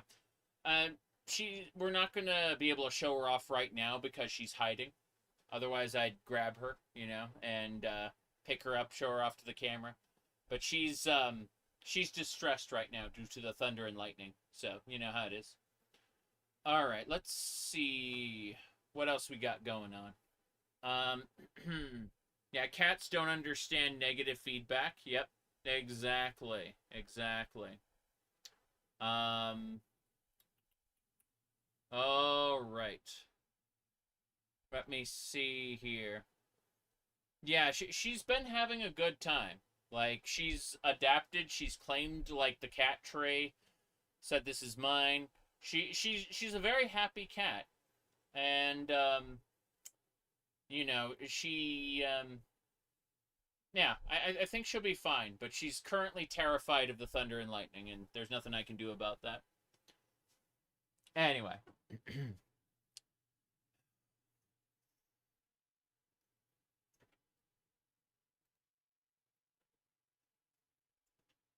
Let me see. Yep, another lightning strike just happened. That should be fine. Let's see if there's anything else we need to do. There we go. You had a kitty cat with a lot of trauma before, and it has been a joy to watch her find her inner kitty. Yeah, exactly. Yeah. All right, so Morrow Swim is what we were grabbing there. We've added that to our list. Daggerfall climbing. Let me check to see. There may have been a different climbing skill I was looking at. I think it's Daggerfall climbing. Better, harder, faster, stronger is what we're going to need. Probably. Let me see. Fair Care looks good. Menacing creatures and bosses. That's probably a good idea. Mercy is the combat overhaul. Trying to see. Yeah, Mercy's probably what we'll grab. You're playing a Redguard Sword Singer spell sword at level 8 in Daggerfall. Cool. I'm looking forward to playing Daggerfall again soon. Like, I've been really enjoying that. I've been enjoying all the games I've been playing lately, but I'd like to get back to Daggerfall at some point soon. Let me check a thing really quick. Seeing a lot of messages. Let me just quickly respond to one, and then we can check out the climbing skill. Oof. There we go. Close that. And I just need to check this. Okay. I think we're good. So, yeah. Let's skim. I'm gonna look for climb. Climb. Climbing. No. Could have sworn it was here. Oh well. I'm skimming up really quick to see if I missed it. Uniques. Drop your loot. Character background. Kogaroon. The Dark Shard. Alchemy redone. Sneak is good now. We'll grab that one as well. That's an open MW one. I guess that's what we'll use. Gothic style I was going to say bartenders. Gothic style bystanders. Looks like a good mod that we'll be using. But, okay. So, let's look at the Daggerfall climbing framework. Here we go. Climbing is now its own skill that levels through use, allowing higher level characters to reach farther ledges, climb taller surfaces, and handle difficult climbs with greater ease. Climbing levels when you start a climb and while you are climbing. Climbing is governed by agility and is a stealth specialization. Higher climbing skill allows reaching higher ledges, initiating climbs from farther away. Some additional rebalancing of the original chim climbing mechanics have been done to allow for a bit more freedom to climb as well, even at low levels. I would like to add trainers and continue to refine the leveling system, i.e. the bonus you get for being higher level. Yeah. And the leveling pace. I cannot promise swift updates. But I will return with more. Why climb when you can levitate? We're going to be an Ohm's Rot Khajiit. So, we're going to be using those feline attributes, meow, you know, and all that. So this will be probably the last Ohm's Rot Khajiit we create for the foreseeable future. I've been enjoying the Daggerfall and the Skyrim ones, and playing a cat girl in in Final Fantasy XIV. But you know, after over a year of memeing cat girls, I think this will be the last one we do for a little bit. Ignore the box cutter. Okay. Let me see here. I'm going to use NGCDMW. Yeah, the skill framework officially doesn't work with NGCDMW. So it's going to be kind of weird to see the two. Yeah. Let's see. Skill frameworks. Training, yeah. Yeah, the dynamic leveling is probably the best way to go for us. For sure. But, yeah, officially it doesn't work. Let's see. Okay.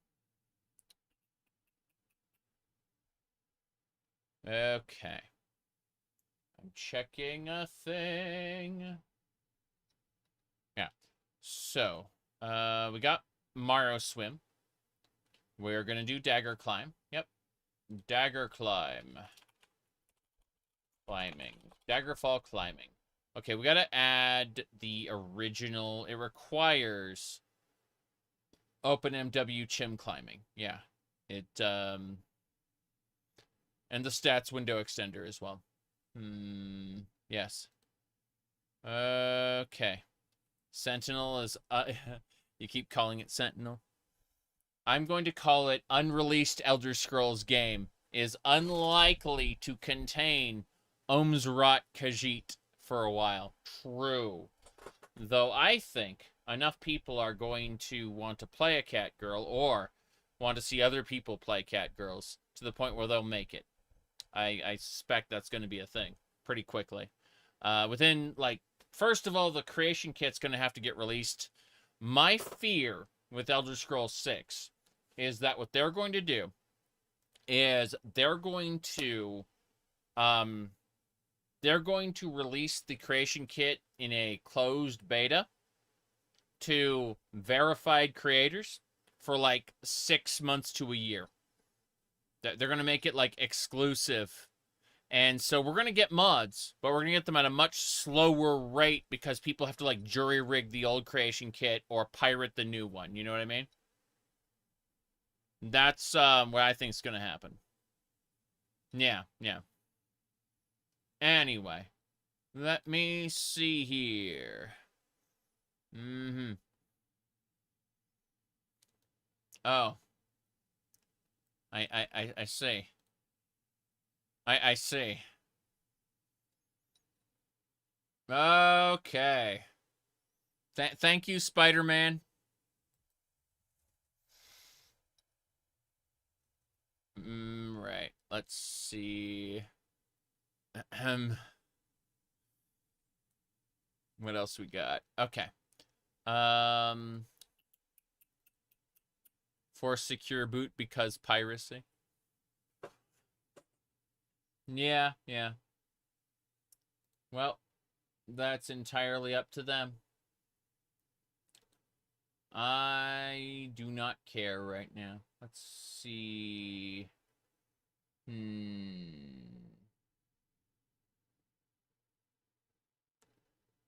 What do we got?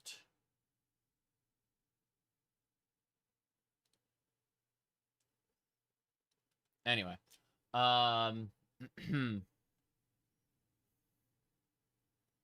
Yeah. We need to grab chim climbing. Chim climbing. Yeah, we got chim climbing, daggerfall climbing. We need both of those. They require each other. Requirements? That's fine. No problem. Let's see what else we got.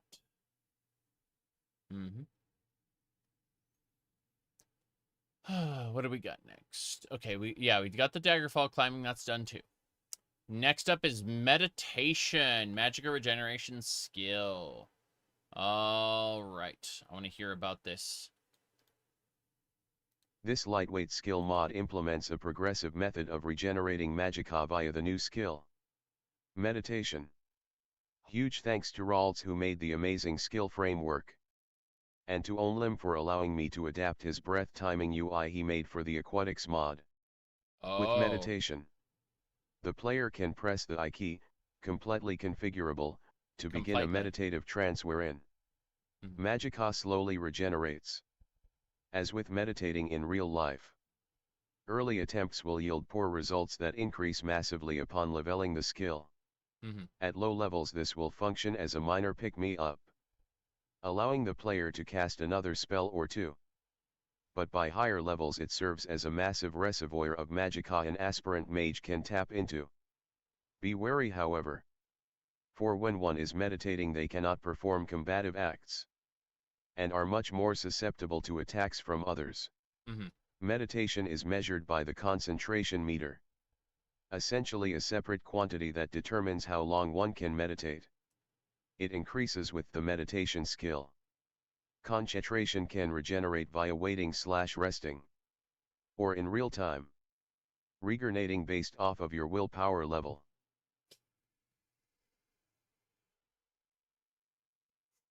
I'm sorry, but those misspellings have produced special voice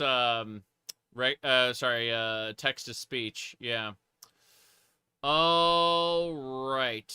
So Altmer have the highest starting skill. Bretons and then Dunmer. got it. Let's go ahead and do meditation here. Yeah, meditation skill. Meditation skill. Okay. Let me see. Yeah, concentration. Good, good, good. I love that. Become Vivek.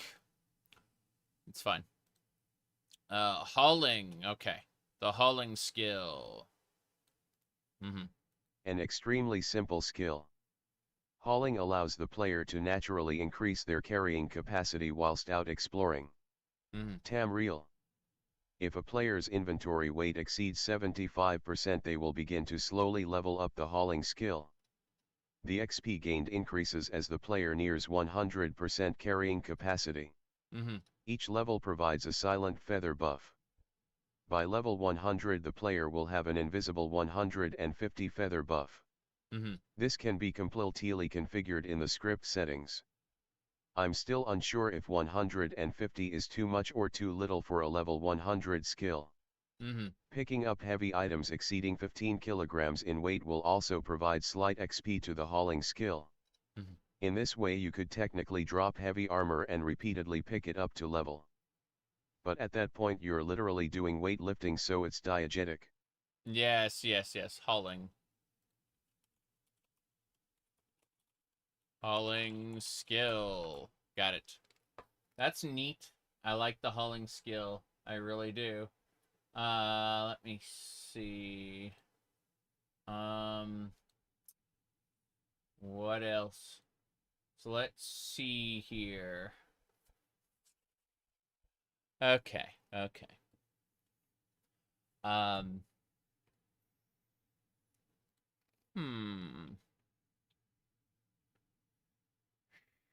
What's general?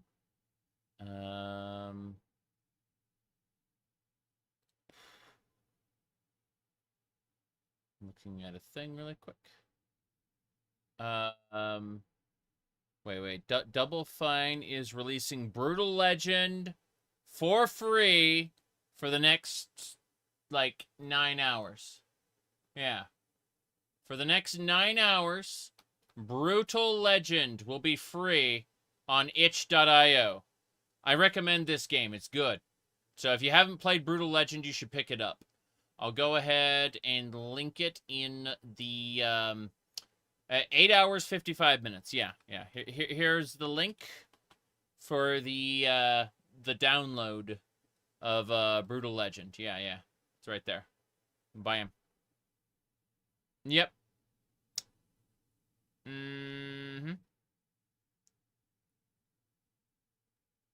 There we go. Is this Guitar Hero? No. No, it's not. Let's see. Hold on. Here.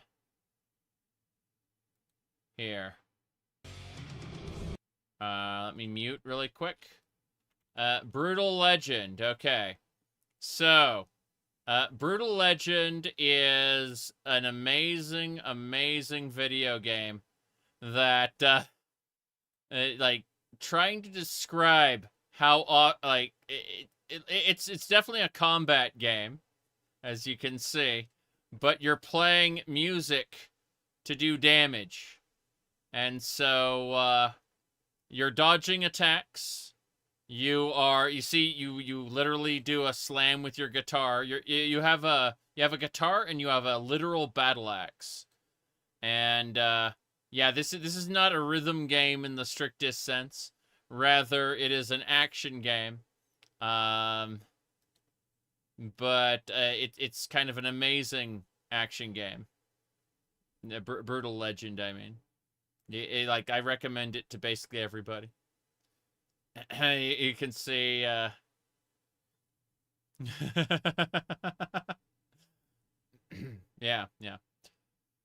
All right, let's see what else we got. Okay, so yeah, the hauling skill is something I want. I've added it to my list already. No problem. Then, let me see. Yeah, close that up. Nice. Stargazer. All right, let's learn about Stargazer. Stargazer lets you watch the stars every night. Discover the constellations and the planets. Attune to the celestial objects to gain buffs. The more times you attune, the stronger buff gets. Let me see. Right. Players no longer start with the spyglass and the Star Atlas. Now the spyglass can be bought from traders and the Atlas can be bought from booksellers. Yes. Okay, Stargazer. That's the yeah. Let's do it. I've only played it once a long time ago, but I've really had fun when I did, so, you know. Telling people, hey, you should get Brutal Legend is a no-brainer. For speaking of no-brainers, I need to open Steam. I need to check that I own it. Yeah, I have Brutal Legend. Cool. Yep. Okay. Let's figure out what we're doing next. Okay.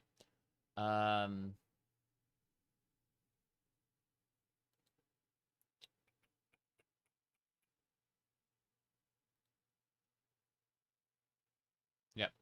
Let me see here. I'm gonna go ahead and say, let me fix this. Yeah. I'm gonna do that really quick. Good. Hold on.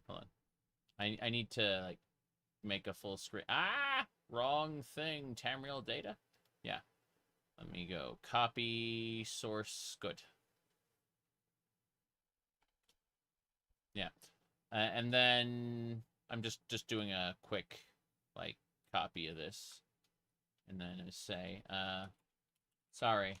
I fixed it. Here's the better one. There we go. Anyway.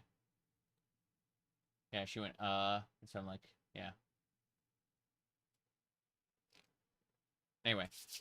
Let's see, anything else? No, we're good. You installed, 500 mods for Skyrim. Manually, achievement unlocked. Yes. A new green screen? What green screen? What are you talking about? I don't know anything about that. All right. That should do it. Yeah. So, there we go.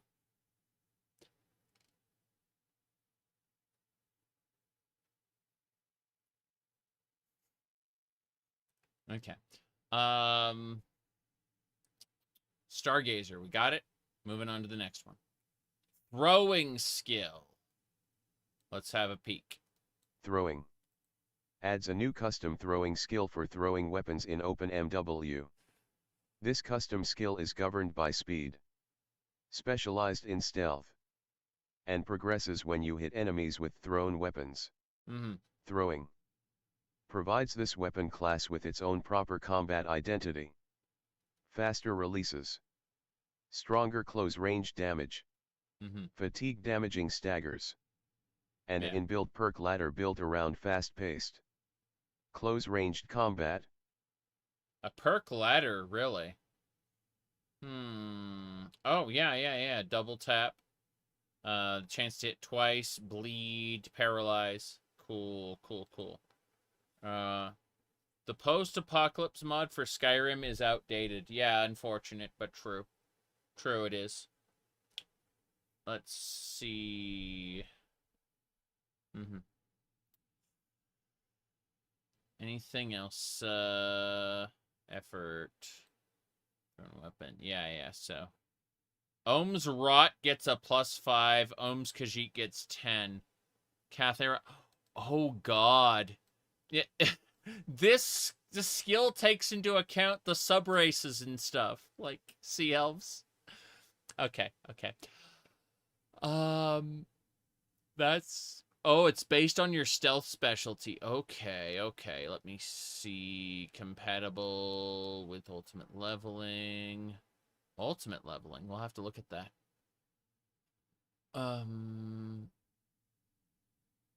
Right. We're gonna have a peek at oh god, it's Yaegrum Bagarn. Okay.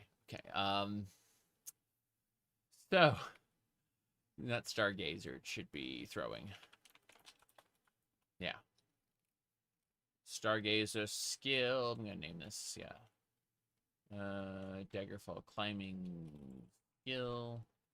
Adding the word skill to all these so that they are known to be skills, because otherwise it's like confused. Okay, yeah. Stargazer skill and throwing skill. Perfect. Anything else I need to do? I need to find my frickin' thing. There it is. Cool. Alright. Could you never throw spears? No. No, you could throw knives and you could throw little shurikens. And that was it. Knives and shurikens. Oh, and darts. Sorry. Darts, knives, and shurikens. Those 3 types. Mostly darts. The Dark Brotherhood would have like an ebony dart, which was worth like 1,000 gold. It was crazy. Like, you'd farm the Dark Brotherhood people. Alchemist grenades. Nice. Nice. All right.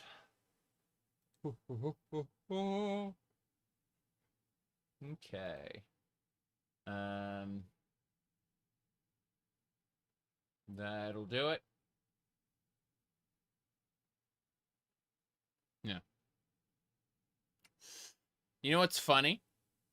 In Starwind, the Star Wars total conversion from Morrowind, grenades and thermal detonators are tied to your throwing skill. So yeah, they're considered marksmen. It's really funny. All right, let's see.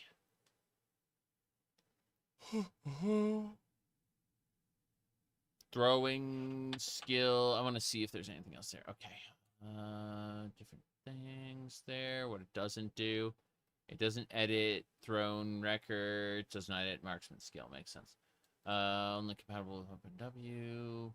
Let's see. Bullseye. Okay.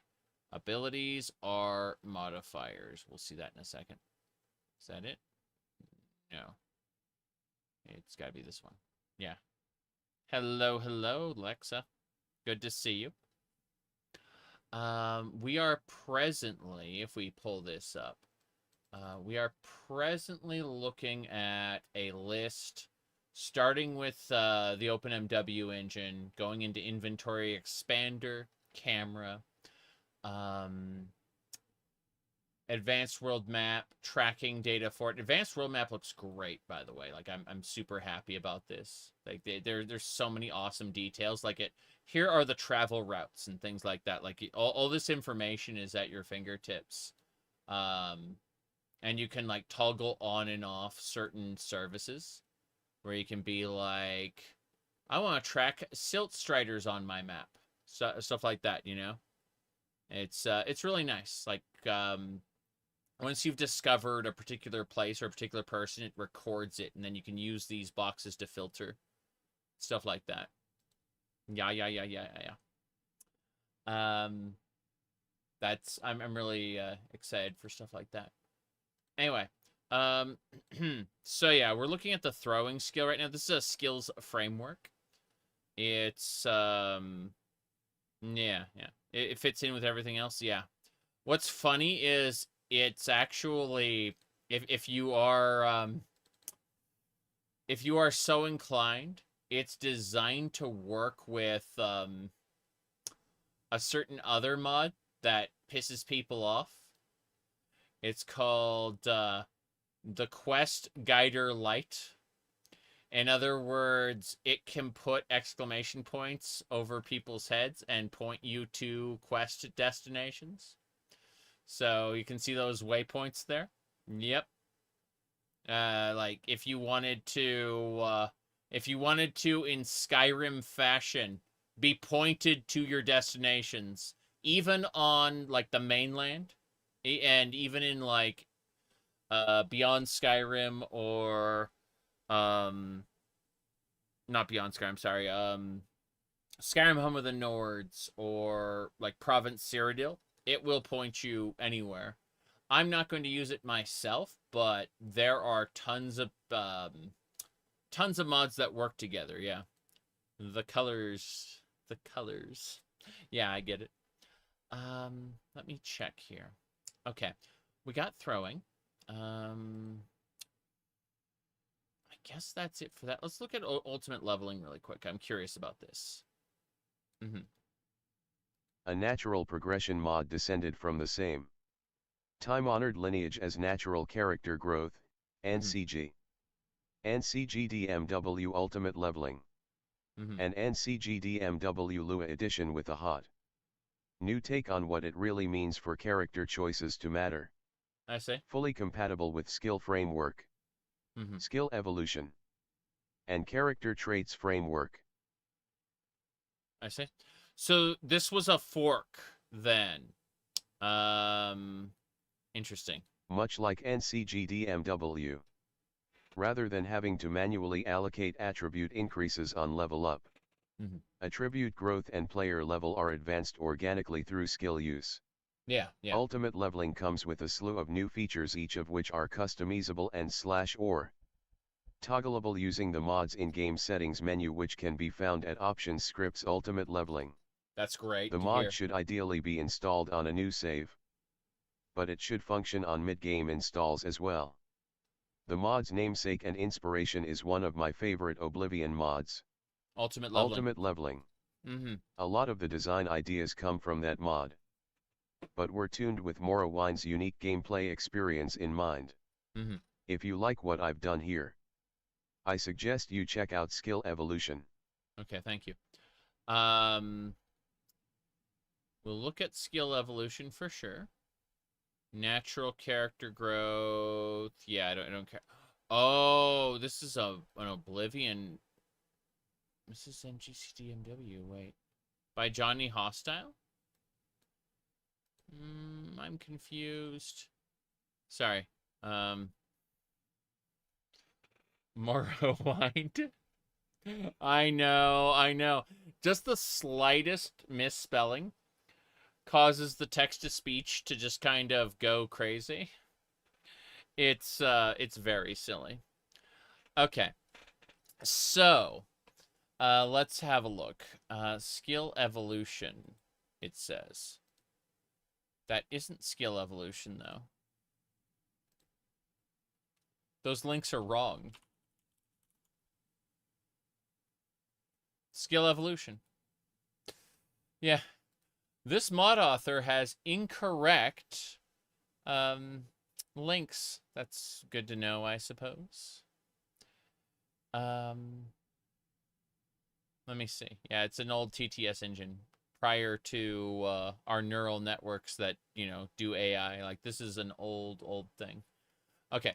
Skill decay progress. Interesting. Oh, this is really interesting. Yeah. Let me see. The unarmored skill, the feat gains. You gain. Oh, that's really nice. Yeah, it's talking about this, like the skill scaling and stuff when you mouse over it. I like this a lot. Let me see. Is this an OpenMW? Yeah, it requires OpenMW. Let's grab skill evolution then and put that in there. Let me scroll down to where my skills are. Okay, cool. Skills framework.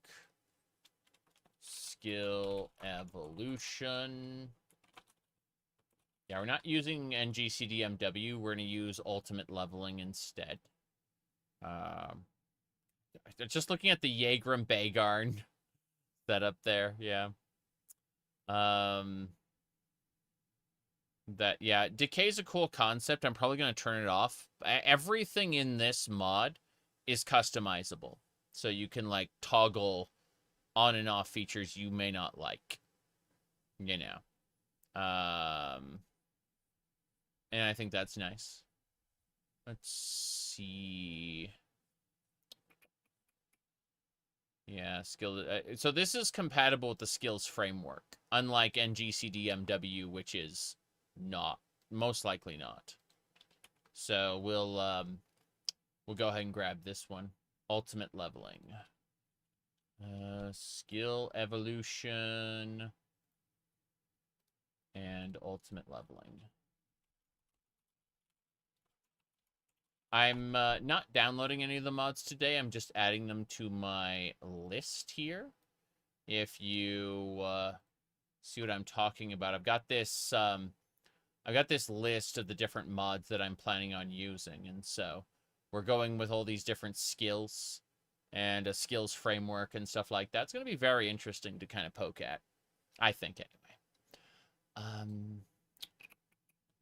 Let me see. What else we got? Okay.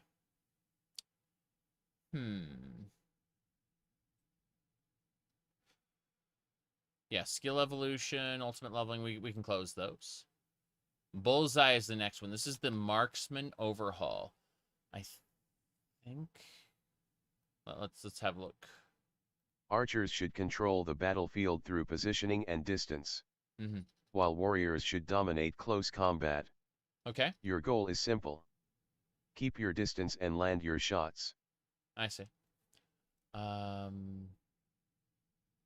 me see. Buff there, fatigue system. You're gonna have to play Morrowind again. You just downloaded GOG's new Tamriel rebuilt through one-click mod. Yeah. If you can, pick up Project Tamriel as well. If you're interested in playing Morrowind, but you don't think you have it in you to, like, install a bunch of mods, consider modding -openmw. Hold on. Let me go look at it. Modding OpenMW. Yeah. I think it was that one. Yeah. I'm just going to grab the site here. Okay, it's called modding-openmw.com. There's an automatic installer here. You can choose between iHeart Vanilla, Director's Cut, you know, various packs, all the way up to like the total overhaul, which is 603 mods, right? All the way down to, like, I really recommend iHeart Vanilla Director's Cut because it's gonna, like, do a bunch of bug fixes. It's going to do a bunch of optimizations, and it's gonna throw Tamriel Rebuilt and Project Tamriel on top of that. And so I recommend it personally. But did GOG fix their Daggerfall pack? GOG ditched their Daggerfall pack because it wasn't good. Yeah, it's no longer listed. You have to, like, find the URL, like, have the URL linked to you by somebody else to get it these days. Because, like, they delisted the Daggerfall Unity GOG cut because it just wasn't good. Yeah. It was out of date, is how I want to put it. Yeah. Like, it was out of date from the moment it was released. That's the unfortunate part. So, it's definitely a time capsule into a pre-release version of Daggerfall Unity. But keep in mind, Daggerfall Unity just, like, it wasn't done when they made the GOG cut. So, you know. Alright, let's see. I'm looking at, like, the fatigue system here, ammo economy rebalance. Chance for the ammunition to stick to the victim. Yep. Let's see. A behavior. Arrows stick. Missed arrows can alert nearby hostile NPCs. GOG has a history of not updating their games. Well, Steam has a history of, like, leaving their games in a completely broken state, whereas GOG will do their best to fix the games, and once they're fixed, they will then not update them. That's true. But, GOG tries to not have unplayable games. It's just that at a certain point, they got to cut their losses and then work on other things. They don't have a giant staff. They make very little profit, believe it or not, despite having a very dedicated user base. All right, let's see. Compatibility. On guard. Let's see. Soft incompatibilities. Headshots. Already implemented here. Sneak attack buff. Projectile overhaul. Nope. Requirements are arrows stick. Fair. Okay. Let me have a look. Arrow stick. What's this? Soft incompatibility with improved weapons. No. I'm looking at this. So, makes arrows stick into terrain or objects. That's kind of nice. Let's grab arrows stick as a part of this. Arrows stick. Oops. Back that up. There we go. And then, once we do that, we need bullseye. Yeah. You lightly modded your TR install. Makes sense. I am just grabbing some pretty much like OpenMW mods.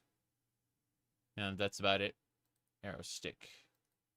Okay. Abilities are modifiers. What's going on with this? Abilities work like modifiers. Makes abilities work like modifiers. That lets you level past 100 and reduces express per level for affected skills/attributes. I don't think so. Evasion. Let's listen to this one. Evasion. Adds a new custom evasion skill to OpenMW. This custom skill is governed by agility. Specialized in stealth. And progresses when enemies miss attacks against you. Right. Evasion. Provides an opportunity for nimble characters to benefit from lighter armor. Good stamina management. Low encumbrance. And movement in combat. As the skill develops, evasion unlocks a perk ladder built around narrow escapes, counterattacks, misdirection, and slipping out of danger. So, unarmored gives you 100%. Let me see. A brand new custom skill utilizing the power of Ralt's skill framework. Adds evasion. A new custom skill governed by agility and specialized in stealth. Yeah. Evasion grants sanctuary based on your current skill.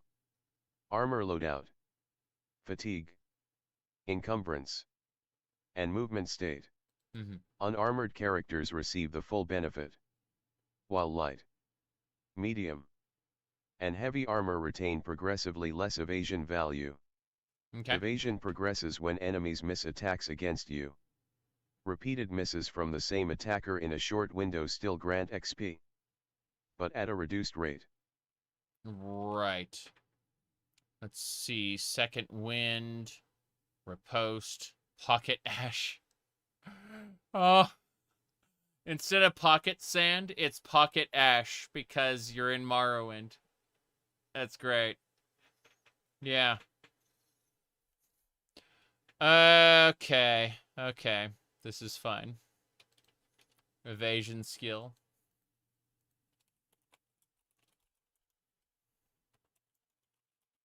Glorious. Pocket ash. Okay.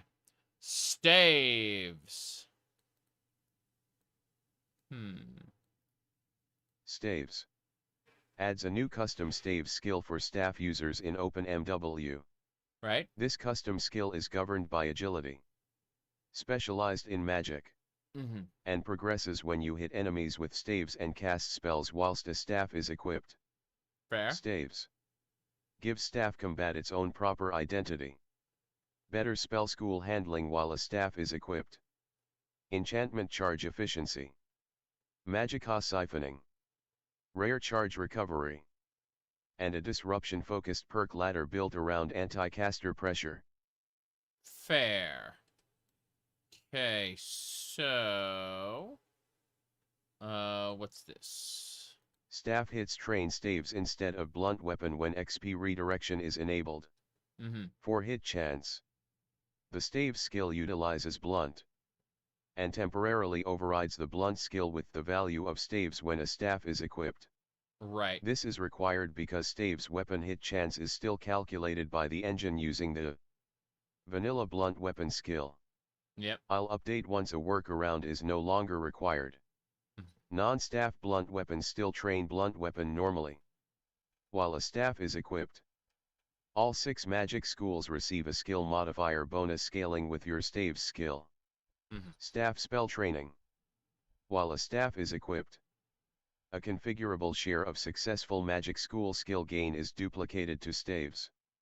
This does not reduce the source school's gain. Enchantment charge efficiency. When using an enchanted staff, staves can prevent enchantment charge from being consumed. Includes configurable settings for XP redirection. Not gonna worry about this. I'm gonna be doing like more of a Spellblade character, so I don't see my not Spellblade. I'm gonna be using probably a spear, I'm thinking. So grip. I want to see about grip. Stance toggle. Any weapon can be one-hand or two-hand. Hey, someone earlier was saying they wanted one-handed spears. Someone earlier said that. Someone earlier said that if you you wanted your one-handed spears to do your Elden Lord thing, here it is. This is what you need. We're picking it up. Grip. Stance toggle. We get to have one-handed spears. That's right. Ooh la la. Okay. So we hit our hotkey and it switches between one and two-handed mode. Let's see. So there's a modder API for it. In the event you wanted to do something. Force thrust for one-handed spears. Yes. Glorious.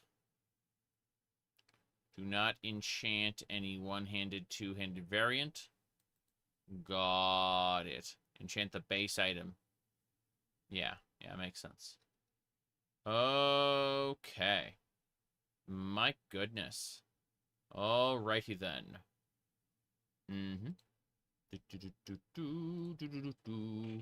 Moving along.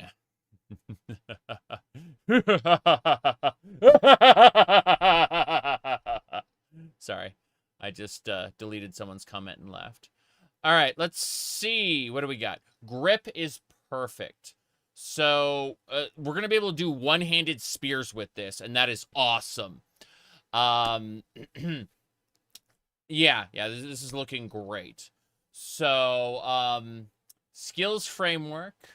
Let's go over this. We got the skills framework. We got the skill evolution, ultimate leveling, right? And then we're going to be able to use spears to do like one-handed thrusts while wielding like a tower shield. So we're going to be able to make like a tanky, ridiculous cat, I think. Yeah, it's going to be fucking awesome. Yeah, exactly. One-handed spear and a big tower shield. That's what I'm thinking. And we're going to have the hauling skill, which is going to go up when we're like hauling our heavy armor around. So we're going to get basically strength training. Is we're gonna be able to increase our carry capacity by hauling stuff around. So we're gonna be a ridiculously stupid, like absolutely ridiculous cat girl that's going to be running around in like bulky armor with a big spear.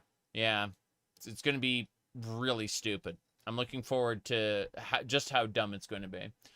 Alrighty then. So, yeah, grip stance toggle is amazing because like any weapon is going to be able to be one-handed or two-handed now. Which makes me want to look back at that staff skill again. Like that staff skill looks great for other stuff. My goodness. No. Thank you for the 100. My goodness. I've always been a well-dressed fellow. Is this a meme? Life is a meme.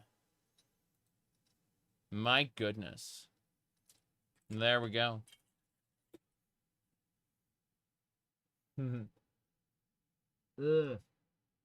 I am definitely, definitely a weird person. Let's hold on a second. Let's do this. Let's grab, hold on. Let's do, we go over to pictures, then we go over to useful, and then, here we go. I think Caesar best said it. All right, let's state the obvious. There's something wrong with me. There you go. Yes. And meme is life. Perfect. Absolutely. Absolutely. All right. Let's continue, shall we? Now, you wouldn't call me a normie?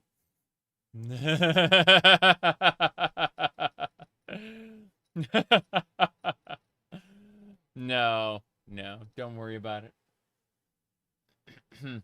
Did you know, by the way, that the OpenMW engine does support controllers? And there is like a controller, like Xbox Classic interface that you can use. It's really good. I recommend it. There's lots of really fun controls, mods for controls in general. My goodness. You've not watched for years? Oh, trust me. I've been weird for years upon years. I just haven't shown the internet. Anyway, let's continue, shall we? My goodness. I mean, we could replace the cat ears with the hat, okay? We could replace the cat ears with the hat. Alternatively, we also have, let's see, let me see, what else could we do? We do have, this one. This one, I haven't, like, put the beads on properly, so it's going to, it's going to, not look right. You know, I haven't actually attached this quite right, but eventually we're gonna have this, these like demon horns, you know. Those will be nice. But yeah, I'd say my favorite are either the cat ears or the bow. The bow is nice as well. But you know, if we really want to go crazy, we got the hair ties for the pigtails. We can do that. I'm not doing that right now. Anyway, this said fancy hat. Yeah, I've got a different hat, which I think. Let me triple check something really quick, because I could have sworn I had like the other hat right here. Hold on. Let me grab a thing really quick. Oh, I see it. Okay, give me just a sec. I will switch over to this. Whoops. Yeah. Anyway, what we got here is, this is honestly one of my favorites. It's a small hat that sits off to the side here like this. And yeah, this is honestly one of the best, I think, personally. Yeah. My goodness. Give me a sec. I'm gonna switch to that there. I was feeling on scrunchies. For your wrist? I don't know. Hadn't considered that. Yeah, yeah. My goodness. I have a full pirate hat. Like, one that's, like, fully plumed and everything. But that's, like... It's, like, 20 years old. So... It's very delicate compared to this, where I got this at Spirit Halloween for, like... You know... An archer. Stealth archer hat. Something like that. Either way. We have a lot of fun. That's the point. Is when you're streaming, you should have fun. And there are people who are offended by it, which makes it really funny. All right, let's see. Okay, we're going to grab that staff skill after all, I think. So it's under the throwing skill, staves, skill. I'm adding the different skill frameworks here, so this is good. So the hair's looking good. Honestly, it's a little frazzled after a day. It's been about a full day since I washed it, so it's like really frazzled. I have like a lot of natural oil that just kind of builds up real quick. So my goodness. No, I actually had believe it or not, I actually had long hair back in 2010. I cut it due to work at the time. But, you know, like, I work from home now, so I don't have to worry about that. I can be as I wish to be. No one cares what I look like, and that's awesome. But, yes. Ponytail. Well, what's really cool about ponytails is that when I put them on, people go, "Did you cut your hair?" It's funny. Of course, the main reason I have these little things are to be, you know, even sillier. Because, honestly, I love being silly. But, yeah. We kind of do something like this. And just, you know. At the end of the day,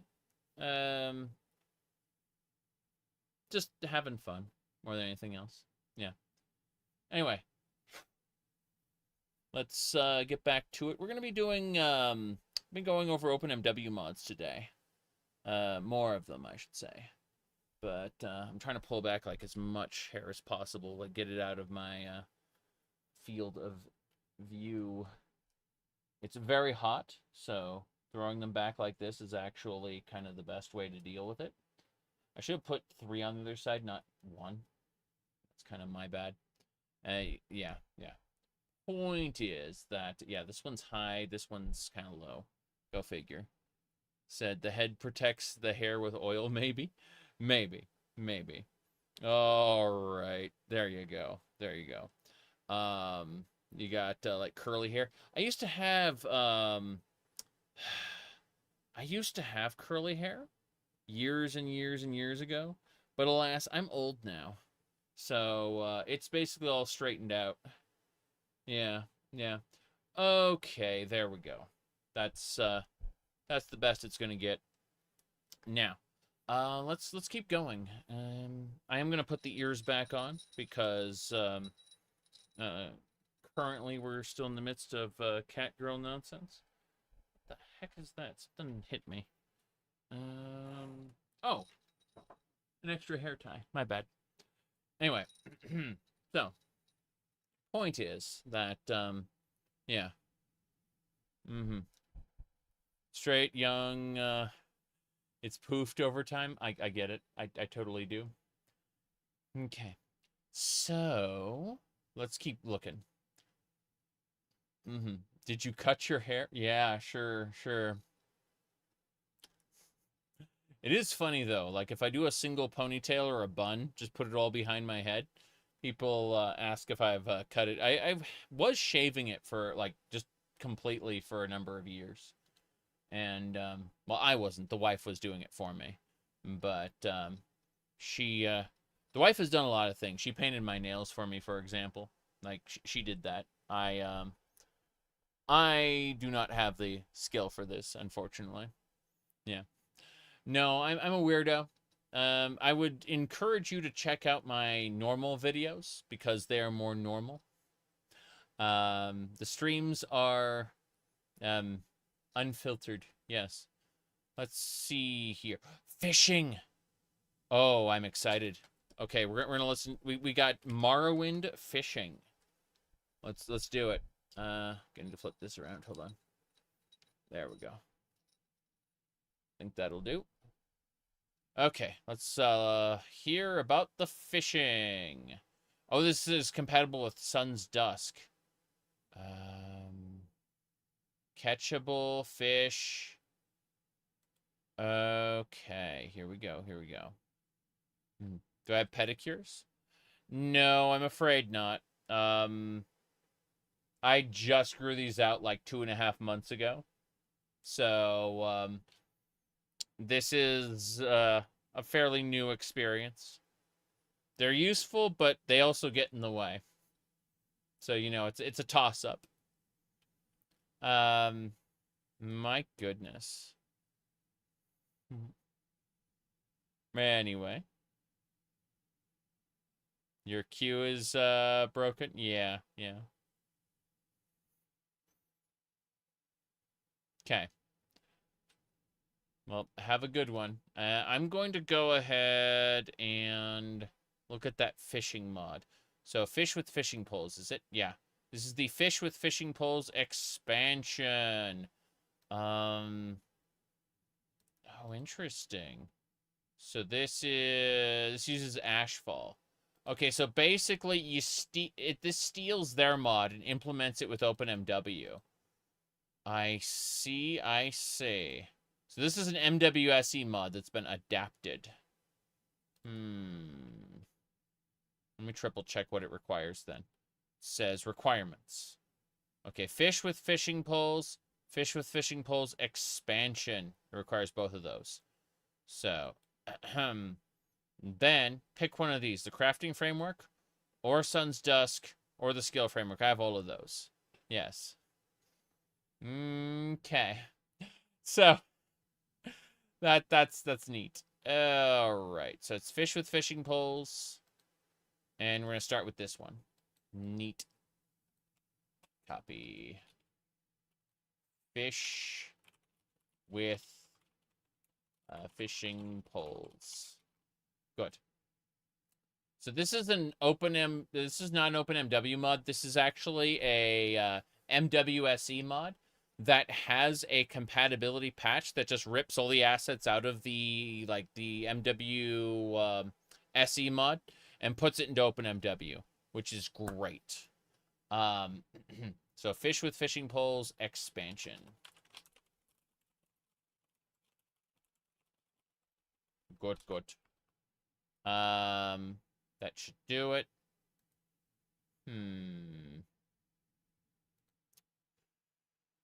Yep.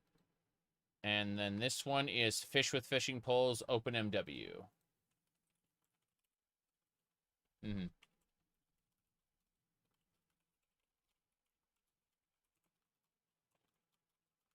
Good, good. Okay. Did they not make a main fishing mod for the console version? I don't think they did. Yeah.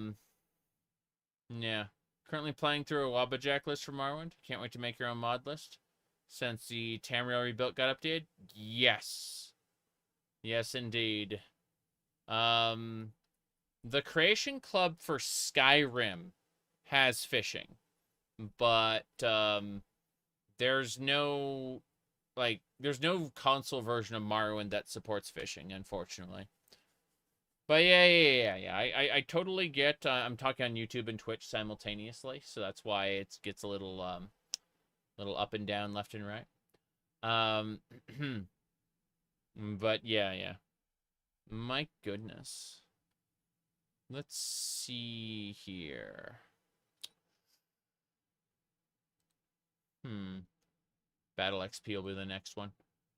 All right. I think this will work. Anything else we need to do? Crafting framework, OpenMW, Sun's Dusk. Yeah. I get it. I'll close that up, though. Battle EXP. I want to hear about this. So,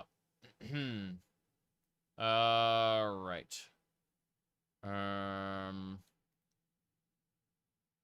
Isn't it a bit silly that in unmodded Morrowind, you can grow your maximum HP by leveling your character with non-combat skills such as Mercantile and Speechcraft? True. It's only logical that if you want to get tougher, there's only one fair way to earn it. The hardship of real battle. Whether it's a brutal slugfest, a sneaky murder, or a devastating magical blast. You witness your opponent's death and learn from their mistakes, ensuring the same fate won't befall you. If you're more of a spiritual type, perhaps you even absorb a drifting fragment of their fleeting soul. But how else mechanically do we grow HP? If not by leveling? Actually, leveling in Morrowind is unnecessary. Kill tracking makes more sense. Hear me out. I see. Let's see here. Fishing mini games have been popping up in more and more games, and you're all for it. Yeah, I like fishing a lot. I really do. Right. Yeah. So, that should do. Anyway. Do not hear him out.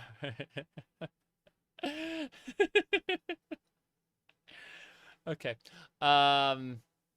We do need to hear more, though. Every enemy you kill now contributes, proportionally, to your new battle experience skill, which drives your endurance growth and with it your maximum HP. The HP formula is changed to depend entirely on endurance. Your character level is irrelevant. We may as well remove levels completely. Leveled lists? Just a lazy content gating stopgap anyway. They can be disabled with Jobish's deleveling tool. Level up screens can be disabled with Mule. Natural character growth or lazy leveling, they make attributes grow automatically as your skills increase. Not required, but recommended. I don't think so. I'm not interested in that mod. I'm looking at the de-leveling tool. Okay, we're done. Yep. I'm not interested in this. Yeah. You do feel like endurance from running around, becoming healthy makes sense. More than taking damage, 95% of MMA fighters have broken bodies. Well, the real issue with MMA fighters is that they don't have magic or like miraculous potions to heal themselves. You know what I mean? Like they have to heal the old-fashioned way. You know, let the body restore itself. And the body ain't perfect at that.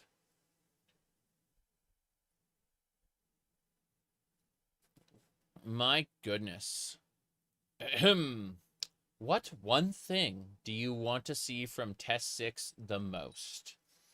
A fun open world to explore. A lot of people have like dream things they really, really want from what do you call it? They want from the next Elder Scrolls game. But I don't believe that they have what it takes to tell a good story. I could tell you that, oh yeah, I really, really want, you know, like a great story. Like, I don't have faith that they're going to make a great story. If they do, I'll take it, obviously. But I personally think what they're going to do is they're going to make something with like a middling to bad story. But I believe that they have within themselves the capacity to make a really fun open world sandbox. And that's what I want from Elder Scrolls 6. I want them to channel their talents to make a really, really good handcrafted open world sandbox. And if they don't, if they try to repeat Starfield again, then Bethesda's probably truly dead at that point. I think Starfield could have been good if it relied, like, if the dungeons themselves were procedurally generated, and procedurally generation was done to, like, an extreme degree, to where, like, they went into like painstaking detail and added all kinds of variations, you know, to the point where it took maybe 100 hours to see all the variations. Fair. But that's not what we're seeing in Starfield. It took like 30 hours to see all the variations, you know what I mean? Oof. Anyway, let's go ahead and look at toxicology. New skill. Toxicology. Adds a dedicated toxicology skill to that is governed by intelligence and specialized under stealth. Letting poison-focused characters apply harmful potions to all types of weapons as lasting coatings. Vanilla allows the player to brew harmful potions, but doesn't really let you do anything with them other than drink them yourself. Yes. Whilst there are other mods out there for both MWSE and OpenMW that allow the player to apply these harmful potions to their weapons. Right. I wanted to take it a step further. Imagine just chugging, like you make a potion of, you know, like damage health, and you just drink it. Like, why? Why would you drink it? And, you know, the answer is obvious. They didn't have a system for, like, poisoning your weapon in that game. My goodness. Let me see here. Fight the humans. Yeah, I don't know. Howdy, Judge Dredd. Good to see you. It is, okay. That'll do it. Perfect. All right, we got these spread out. Good. It makes sense. You like this one because it makes the poisons you often sell to alchemists not worthless. Yeah, exactly. Okay.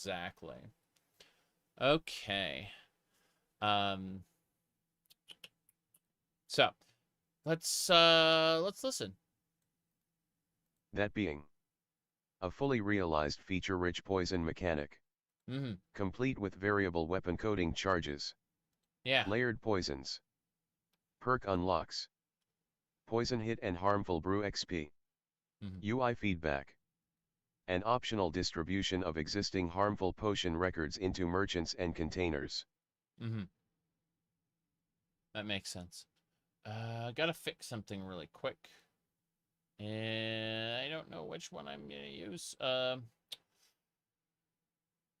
gonna regret this. Okay, need to fix a thing really quick. Downloads. Okay, we're good. I just need to make sure everything was fixed properly. Okay, I think we can pop that back into place. Good. There's a funnier one that lets you throw stuff. That's pretty funny. All right, I want to hear the details. Give me a sec. A brand new custom skill utilizing the power of Ralt's skill framework. Adds toxicology. A new custom skill governed by intelligence and specialized in stealth.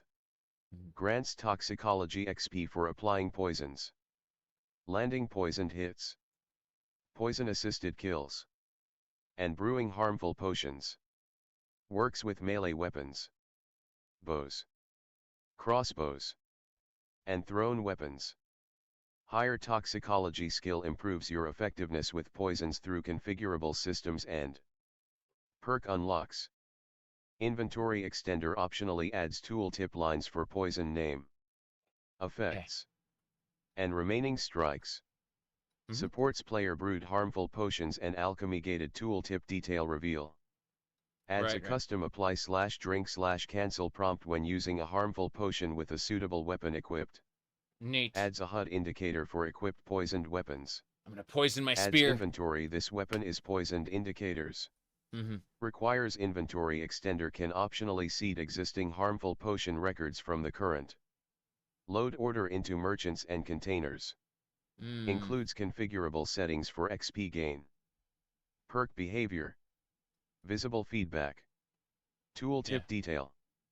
and debug messages. Okay. So, this does not replace alchemy or vanilla's poison and creation. Does not require any other poison crafting usage / mod. Okay. Let's see what we got. Equip a suitable weapon. Use a harmful potion from your inventory as you would with any regular potion or consumable. If toxicology detects a harmful effect and a valid weapon, it opens a prompt. Apply consume the potion and code your weapon. Drink the potion normally. Yep. Cancel leave the potion untouched. Fair enough. Hit enemies with the poisoned weapon to apply the potion effects.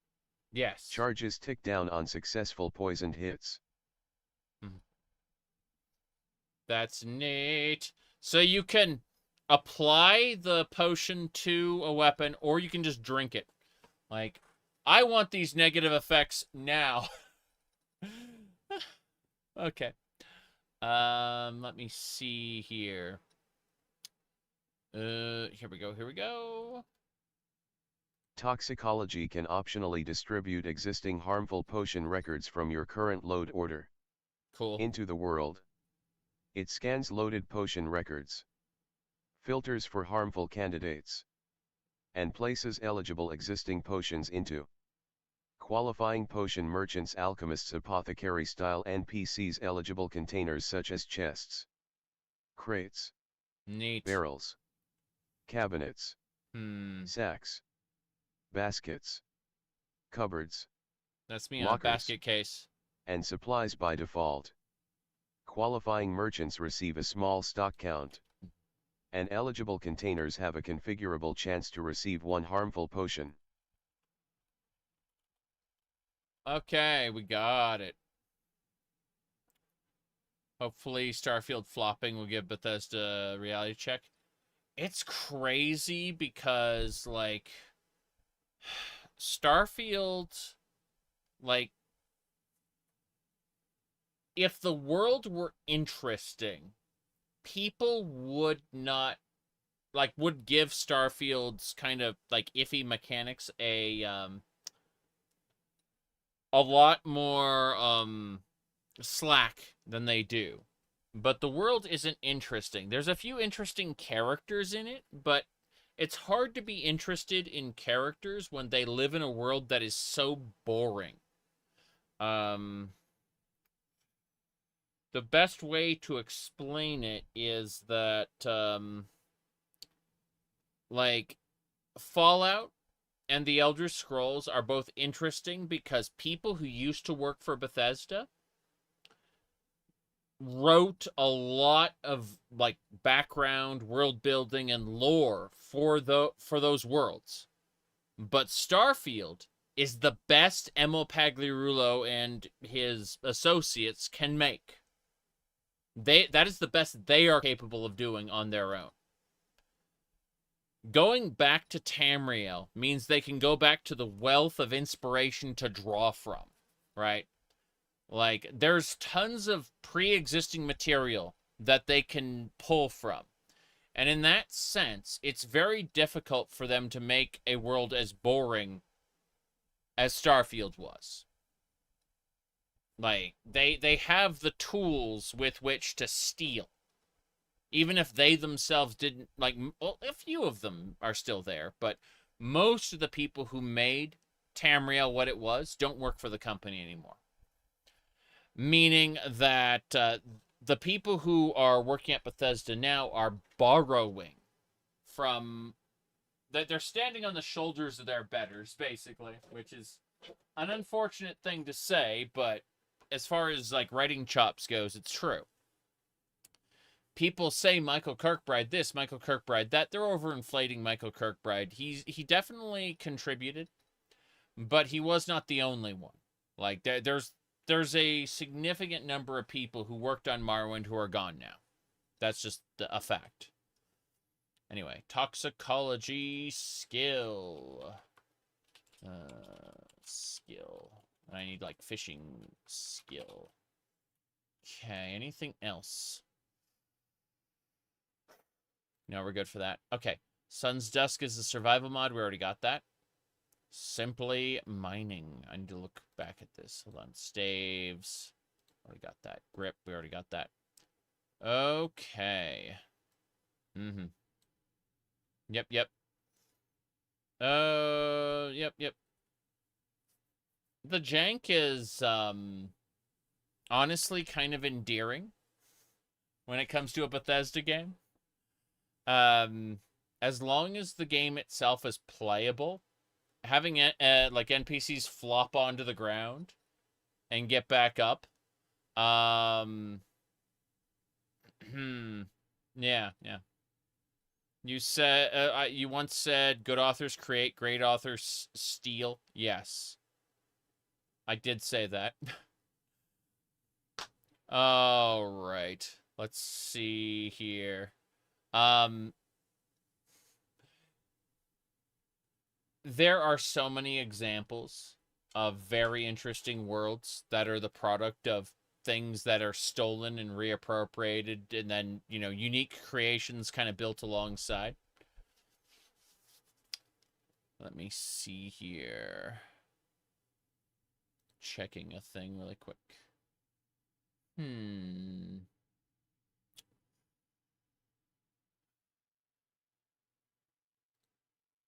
Okay. This is fine. I got distracted. It's why people are so excited for Obsidian Fallout. A lot of the guys who built the world from the starter there. Yeah, but I think that, like I've mentioned in my recent video when I talked about the buyout, I said that there are... people look at the big names and they ignore the little names. What I mean by that is you have, like, you have a, like they treat these people, like titans, you know, larger than life. But in reality, part of what made a particular franchise, a particular movie, whatever, great, might be one of the more minor people who isn't, like, majorly credited or isn't credited at all. Like, that's just kind of how large projects go sometimes. I think Richard Garriott is a great example of, like, if it were just Richard Garriott, we would have Ultima again. Like, we'd have tons of Ultima spiritual successors with other names that are, like, equally as good, and we don't. And the reason we don't is because Richard Garriott is not the end-all be-all that made Ultima what it is. He's got his name on everything that's Ultima, but someone else at origin was responsible for making the good ones. And I'm not saying, like, that other person could spontaneously, like, generate a new Ultima, but rather, video game production is a collaborative effort, and knowing that it is a collaborative effort is a big deal, because it means that the guy who's, like, has the big name, the guy who's hailed as the one responsible, can't do it, and the little guy on the side can't do it either. Right? And so, at the end of the day, it was their cooperation that made it work. But we don't know exactly which piece of the puzzle that is missing to make a great Elder Scrolls again, a great Fallout again. You know, like, Fallout New Vegas was probably produced in a bubble, and it is most likely it is very unlikely that we're going to see something as good as Fallout New Vegas again from Obsidian. We're probably going to see something that is somewhere between the Outer Worlds and Fallout New Vegas, and I don't mind that. I really don't. It's just that it's going to disappoint a lot of people, most likely. If we get something that's as good or better than Fallout New Vegas, I will happily accept it, but my expectations are very low. Yeah. Alright. right, let me looky. Skill framework. Go over here. Okay, we got toxicology. Yep, we got basically everything I wanted. So let's look at mods requiring this. Good. Battlecraft. Sorry, Bardcraft. Let's look at Bardcraft. You're modding Skyrim -2. That I am, Evie. It's good to see you. How have you been doing today? One day people will realize that they have free will and that they can make a newer, sexier Fallout New Vegas. I don't know. You want more games that look like Avowed? I see. I haven't played Avowed. I was kind of put off by the original trailer with the glowy hand and, you know, and everyone screaming at Skyrim. But, oh. Yeah, I can't click that. Let me see here. Hold on. I'm checking a thing really quick.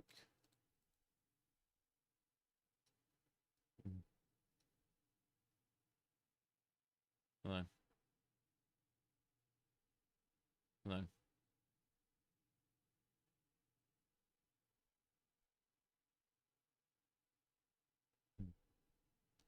I see. This is impressive.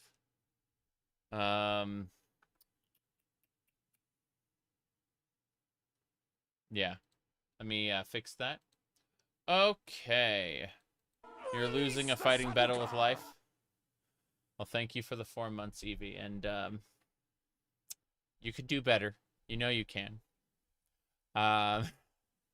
But yeah. At the end of the day, none of us wins. None of us wins against life. Rather, we have our ups and downs. And the downs can be much, much longer through our inaction or through our attitudes. And we have the capability of to start upward momentum. Yes. Eventually, life's gonna kill us. None of us are getting out of life alive. So, make what you have and make it grand. Anyway, I need to look at this. So the hauling skill is amazing. Basically, it increases your carry weight by, like, running around over encumbered. I love it. And it, like, there's strength training where you, like, you'll pick up and drop really heavy stuff. Yeah. You never really win. You just do a little better each time. Yeah, exactly. Okay. Incantation. Jewel crafting. We're gonna go look at jewel crafting. What else? For the photographers of Morrowind? Really? You plan to live through it forever? I see. Okay. At least you're not like that guy who was transferring his son's blood to himself to believe, like, because he believed that would, like, let him live longer. Like, his son's blood was fresh and his was, like, old. And so he believed by, like, getting regular infusions from his son that he could, like, stave off death. He was crazy. And, you know. Anyway, let's see. I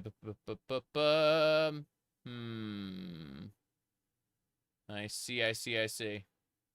That dude is an actual parasite? Yes. I know. Okay. Let's see. Live forever. Yeah. All right. Let's see. You have to sacrifice a goat every 3rd day to gain immortality. What is that? Crusader Kings 2 had a ritual of immortality, and if you fail it, you just die. And if you have it, then you can still get, like, overthrown by people who hate you. And it's like, well, you don't age, but you're still gonna get killed by your quote-unquote loyal retainers. Ugh. You said the nails are fire. Thank you, Evie. I appreciate it. These are pretty like, I'd say the polish is pretty low quality actually, but in a webcam it doesn't matter that much. In real life, if you scrutinized it, if you put it like up to your face, you'd be like, "Oh, yeah, that's not good." But you know, no one can really see. Someone right now is like taking a picture of this and going enhance, enhance, enhance, enhance, enhance, enhance, and they put it on 4chan, and then I find out about like 3 days later. Yep. Anyway, so loyal retainers are about as loyal as the mercenaries they employed. Correct. All right. Anyway, I do appreciate that, though, Evie. Okay. So, let me see. Hey, exposing my nails. Yeah. I mean, there are people who have written like lengthy posts about me. It's really funny. They go and explain like they say what is he, an F slur now? It's like you're using 4chan. Everyone on 4chan is an F slur. Don't you know that? Like, we've already established that in the past. I'm sorry, but you've used 4chan. It's too late for you. Alright, let's see. Incantation looks pretty good. Yeah. Anyway, moving along.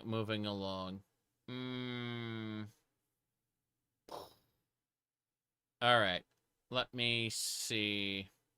Stargazer, Sun's Dusk. We have Sun's Dusk there, yeah. I'm not using anything right now. Let's see. The Bard's Guild, A Cosmic Nightmare. Interesting. You used 4chan. It made you mentally ill. Never again. I don't use 4chan, but I get linked to posts. Like, I know people who use it regularly, and they will link me to, like, archived versions of, what do you call it? Of, like, posts. And it's really funny to see just, like, how broken those people are. Alright, let's see. I have Morrow Swim already. Hulling. I could have sworn there was like a crafting skill here. I don't see any of it. Experience-based leveling. Back in the day, as long as you stayed clear of B and pull, you were fine. Oh, trust me, there's a lot of really, like, disgruntled people on V. And,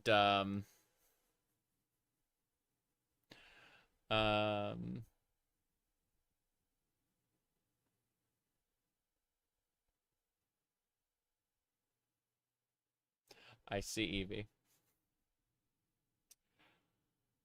Anyway.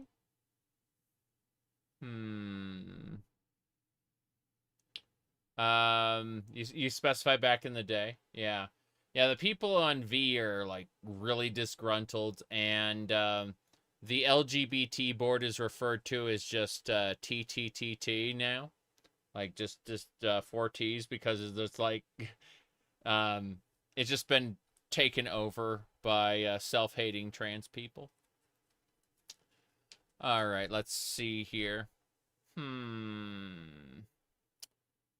have throwing already. I'm gonna go look at that Bard's Guild, though. Yeah, there's Bardcraft. Let's see. Bardcraft. Here we go. MIDI-based performance. Let's listen to this.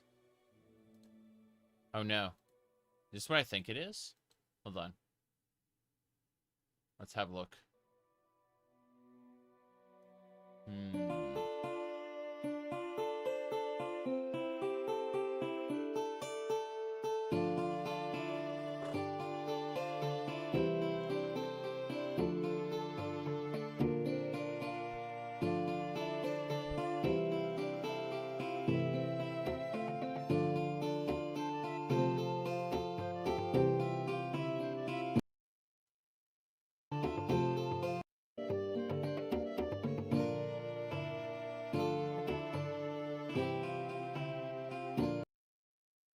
That's Morrowind.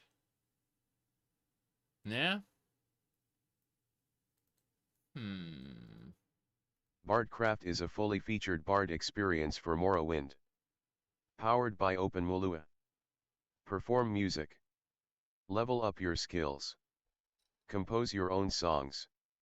And gather a troupe of unique performers as you make a living playing taverns and streets across Vardenfell. Does it work with Tamriel rebuilt though?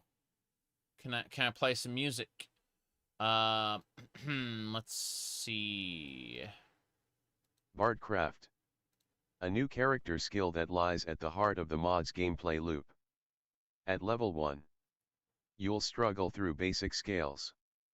And likely be thrown out, or assaulted, in any tavern you dare to test your mettle in. I see. Keep at it. The more you play, the better you'll become. I see. Dynamic reactions.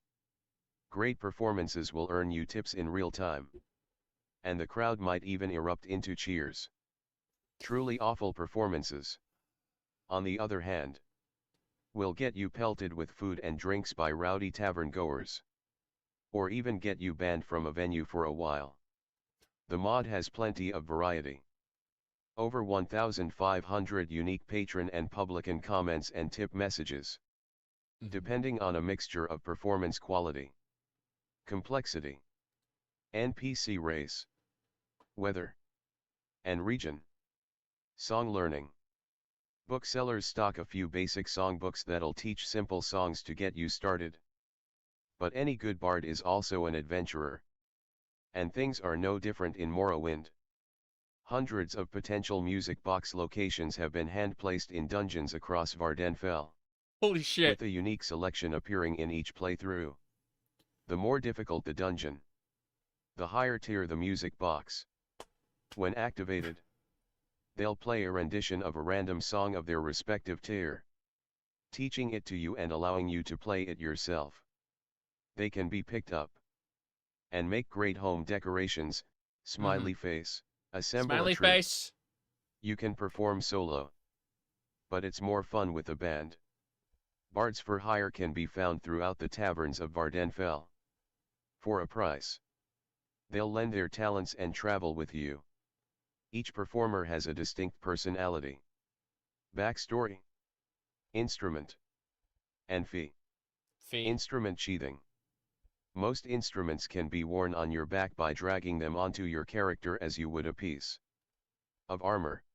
Neat. MIDI-based performances. All of the mod songs are pure MIDI. Played in real time, note by note. This enables instrument animations that are truly synced to the notes being played. And audible flubs with low performer skill. Custom songwriter. Buy blank sheet music from a bookseller and write songs in-game. Completely freeform. Using a MIDI piano roll style interface. The editor is simple but functional. You can choose instruments, parts, adjust BPM and time signature, toggle looping, and use helpful tools like scale highlighting and snapping. More functionality, like copy/paste, undo/redo. Okay.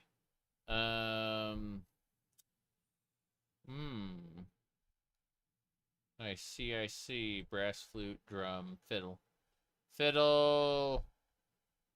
I see. 21 included songs. Wow. Okay, Bardcraft it is.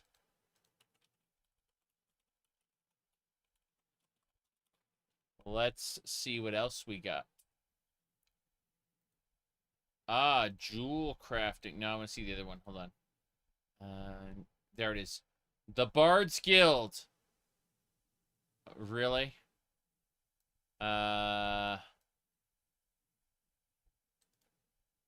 Something is wrong with reality. The threads of causality that bind past to present are unraveling. And forbidden memories from erased timelines bleed through the cracks. The world sings a dissonant chord. And only those who listen closely can hear the whispers of what should have been. You are a lore keeper. A chronicler of the impossible. Tasked with finding these temporal echoes before they tear the fabric of existence apart. But be warned. To remember what the world has forgotten is to invite the attention of things that dwell in the spaces between what was and what is. I see. Wait, said the guy who forked Test 3 MP. Oh, yeah. Let's see. The Bards Guild is a fellowship of musicians, historians, and storytellers dedicated to preserving Morrowind's cultural heritage. Morrowind. They perform in taverns, collect ancient manuscripts, and maintain the oral traditions of the people. Yes. But this is merely the first movement in a much larger symphony. Behind the curtain of entertainment, the guild operates as something far more ancient and terrible. A metaphysical intelligence agency that doesn't just record history, it writes it. Through songs that shape opinions, stories that manufacture heroes, and memories that bend the course of events. The guild has become the invisible hand guiding Morrowind's narrative reality.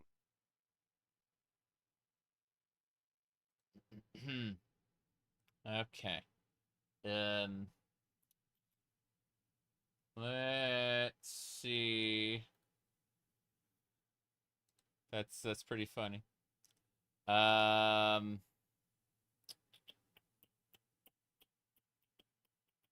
Look this up. Let's see. Your mod looks awesome. What's the red circle? And there's no settings for the mod in the OpenMW settings area. What's the weird music that plays? OpenMW only. Yeah. Let's see here.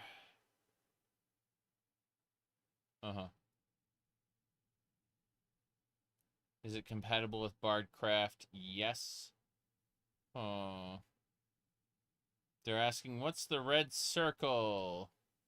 Why are there no settings? I don't want the circle there all the time. It's like, what? What does that mean? Let me see. Okay.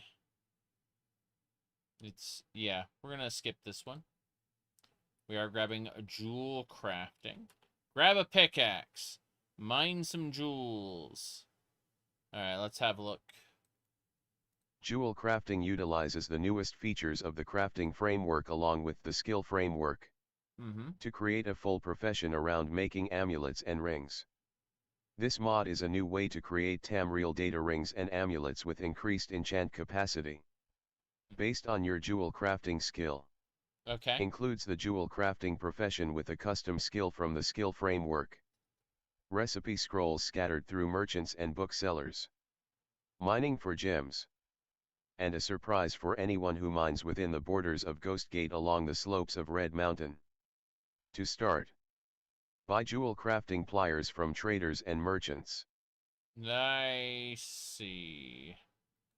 Okay. The jewel crafting skill is governed by willpower, specialized under magic, and appears in the crafts section of your stats window. Right. It starts at level 5 and caps at 100. Level it up by crafting jewelry. with a small amount of XP gained whenever you find a gem while mining. Okay. I highly recommend simply mining to find ore and gems consistently. Yeah. Otherwise, gems can be found at alchemists. Cool. Every time you mine an ore vein, you have a chance to find a gem alongside the ore. This works automatically with simply mining. Without it, each node gives one chance per harvest with a 1-day cooldown. Jewelry quality is warped based on the difference between the recipe's required level and your jewel crafting skill. Crafting well above the requirement produces higher quality pieces. And higher quality rings or amulets have increased enchant capacity. If armorer, enchant, or short blade are among your major or minor skills, you'll gain slightly more XP. Fair. Use the console command Lua Jewel Crafting X, where X is any number between 1 to 100, to set your skill to a specific level. We don't need to do that. Shut up. Okay. Simply mining, inventory extender. Unofficial Tamriel rebuilt spells. Utility spells. Good. We're grabbing those. We're grabbing those. Jewelry crafting. That's what we grabbing. Jewelry crafting. Okay. Pick that up, no problem. Pick this up, also no problem. Let me see. Is there anything else here? Could have sworn I missed something. Ah, okay. That should do it. I got distracted by a funny thing. So, yeah, we just need simply mining. Let's see, stats extender window. We're grabbing that already. Let me see. Inventory expander. Yeah, stats window. Yeah, stats window extender.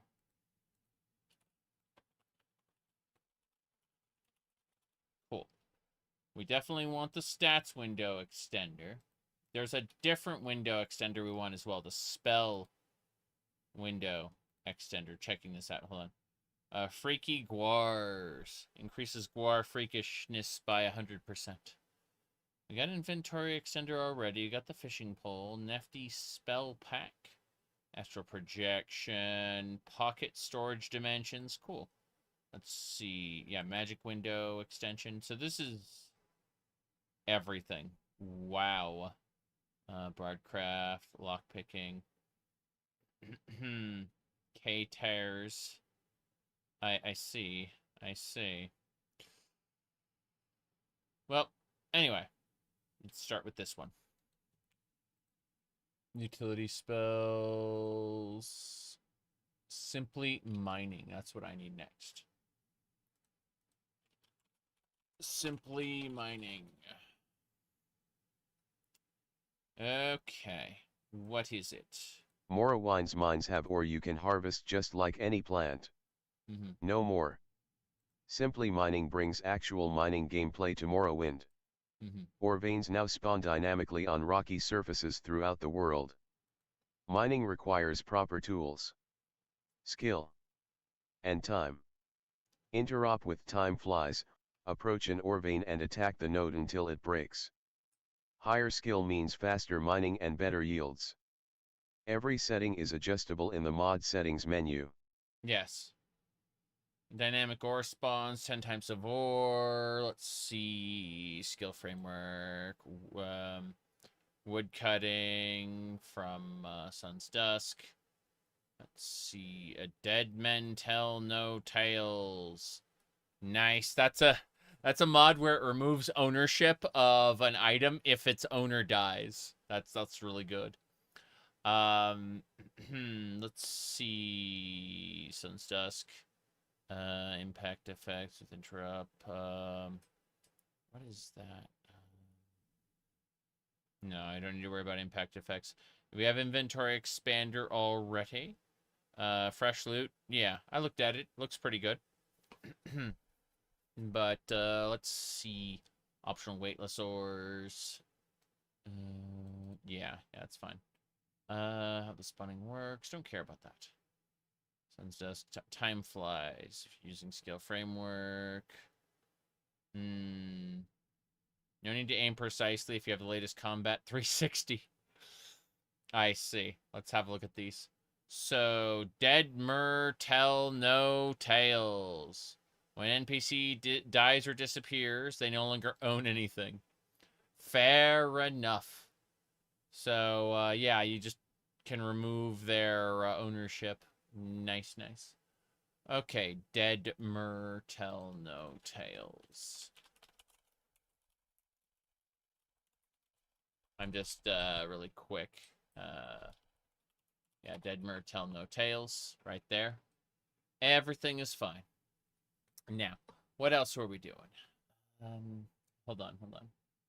I'm still peeking at things. Lots of distractions. Good distractions, but distractions nonetheless. Okay. Dead mer tell no tales. We got it. What are its requirements? OpenMW. So, no problem. Close that up. Time flies. What is this? Every action, such as reading, talking to people. Okay. Like, it makes time pass. I don't care about that. Yeah. Disenchanting. Okay. I see. Time HUD. What's time HUD is OpenMW? Is it? Yeah, OpenMW. So time HUD gives you, oh wow. Yeah, it's the time. Okay, that's really cool. Yeah, I like that little clock UI there. That's nice. Okay, let's look at grab time HUD then.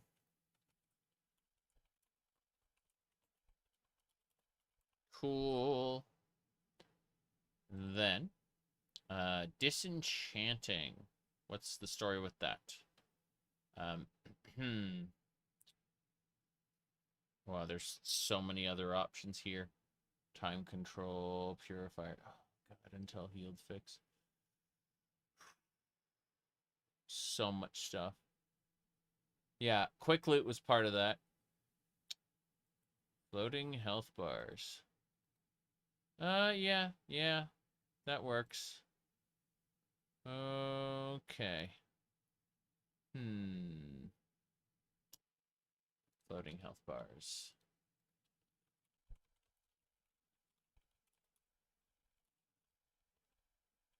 Good. Close that up. Gonna look at the others in a second, but first, I don't need time flies. Don't need that. Simply mining, we already got. Close that. Magic window extender. We need to add that. Yeah. That just expands the, like the sorting and stuff you can do with your, yeah, with your spell window. It's really nice. So, spell window extender. So we have the inventory extender, the stats window extender, and the spell window extender. This is really good so far. Oh, so much. We've been at this for 6 hours. I mean, I've been cooking some of that time, but you know. What's combat 360? Okay.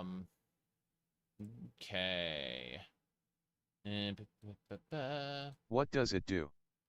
Usually, with 360 degrees movement, this is an OpenMW. Camera setting. Your character will only move detached from the camera if you have no magic or weapon drawn. With this mod, the character is only locked to the camera if you have a ranged weapon or ranged spell readied. If you perform a melee attack or a touch type spell cast. the character will automatically snap to the best target in a 150 degrees cone in front of your character. Based on your rotation and distance, it automatically aims up and down too. No need to worry about becoming easy prey for the ultra-rare and legendary Cliff Racer. Yes.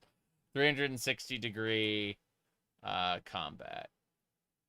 360 degree combat. Cool. Are you preparing for a new Tamriel rebuild to run? Yeah, we're gonna alternate start ourselves into Old Ebonheart and probably die a horrible death. It'll be really fun. Not today, not tomorrow, probably not this, week. We're working on stuff. Also, we need Project Tamriel to get like a little baby update, to go along with all the other stuff we got.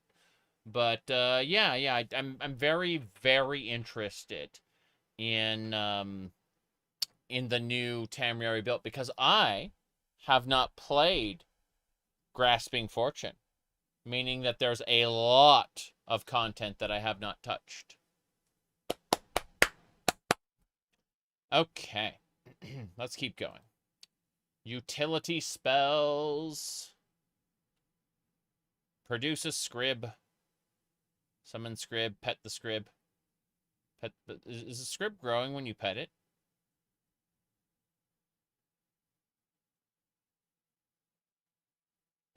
Okay. That's fine. Yeah, I'd like to do Indoril.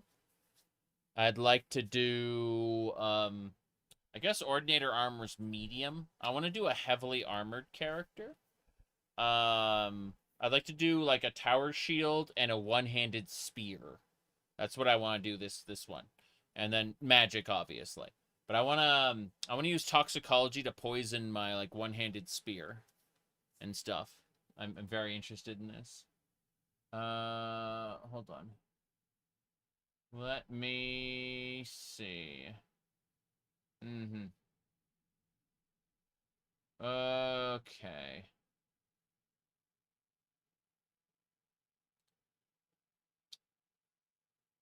Let me check a thing.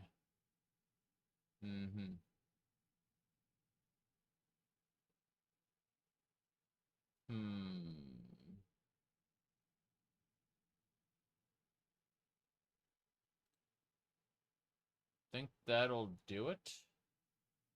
I got distracted by a thing. Yeah, but the utility spells looks good. I'm gonna grab that. I'm gonna have to use like a leveled list combiner for all these things. Let's see. Petting not included. Pet the scribs. Yeah. Okay. Fortify Bardcraft?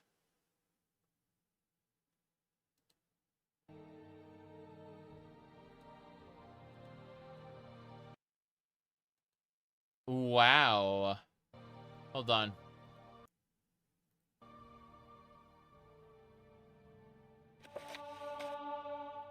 You have learned Fortify Cooking.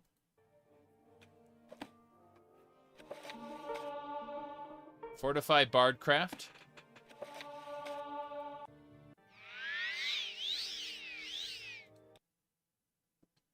Cool. Fortify spells for all the basics. I like it. That's in the utility spells pack. Love it, love it, love it. Okay, next up is Pet the Scribs. Let's see now with custom animations. Pet the Scribs. Unfortunate. Yeah, we're probably going to be killing the Scribs. Utility spells, cutting room floor. Yep. Okay. Go forth, my script. Okay, photographers of Morrowind. Really? Catalog. You get EXP for taking pictures of certain objects. Oh, wow, wow, wow. Hold on a second. Okay. Photographers of Morrowind adds an entirely new way to view the world of Morrowind. Through a camera lens. Yeah. Join the Vardenfell Society of Natural History and equip your Newdmer picture box. Okay. As you are tasked with tracking down and documenting the myriad examples of animal and plant life found across the island. Ensure a clear line of sight. Correct distance. Maintain focus. And snap your shot at the right moment to document your subject. I see. Photographs are rated on their quality and contribute towards your field catalog. A comprehensive list of flora and fauna. Organized by region and species. Capture a subject enough times to unlock increased drops. While completing an entire catalog of entries unlocks permanent buffs like increased hit chance, movement speed, and resistances. Fine. Rise up through the ranks I'll of the society pictures. as you take on increasingly challenging commissions to document some of the most elusive and dangerous subjects found across Morrowind. These commissions will test even the most veteran players on their knowledge of Vardenfell. Fine. Let's see. Brand new guild. Yes. Of course it's in Balmora. Always would be in Balmora, wouldn't it? Incantation. Spellcrafting. What's this? A lightweight skill mod using Ralt's amazing skill framework. It provides a skill akin to Incanatment that focuses on refining one's spellcrafting abilities. Okay. High incantation level results in lowered costs of custom spells. Yes. As well as higher disposition with fellow spell makers. Fair enough. Alright, take a picture of Sothasil. We're using Sothasil Expanded, so the story's a little more complex. Oh, let's go. Incantation. Incantation? I missed the end. Incantation. Yay. Okie dokie. Well, that's that. Love it. Anything else? No, just the framework. Good. The mod calculates its magic a refund. The player has full magicka and casts a spell, they may not get a refund. Got it. It's because their magicka is considered to be full.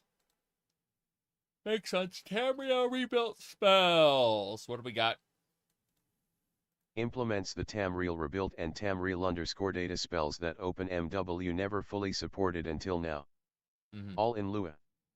No.esp edits. Using only records within Tamriel data and Tamriel rebuilt. 40 plus spells across 5 magic schools have been added and implemented with optimized Lua in addition to several spell tomes, so you can learn the spells immediately if you don't want to hunt down spell vendors. Everything is effect driven and works for NPCs too. So expect to see some new summons from enemies in your adventures on the mainland. Check out the spells in action below. Okay. So, teach me about disenchanting. Equip an item while holding shift to disenchant it, alternatively cast Dispel on it when it's on the floor. You'll get an unenchanted version of the item. Knowledge of the effect only appears in your spellbook when you enchant a small soul gem with a portion of the power of few EXP. I don't think so. I'm not interested in this. Yep. You think the Poison Song release added the spell effects? Possibly. But we can have duplicate spells. It's no big deal. Nifty spell pack. What's this? Nifty spell pack adds a variety of new and interesting magic effects to Morrowind. The goals of this mod are to fill what I consider gaps in the vanilla effect list. provide new gameplay opportunities, and overall to just be nifty. Powered by OpenMW 0.51. Yeah. The added effects are real and fully usable in spell making and enchanting. Nice. Contingency is really cool because you don't die. It just heals you to 1 hit point and puts a debuff on you where you can't be affected by contingency for a while. That's neat. Wild intervention, random exterior location within a massive distance, knocking them out on arrival. Oh, wow. Let's see. Pocket, realm, to store items. Oh, that's glorious. Caster may have a limited number of pockets at once. Cool. Oh, you know what we need? We need the multi-mark and recall OpenMW version. Hold on. Yeah, nifty spell pack, but Mark. Oh, hi, Mark. Multiple teleporting OpenMW, that may be it. I know there's the Lua multi-mark mod. Kind of want to see. Let's see. MWSE multi-mark. Global map markers. Interesting. Sexy Daedric armor. Ooh la la. I will have to see about outfits and stuff, though. Probably. Alright, let's see. Gonna look at this one. Okay. Since I run the latest version of OpenMW, we'll make the menu pop up. Greater Mark and Recall. Did you buy the new Mark and Recall spells? Found the spells in old Ebonheart. Some of the base game Mages Guild, but not the Graders. Okay, yeah. Let me see. The menu doesn't show up. Like put this in. Oof. Let me look at the other one. Okay, this is the multi-mark and recall, April 2021. This one is April 2026. This is probably it. This multi-mark mod is probably it. Let's see. Yeah, this is the one. Cool. This is it. Multi-mark. Lua multi-mark.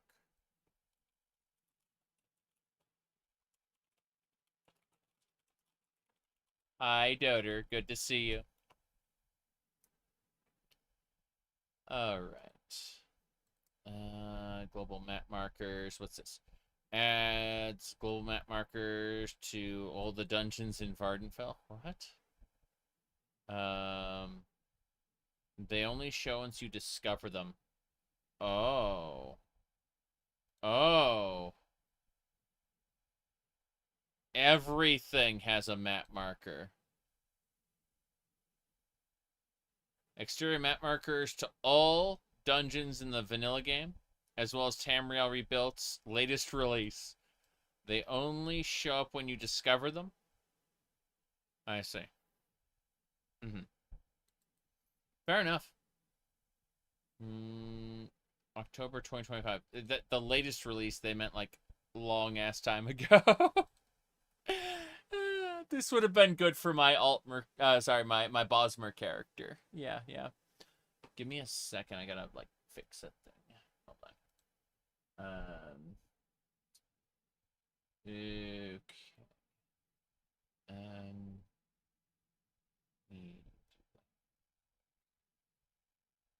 I just wanted to peek at a thing and like make sure I knew what was happening there. Good enough. Come on. Close everything up and we should be good to resume. So no, this is like extremely out of date. This is currently working on the latest release. Done. We'll be back for the next TR release. I see.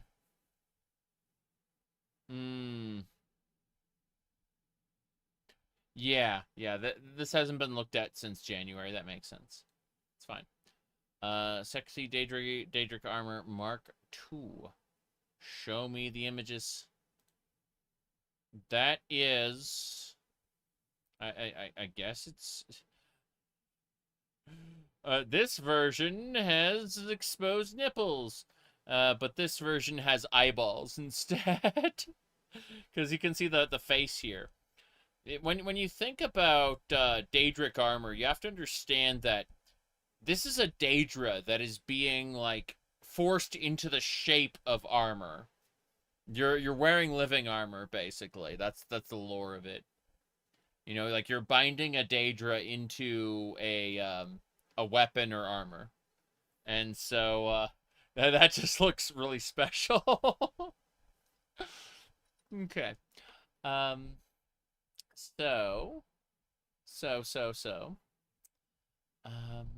What do we do now? Road marker retextured. Marksman overhaul. Yeah, I don't care about that. I got the mark and recall stuff. That's what I want. Okay, I got all the spell packs from the real routes. Let's see, anything else? The hugging Daedra. I don't care about this. Okay. So we got simply crafting. Huh. Let's check this out. This is, okay, access using repair tools.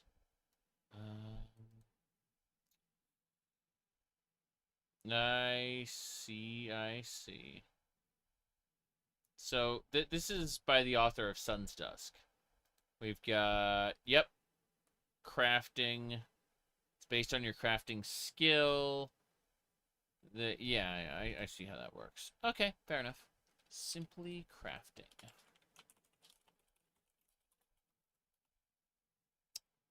Okay. Yep, crafting framework. Let me see. Skill? No. Putting health bars, MBSP, restocking, speed haste, easy harvest, fix merchant exploit, fortify health fix, fortify nerf, disenchanting, worthless soul gems, third person unequipped helmet. I don't know if that's actually what I want. HUD markers, roguelite. Crafting framework. Go look at that. Sealed fate. Pure Lua multi-mark. Fair. Putting soul gems until healed fix. Leave the lights off. Speedy start. Hearthstone. Less sleep encounters. Quick start unchained. Purifier. Time control. Okay. We got a lot to look at. Magicka-based skill progression. I don't think so. No. What about pure Lua multi-mark? Just Lua. Huh. That's interesting. You can move stuff up and down. You can change its name. Oh, it's this. Base amount of marks, 1. And then it's skill. It's mysticism skill rating per mark. And you basically, as your mysticism skill goes up, you can have multi-marks. This is probably the way to go, honestly. Yeah, instead of the other multi-mark. I'm going to call this, yeah, pure Lua multi-mark. Because that's probably really the way to go, I think. Let me fix this real quick.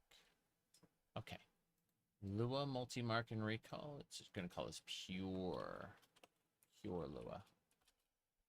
Do not purity test. I hope I'm doing well. Yeah, I'm having a lot of fun. I'm setting up a huge OpenMW mod list, which most of the mods aren't even like classic mods. If you look here, they're most of them are some OpenMW plugin. So we're going to have a lot of like custom skills and stuff. It's mostly going to be based around doing an alternate start in Tamriel rebuilt territory. At least that's the idea for the moment. I'm really looking forward to this. It's going to be a few days, like possibly even like a week and a half, 2 weeks before I'm ready to go. But I just wanted to spend some time like looking at the OpenMW mods that have become available since then. It's super exciting to me, at least. Yeah. Let me see. So yeah, we're switching. We're doing pure Lua multimark. So this isn't even an ESP file. It's just Lua. Using vanilla spell effects. So instead of having to like cast greater mark or recall, this just uses the vanilla spell effects, and it basically, you get a certain number of marks based on your, what do you call it? Based on your mysticism skill. And I like that. Yeah. Okay. What else we gonna do? Still looking. Followers teleport with you. Followers! I need a follower framework. Oh, goodness. Gonna look up follower. I need follower detection utility. The followers. I need like an OpenMW. Follower commands. Move, kill, unlock, loot, etc. That's exciting. Okay. Let's look at view all. I want to see if there's any others. Let's see. Summon creature followers. Friends don't pickpocket followers. Prevents you from accidentally pickpocketing your companion. Thank God. I love this. So it's a little cat. She's just here for fun. Awesome script. Follow. Anyone can follow her. Yeah. Allows you to convince any NPC to follow you. Yeah. They're slaves. I'm a slave now. That's the line from my Fallout Tale of Two Wastelands run, which is ongoing, by the way. I'm hoping to be able to stream more frequently in the next couple weeks. I've been kind of inconsistent, but we'll see about fixing that soon. I gotta do like one more video. Starwin more immersive followers. There's gotta be I could have sworn I had like a follower thing. Let me look at my last shenanigan here. Okay, so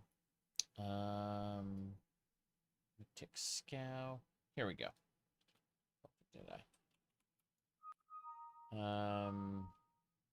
Gotta be around here somewhere. Let's see. There's better meshes, textures. I don't really care about the textures. I think vanilla textures are fine. I like normal maps, obviously. I love normal maps, but we can do that with the vanilla textures, and it doesn't matter. Graphic herbalism is a must. Expansion. I'm going to go through this later, but I need to see about like a follower thing. I forgot what it's called. Is it the Speechcraft mod? Hold on.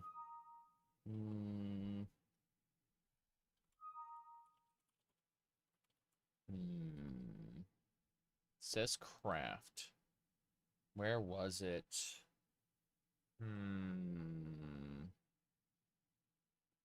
Let me look this up. I'm gonna look up Speechcraft really quick. It may be not followers, but speech.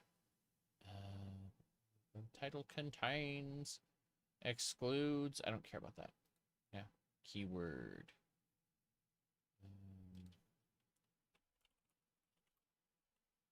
Okay, Speechcraft rebalance. OpenMW. Makes leveling speechcraft, but persuasive speech 7 years ago. That's probably it. Yeah, persuasive speech, last updated 2019. Role player, you can recruit nearly any companion. Functional inventory sharing. Yep. This is what I think it was. Persuasive speech. Let's have a look. Man loses their companions. Follower limit. Bugs. Companions resetting. This is 2026. Slave quest loses companion menu after waiting. Let's look this up. Persuasive speech. Gonna check something really quick.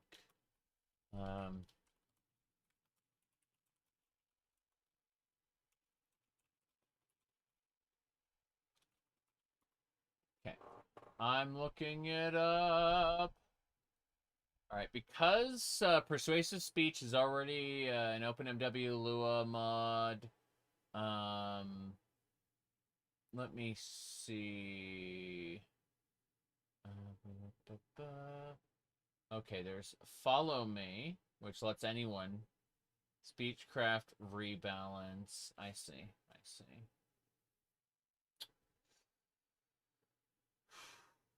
Right. I'm not really interested in the speechcraft rebalance mod. Because that is just a little ridiculous. But yeah. It looks like we're gonna use persuasive speechcraft. So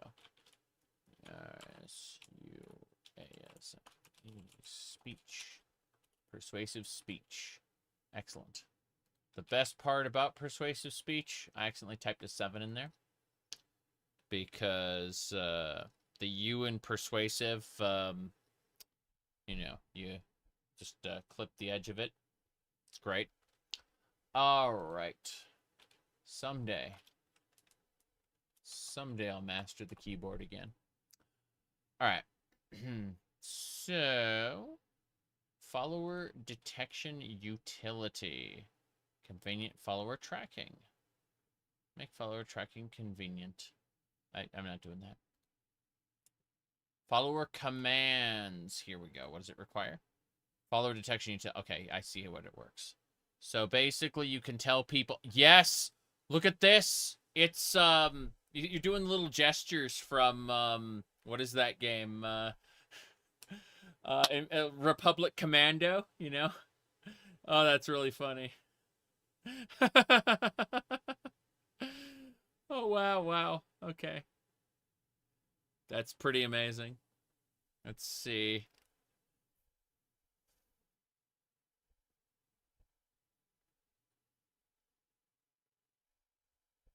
Okay.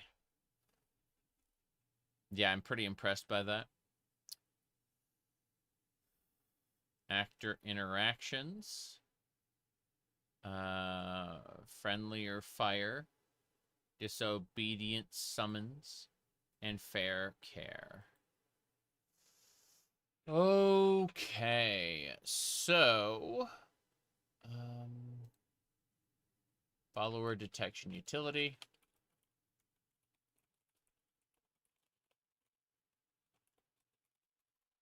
Then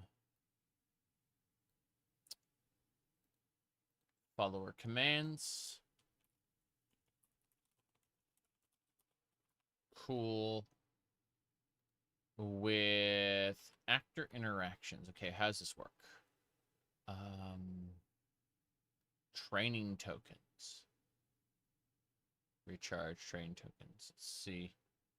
Oh, interesting. So you can train followers with actor interactions. Interesting.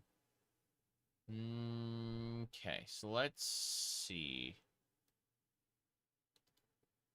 Adds UI window to give items. Teach spells. Feed. And dress up your favorite NPC. I do like dressing up my favorite NPCs. Okay. I think...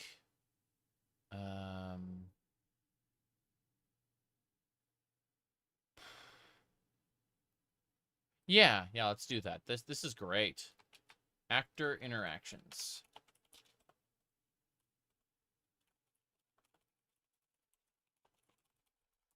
Got it. Okay. So, I think that'll do it. Friendlier fire.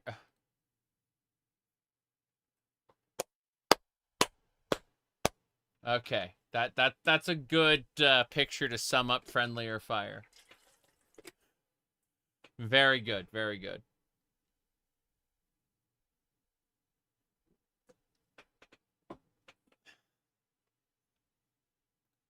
Okay. Less stressful, follower combat experience. Attacks always miss. I see. Disable harmful spells, disable aggro, protect your summon. Got it, so you can't accidentally kill your followers with this. Yeah, friendlier fire. That's great. Crassius Cure and a spiky brazier. Hey, you need to find those mods for me, those clothing mods. I'm excited to use them for my character and other characters, but, you know, it's gonna take a minute. Let's see. Utility. Attend me. That's what I needed. Rapport? Hire any NPC to join you as a companion. Hell yeah. Okay. Attend me is great because it adds, like, bars to your screen. If you look here on the side, you see the way it adds, like, party frames for everyone in your party. That's great. Okay, attend me. Attend me. Ooh la la. It's you who will wear the maid outfit. Okay, let's see here. What do we got next? Rapport. OpenMW companions. Recruit almost anyone as a functional companion. Yeah.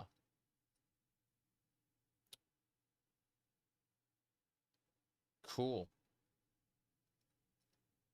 Yeah, I think that's it.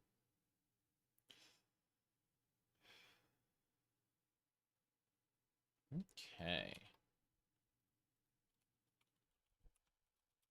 Rapport.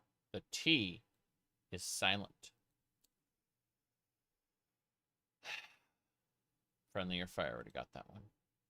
Disobedient summons. You're not my mom. Any summon has a chance to spawn as disobedient, and it's your base chance, summoner luck, summoner mud, willpower. Yeah, it's kind of amazing. I'm not going to do that. It's a cool looking thing, though. Fair care. Here we go. Fair care. NPCs and creatures now have means to heal themselves and their partners. This is done dynamically. For any vanilla or added actor, if they meet specific criteria. Works with combat teams and with followers. Fair care increases most fights difficulty, but can also help the player, as some of his followers will now be able to heal him. Her followers, his followers, its followers. I'm gonna play a robot. Be called it. All right, let's see. I want to play as a Dwemer sphere that's been given intelligence. Maybe the brain of adventurer. Let's see. What do we got? Well, what do you mean this adventurer died on their first adventure and is now trapped in the body of a sphere centurion?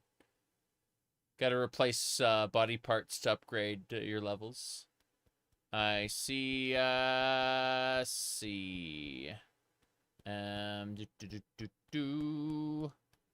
Okay. Ooh. Water refraction is now very cheap.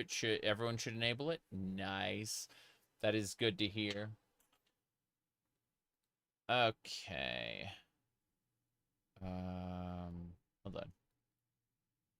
In vanilla Morrowind, most enemies cannot heal themselves or their friends. Mm-hmm. It's not fair. Yeah. Some mods manually add spells, potions or other items to a limited number of actors so they can heal themselves. Mm-hmm. But this applies to very few of them. And it does not dynamically support added content. With fair care, some NPCs and creatures will gain self and touch healing spells, based on their magic skills and level. Actors with insufficient magic skills will either get a few healing potions, for NPCs, or health regeneration, for creatures. Yeah. During battles, actors fighting against the same enemy will be able to heal each other. Also, outside of battles, actors bound by a follow link will also heal their followers or leader, if needed.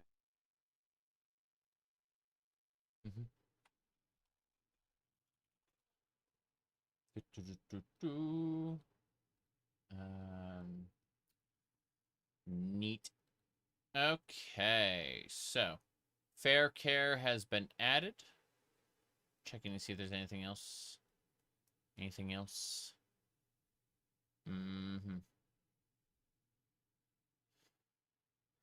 NPCs and creatures rest.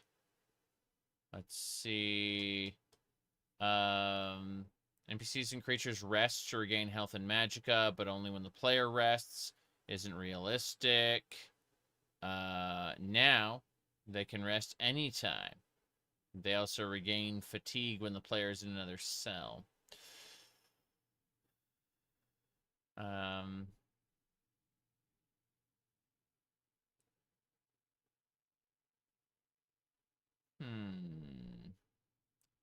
Yeah, I'm gonna ignore that. What else? Fair care, close that. Friends don't pickpocket followers. Yes.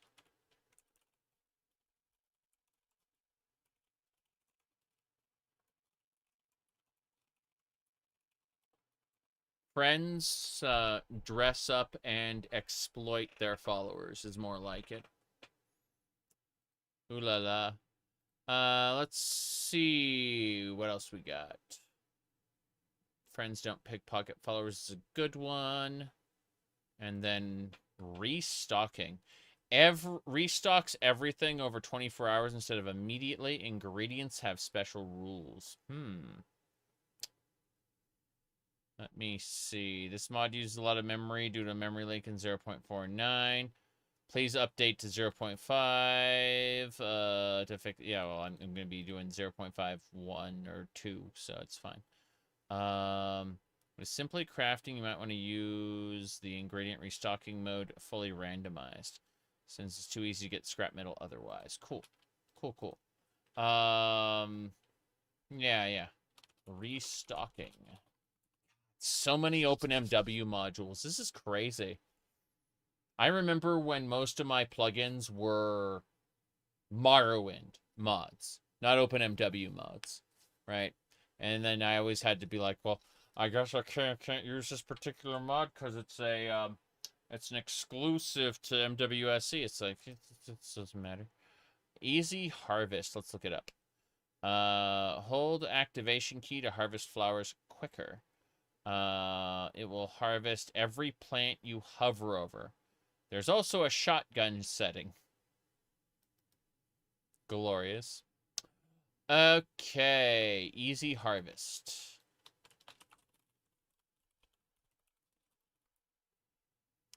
Yay. Then, third person unequip helmet. What's this? I don't like that. No, I want some sort of transmogrification. Transmog. Type in the word trans and see. There's no transparent transporters. What about transmog? MOG. transmog glamour outfits. This might be it. What is this? An OpenMW Lua mod. Oh, it hasn't been updated in forever, that side. Yeah, make it look like another item with the same stats. Much more fleshed out. Oh. Okay, fair enough. They said you can find a much more fleshed out iteration over here. And so I'm going to the other website. What's this? Sign into GitLab immediately. I don't want to sign to GitLab. Let me see. Gonna type modding dash OpenMW. Give me a sec. Okay. From here, let's look at a manual install. I'm looking for very specific mods. I'm looking for the transmog mod. Hold on. Not the manual install guide. Like, can you give me a mod list? Search our mod database. Transmog. Transmog menu. Got it. This should be it. Yeah? Yeah. Here we go. Cosmetic overrides. However, that does all its work in the MCM. I wanted to go all out here. Here we go. Transmog menu is much closer to a full re-implementation of the Morrowind inventory menu. It does as much as the API is presently capable of in UI terms in as modular a way as possible. Constituting just over 3,000 lines of annotated code I hope can prove useful to someone else as well. Covering subjects such as the new action/triggers API. Loads and loads of from scratch UI. And OpenMU's native MCM. I see.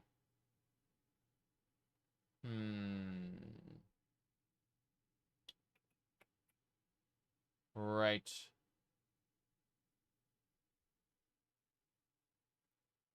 Oh. Okay, this one's pretty funny. This is Final Fantasy XIV relationships is what someone called this. It said, "Can we go out? Sure, yes. Will your boyfriend be okay with that? I don't have a boyfriend. And who's that man in your photos? My husband, we're just friends." That sums up Final Fantasy XIV relationships in a nutshell. People get married in game all the time. Using their, like, what was it, the ceremony of eternal bonding or whatever. And yeah, that definitely sums up Final Fantasy XIV marriages, I think. Pretty funny. Okay. Let me do this. Holy crap.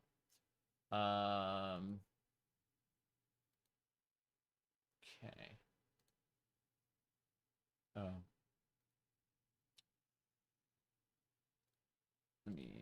I want to send this to somebody real quick. There we go.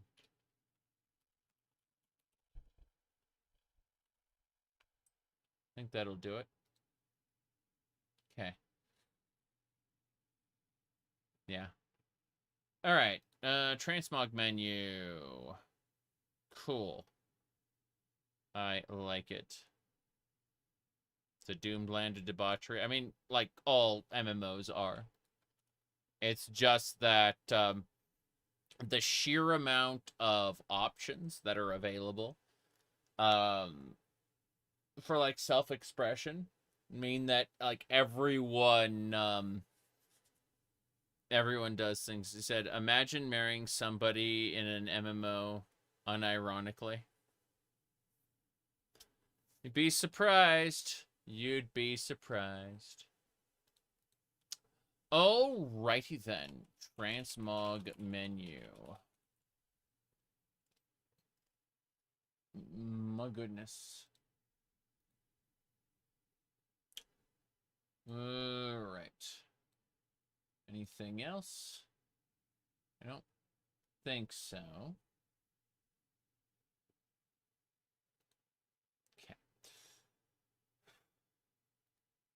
close that. Close that. Jeez. There's so many options. It's crazy. All right.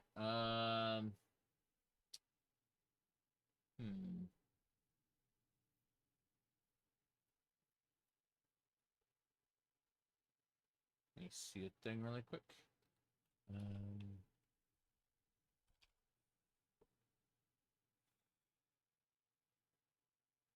Right. Moving along. So we got the transmog menu. That's good. Let me do this.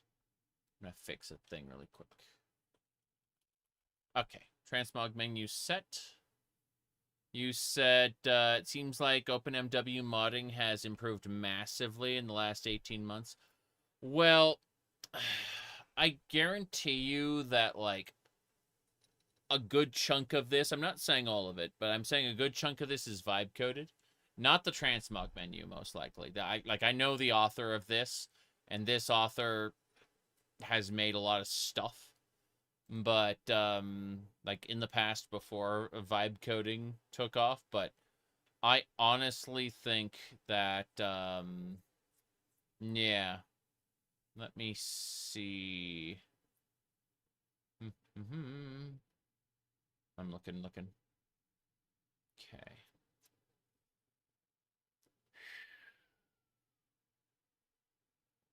Yeah.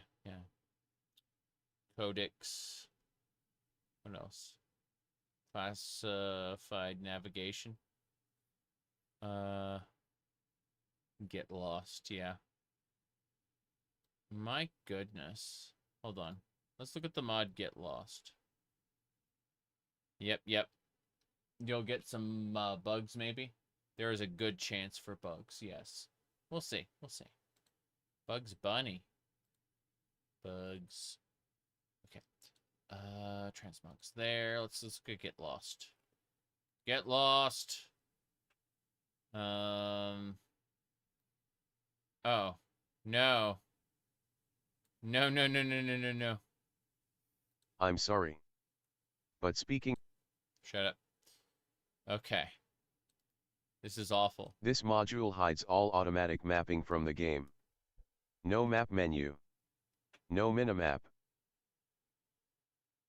I don't think so. I'd prefer to have a map. Thank you very much.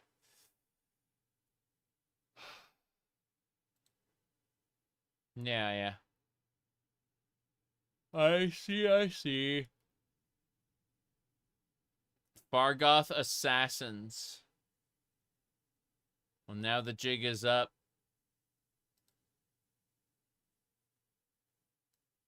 Okay.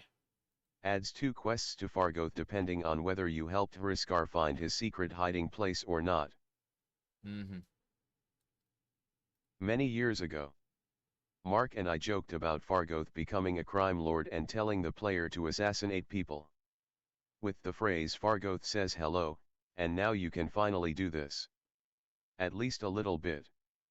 More recently, I noticed some people would like an option to punish Hriskar for being a jerk. This mod adds 2 quests. Fargoth says hello, which Fargoth gives you if you help Hriskar find Fargoth's hiding place.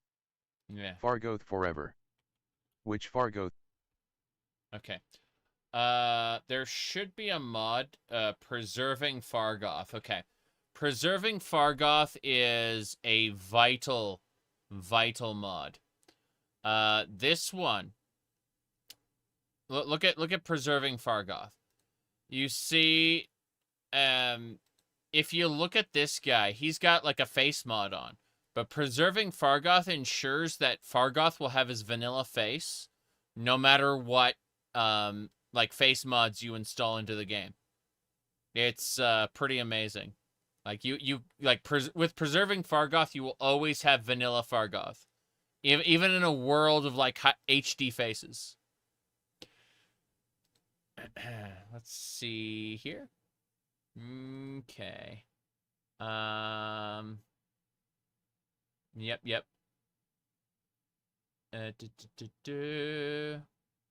Okay.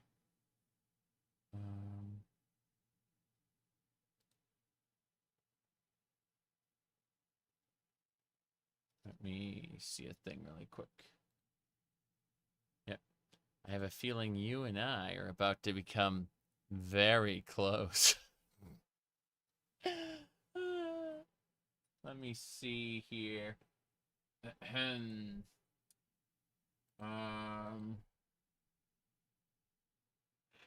Yes.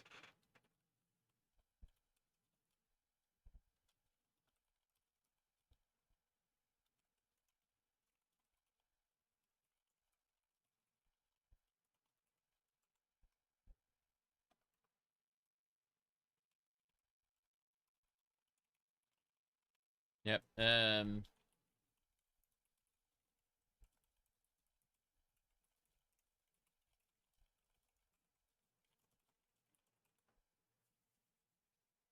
Okay. Um. Okay. Let's see. Closing this up. Debellin artist. Oh, yeah. I forgot. Is that? Okay, so we want preserving Fargoth. Hold on.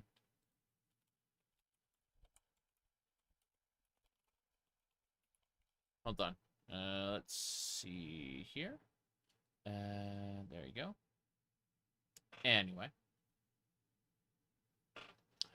Onwards and sideways. Preserving Fargoth is super important because, again, like, whenever... oh, this is a good example. Yeah. You've got, like, the original Fargoth here, and then you got this guy who's, like, he's been face modded, right? And so, yeah. There was another mod for this. Let me look this up. Hold on. I'm gonna stop here. I think this is good. They forgot to put him through the twink filter. No, I'm pretty sure I had a mod. Let me look at my Webby site really quick. Okay, I'm gonna go back because I think I had like a Fargoth plugin here. But yeah, let's see. Hold on. Preserving Fargoth. There was a different Fargoth mod. I'm pretty sure. Let me go back to a previous like Morrowind playthrough because I keep these intentionally. I'm so glad I do, because you know. Let's see here. Hold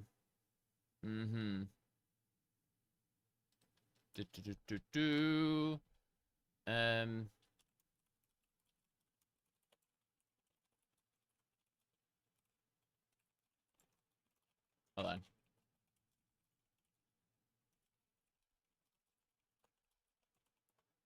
Okay.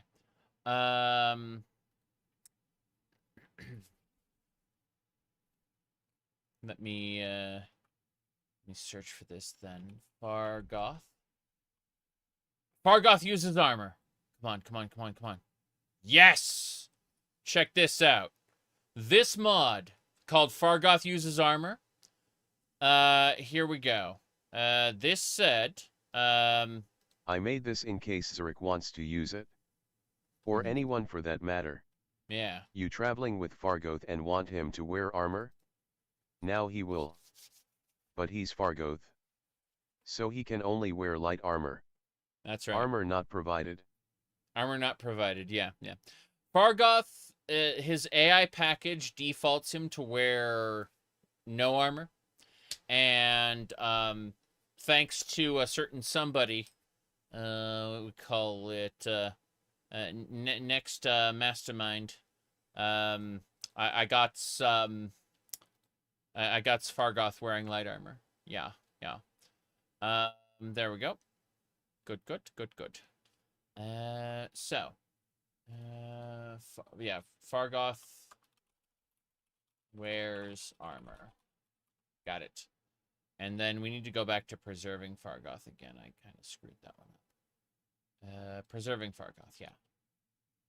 I may not use Fargoth as a follower, but I want these plugins in the loadout just in case. Let me see here. I'm being called to go do other things, and I want to finish up a couple more of these plugins first. Yeah, Fargoth Assassins. Help yourself. Nope. Hawkeye. Horizon. These are decent. Yeah, I'm gonna skip this, though. Half of the races are meme races. I'm going to be playing an Ohm's Rot Khajiit, which is, you know, cat. It's very important. Okay, I think that's it. Yeah, we close that. Close all of that. Open MW HUD markers detect on detect spells. So in other words,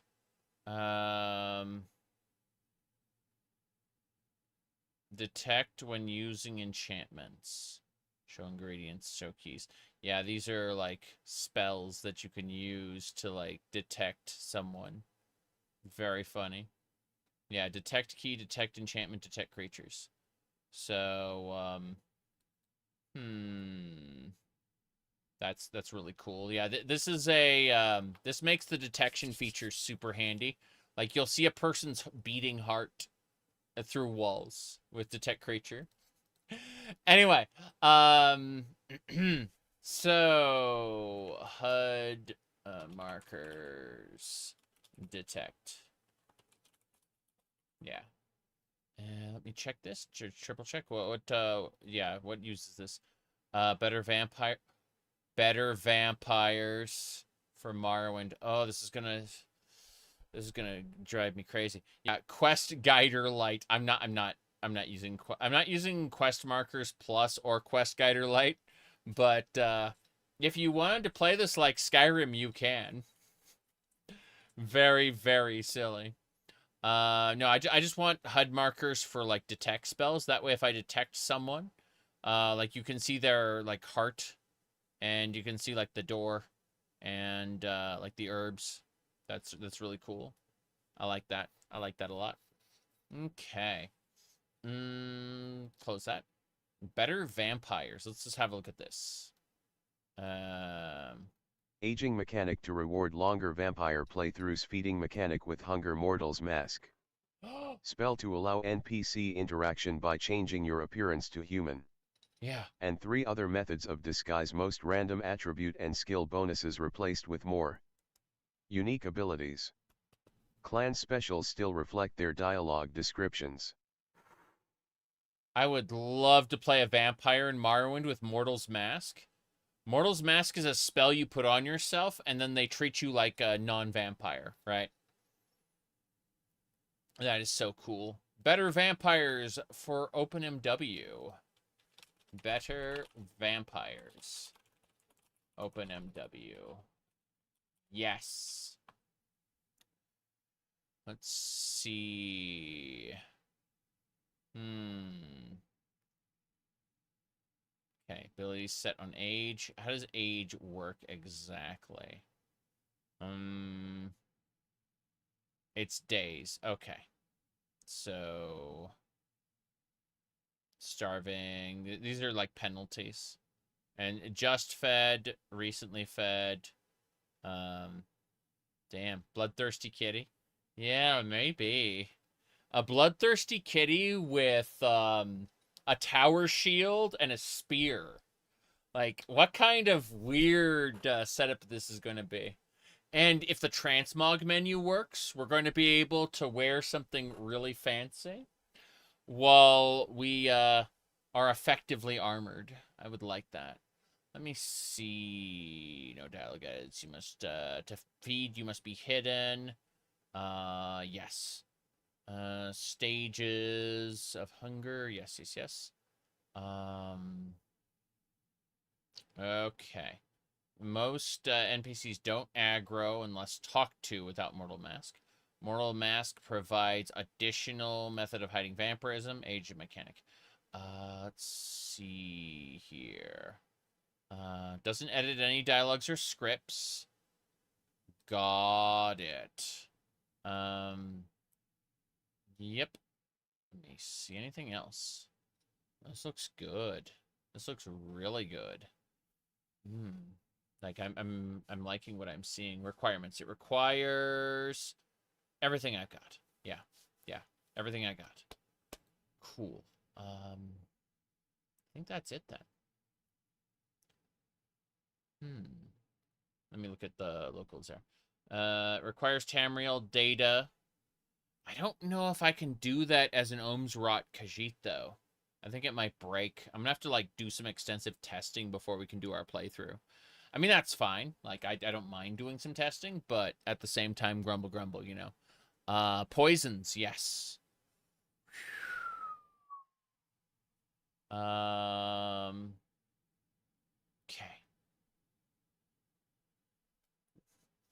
They're waiting on the new TR update. Yeah, everyone's waiting on the new TR update.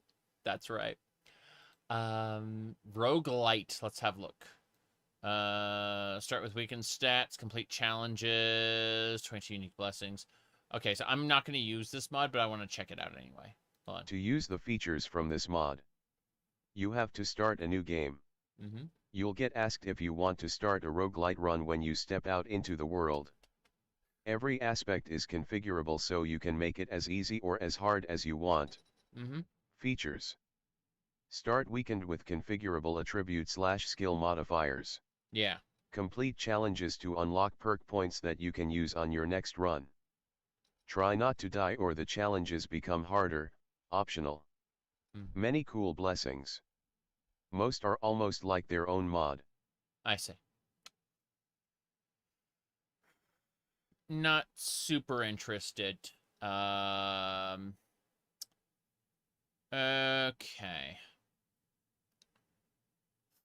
Better elemental shields. I'd like to see what that's about.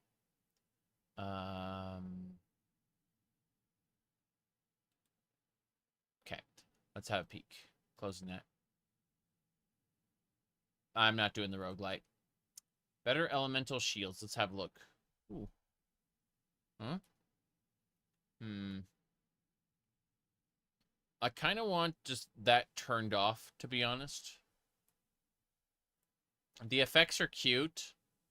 VFX. Show elemental shield FX.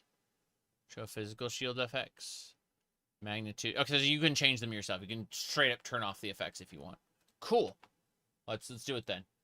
Better elemental shields. Yes. Goodbye. Next, PBR. What's this? For shaders. I'm not going to do that. Not right now. Crafting framework. Let's have a look. What's going on? Am I downloading a new game? I'm not doing that.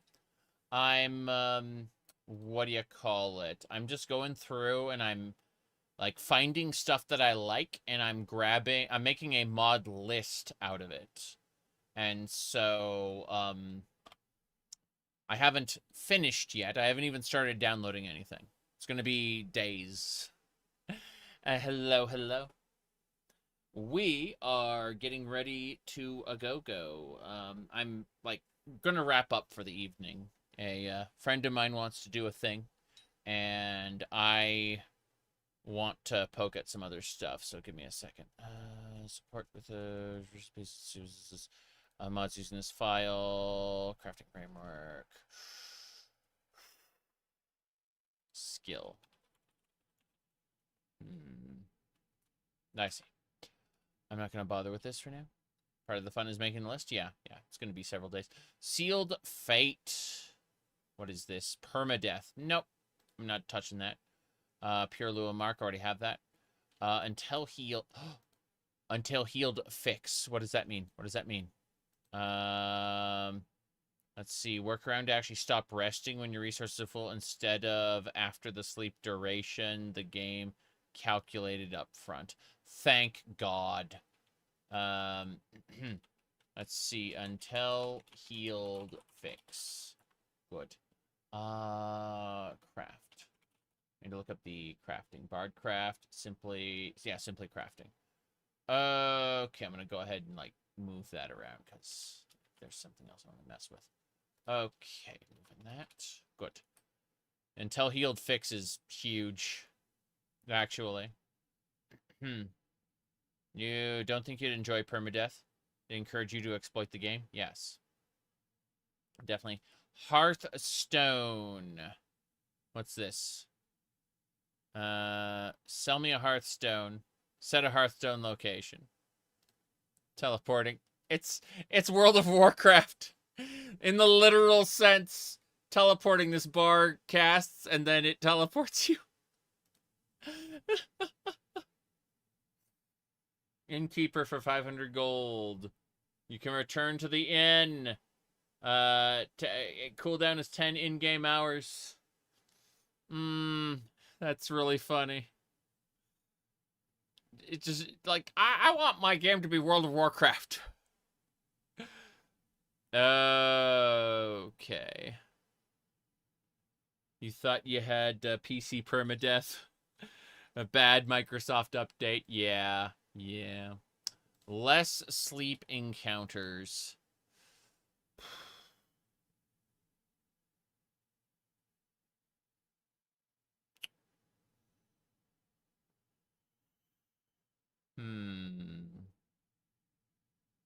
Let me see. I think we'll keep the sleep encounters the same. Yeah. Pilferer. What's this? You are being watched. Sneaking won't help you now. Oh. I see. Pilferer basically means thief. It's always about small-scale theft. There's a sneaky quality to it. It often happens in settings like workplaces, stores, or homes. Someone's been pilfering snacks from the break room. Yeah. Okay. Everyone's values get boosted to 150. This makes you greet you from a pretty far distance. Yeah, we're not doing that. It's time control. What's this? Oh. You can change the time scale in game. That's really nice, yeah. I'm okay with this. Cool. Let's do that, yeah. Time control. I like it. Means that if I want time to pass faster, I can make it pass faster. Otherwise, I can slow down time and spend like a day doing stuff. That's cool. That's cool. What else? Okay, I'm gonna say where's alternate? Check the links. So I'm taking notes now because I'm getting ready to go for the evening.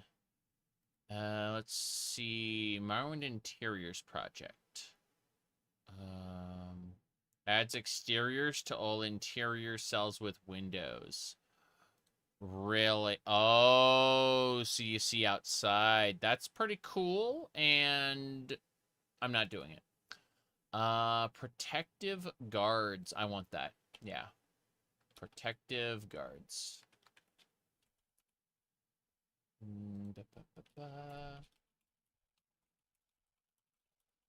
Good. Protective guards just mean that the guards will actually kill hostile enemies. Yep. That would be a compatibility nightmare. Yes. I'm using BCom, so my options for cities are very, very limited without like a billion compatibility patches, which I don't want. Stats window extender. We already have that. Pickpocket rebalance. Setting the max to 100%. Yes. Pickpocket rebalance. I want that.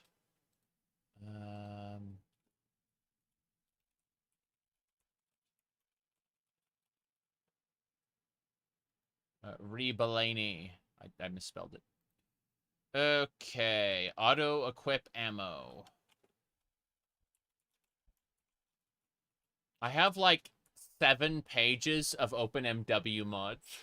Like, this is going to be very interesting when we get this booted in a few days. Already have Sun's Dusk. Already have Magic Window Extender. Take cover. Take cover is important. So, take cover.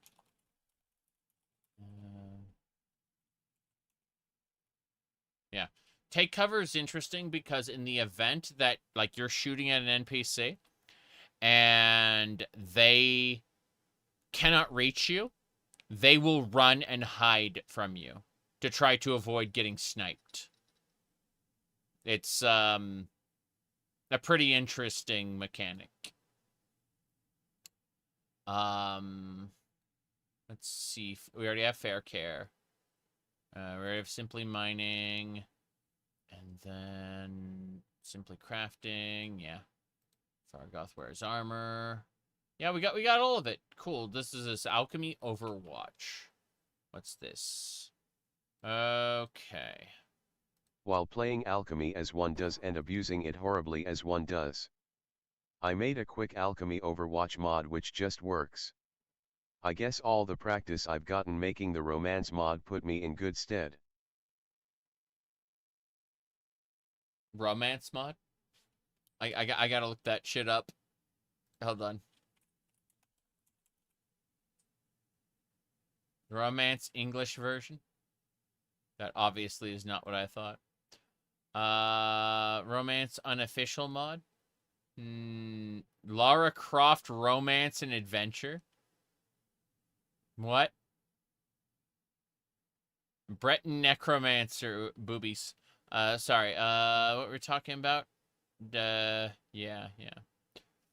Okay, so there's like 22 mods here. Oh, these are adult mods. Don't want to be looking at those. Ooh la la. Let's see. Necromancer's Amulet. Like I was like 3 of it. Romance Daygother.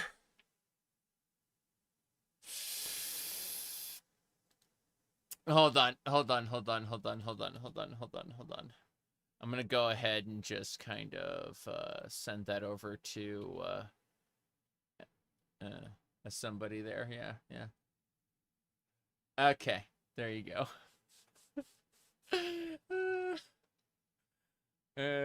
See you later. Okay, yeah. How Morrowind should have ended. Okay. That'll do it. God. Okay, we're closing that up. Better bodies is required or errors. Yeah.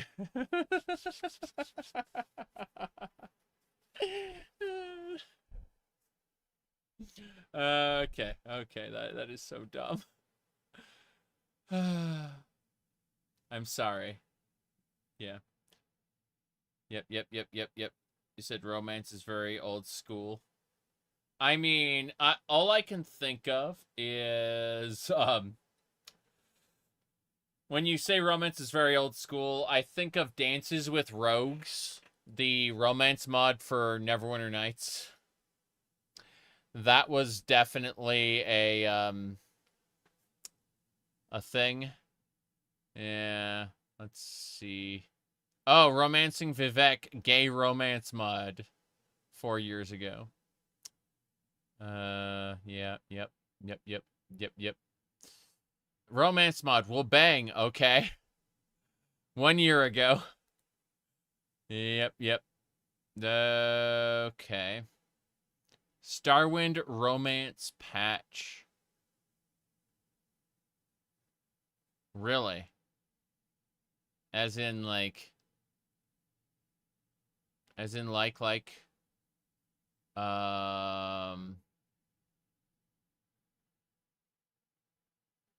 doesn't add prostitution. Running the prostitution ESP will not enable anything. The bisexual ESP works. Very good to know. Glorious. Okay, that is so dumb. What does it require again? It requires romance English version. So yeah, Star Wars romance, great. Okay, away we go. No thank you. Yeah. So I was just wondering. Okay. The AI voice mod, yeah. I used that last playthrough. I won't be using it this playthrough. It's very jank and ugly sounding. For some people, it is okay.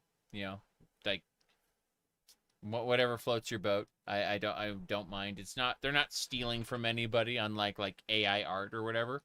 You know, like they were never going to convince the original voice actors to come back and you know, voice this for a fee, right? That there was basically no opportunity to commission or pay the people, because they're like, it's a mod, you know. Romance Dagoth as an Argonian. Oh, I'm certain it's happened. Now, with all of that said, that should be it. They're like this alchemy mod. Let me look it up. Okay. So, what's this? Crush duration for high magnitude targets. Crush magnitude for high duration targets. Have a moderate both default for everybody else.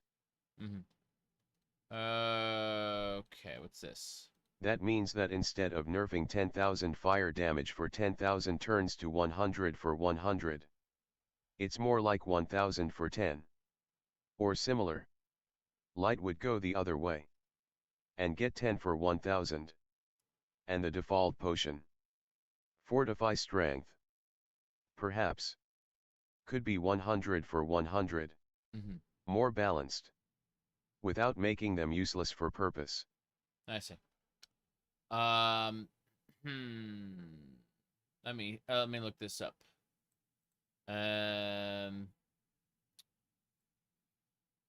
Intercepts procedurally generated potion output and normalizes it. Effects are individually classified. Their magnitude and duration are compressed according to what makes sense for that effect.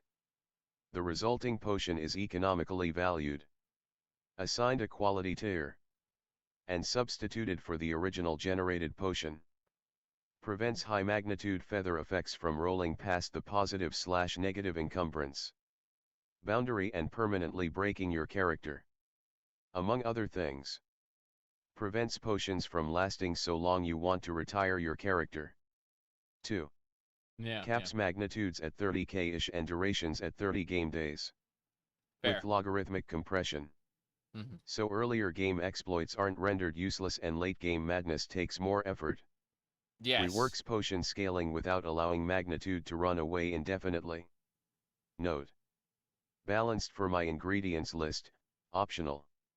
Which includes Fortify Enchant and Fortify Alchemy effects back into the general population. Among others such as summons, etc.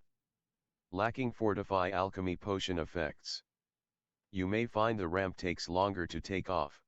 Yeah. Whether that's a glitch or a feature is up to you. Treats different effect types differently. Damage. Attribute effects. Movement effects. Utility effects. And summons each use appropriate scaling. Preserves the distinction between magnitude and duration instead of applying one generic reduction to every effect. Also, if you have a high negative and a high positive, subtracts one from the other and uses the absolute, penalizing you for making bad potions. Assigns generated potions progressively stronger quality tiers. From the vanilla range through additional high-end tiers. That is, you now make bargain or exquisite or masterful potions of whatever. Priced accordingly. Prices are also no longer runaway and based on intelligence, but are based on the actual potion effect magnitudes. And also on your mercantile skill. Good. Handles magnitude-less effects such as summons and invisibility without requiring them to behave. Like ordinary magnitude-based effects. Yeah. Rebuilds affected generated potions rather than modifying the underlying vanilla potion records. Awesome. Preserves potion stacks and inventory counts when replacing generated potions.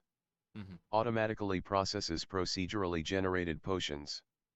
Already processed potions are recognized and left alone, making the system safe across saves and repeated inventory scans. Awesome. No persistent database of processed potions is required. Designed to work with Morrowind's existing procedural potion generation rather than replacing the alchemy system. Reprices potions and reweights fortify alchemy and fortify intelligence to blunt the cycle while still leaving it available for those inclined. Yes. The stream won't age like Morrowind. Exactly. Okay, the potion Overwatch system is really good. Let me see here. Optional extra plugin has a lot of requirements. Skyrim Home of the Nords.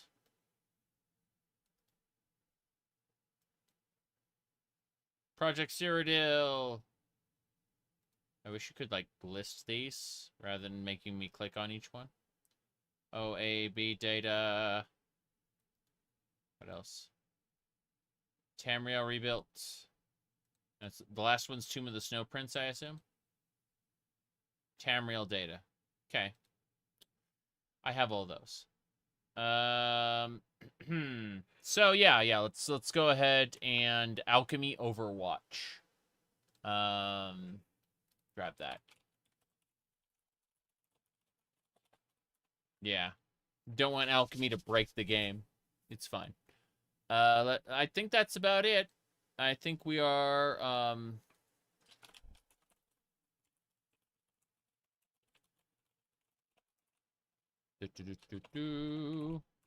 So, we've got everything in our amazing list.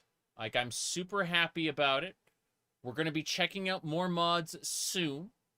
Like, most of the, like, all 4 pages of this are basically OpenMW mods. So I'm super happy about this. Like, we've got a few plugins, but nothing major.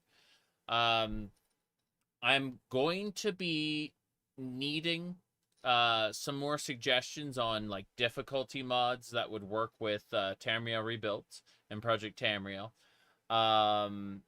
Anything that would help, like, really ramp things up in the late game, because it's going to be way too easy for me. Basically, if you want to contribute, I've got a, if you look at my list here, see the project, OpenMW project list under the Microslop and Bethesda Games category on my Discord server. This OpenMW project channel is where to provide suggestions and talk about this thing. Because I'm going to be doing a few more streams of this, but it's got to be a little later because a friend of mine wants to do stuff, and I want to do stuff with my friend. So, I'm taking off now, and I'll be back probably tomorrow. But for now, I'll see y'all later. Good night.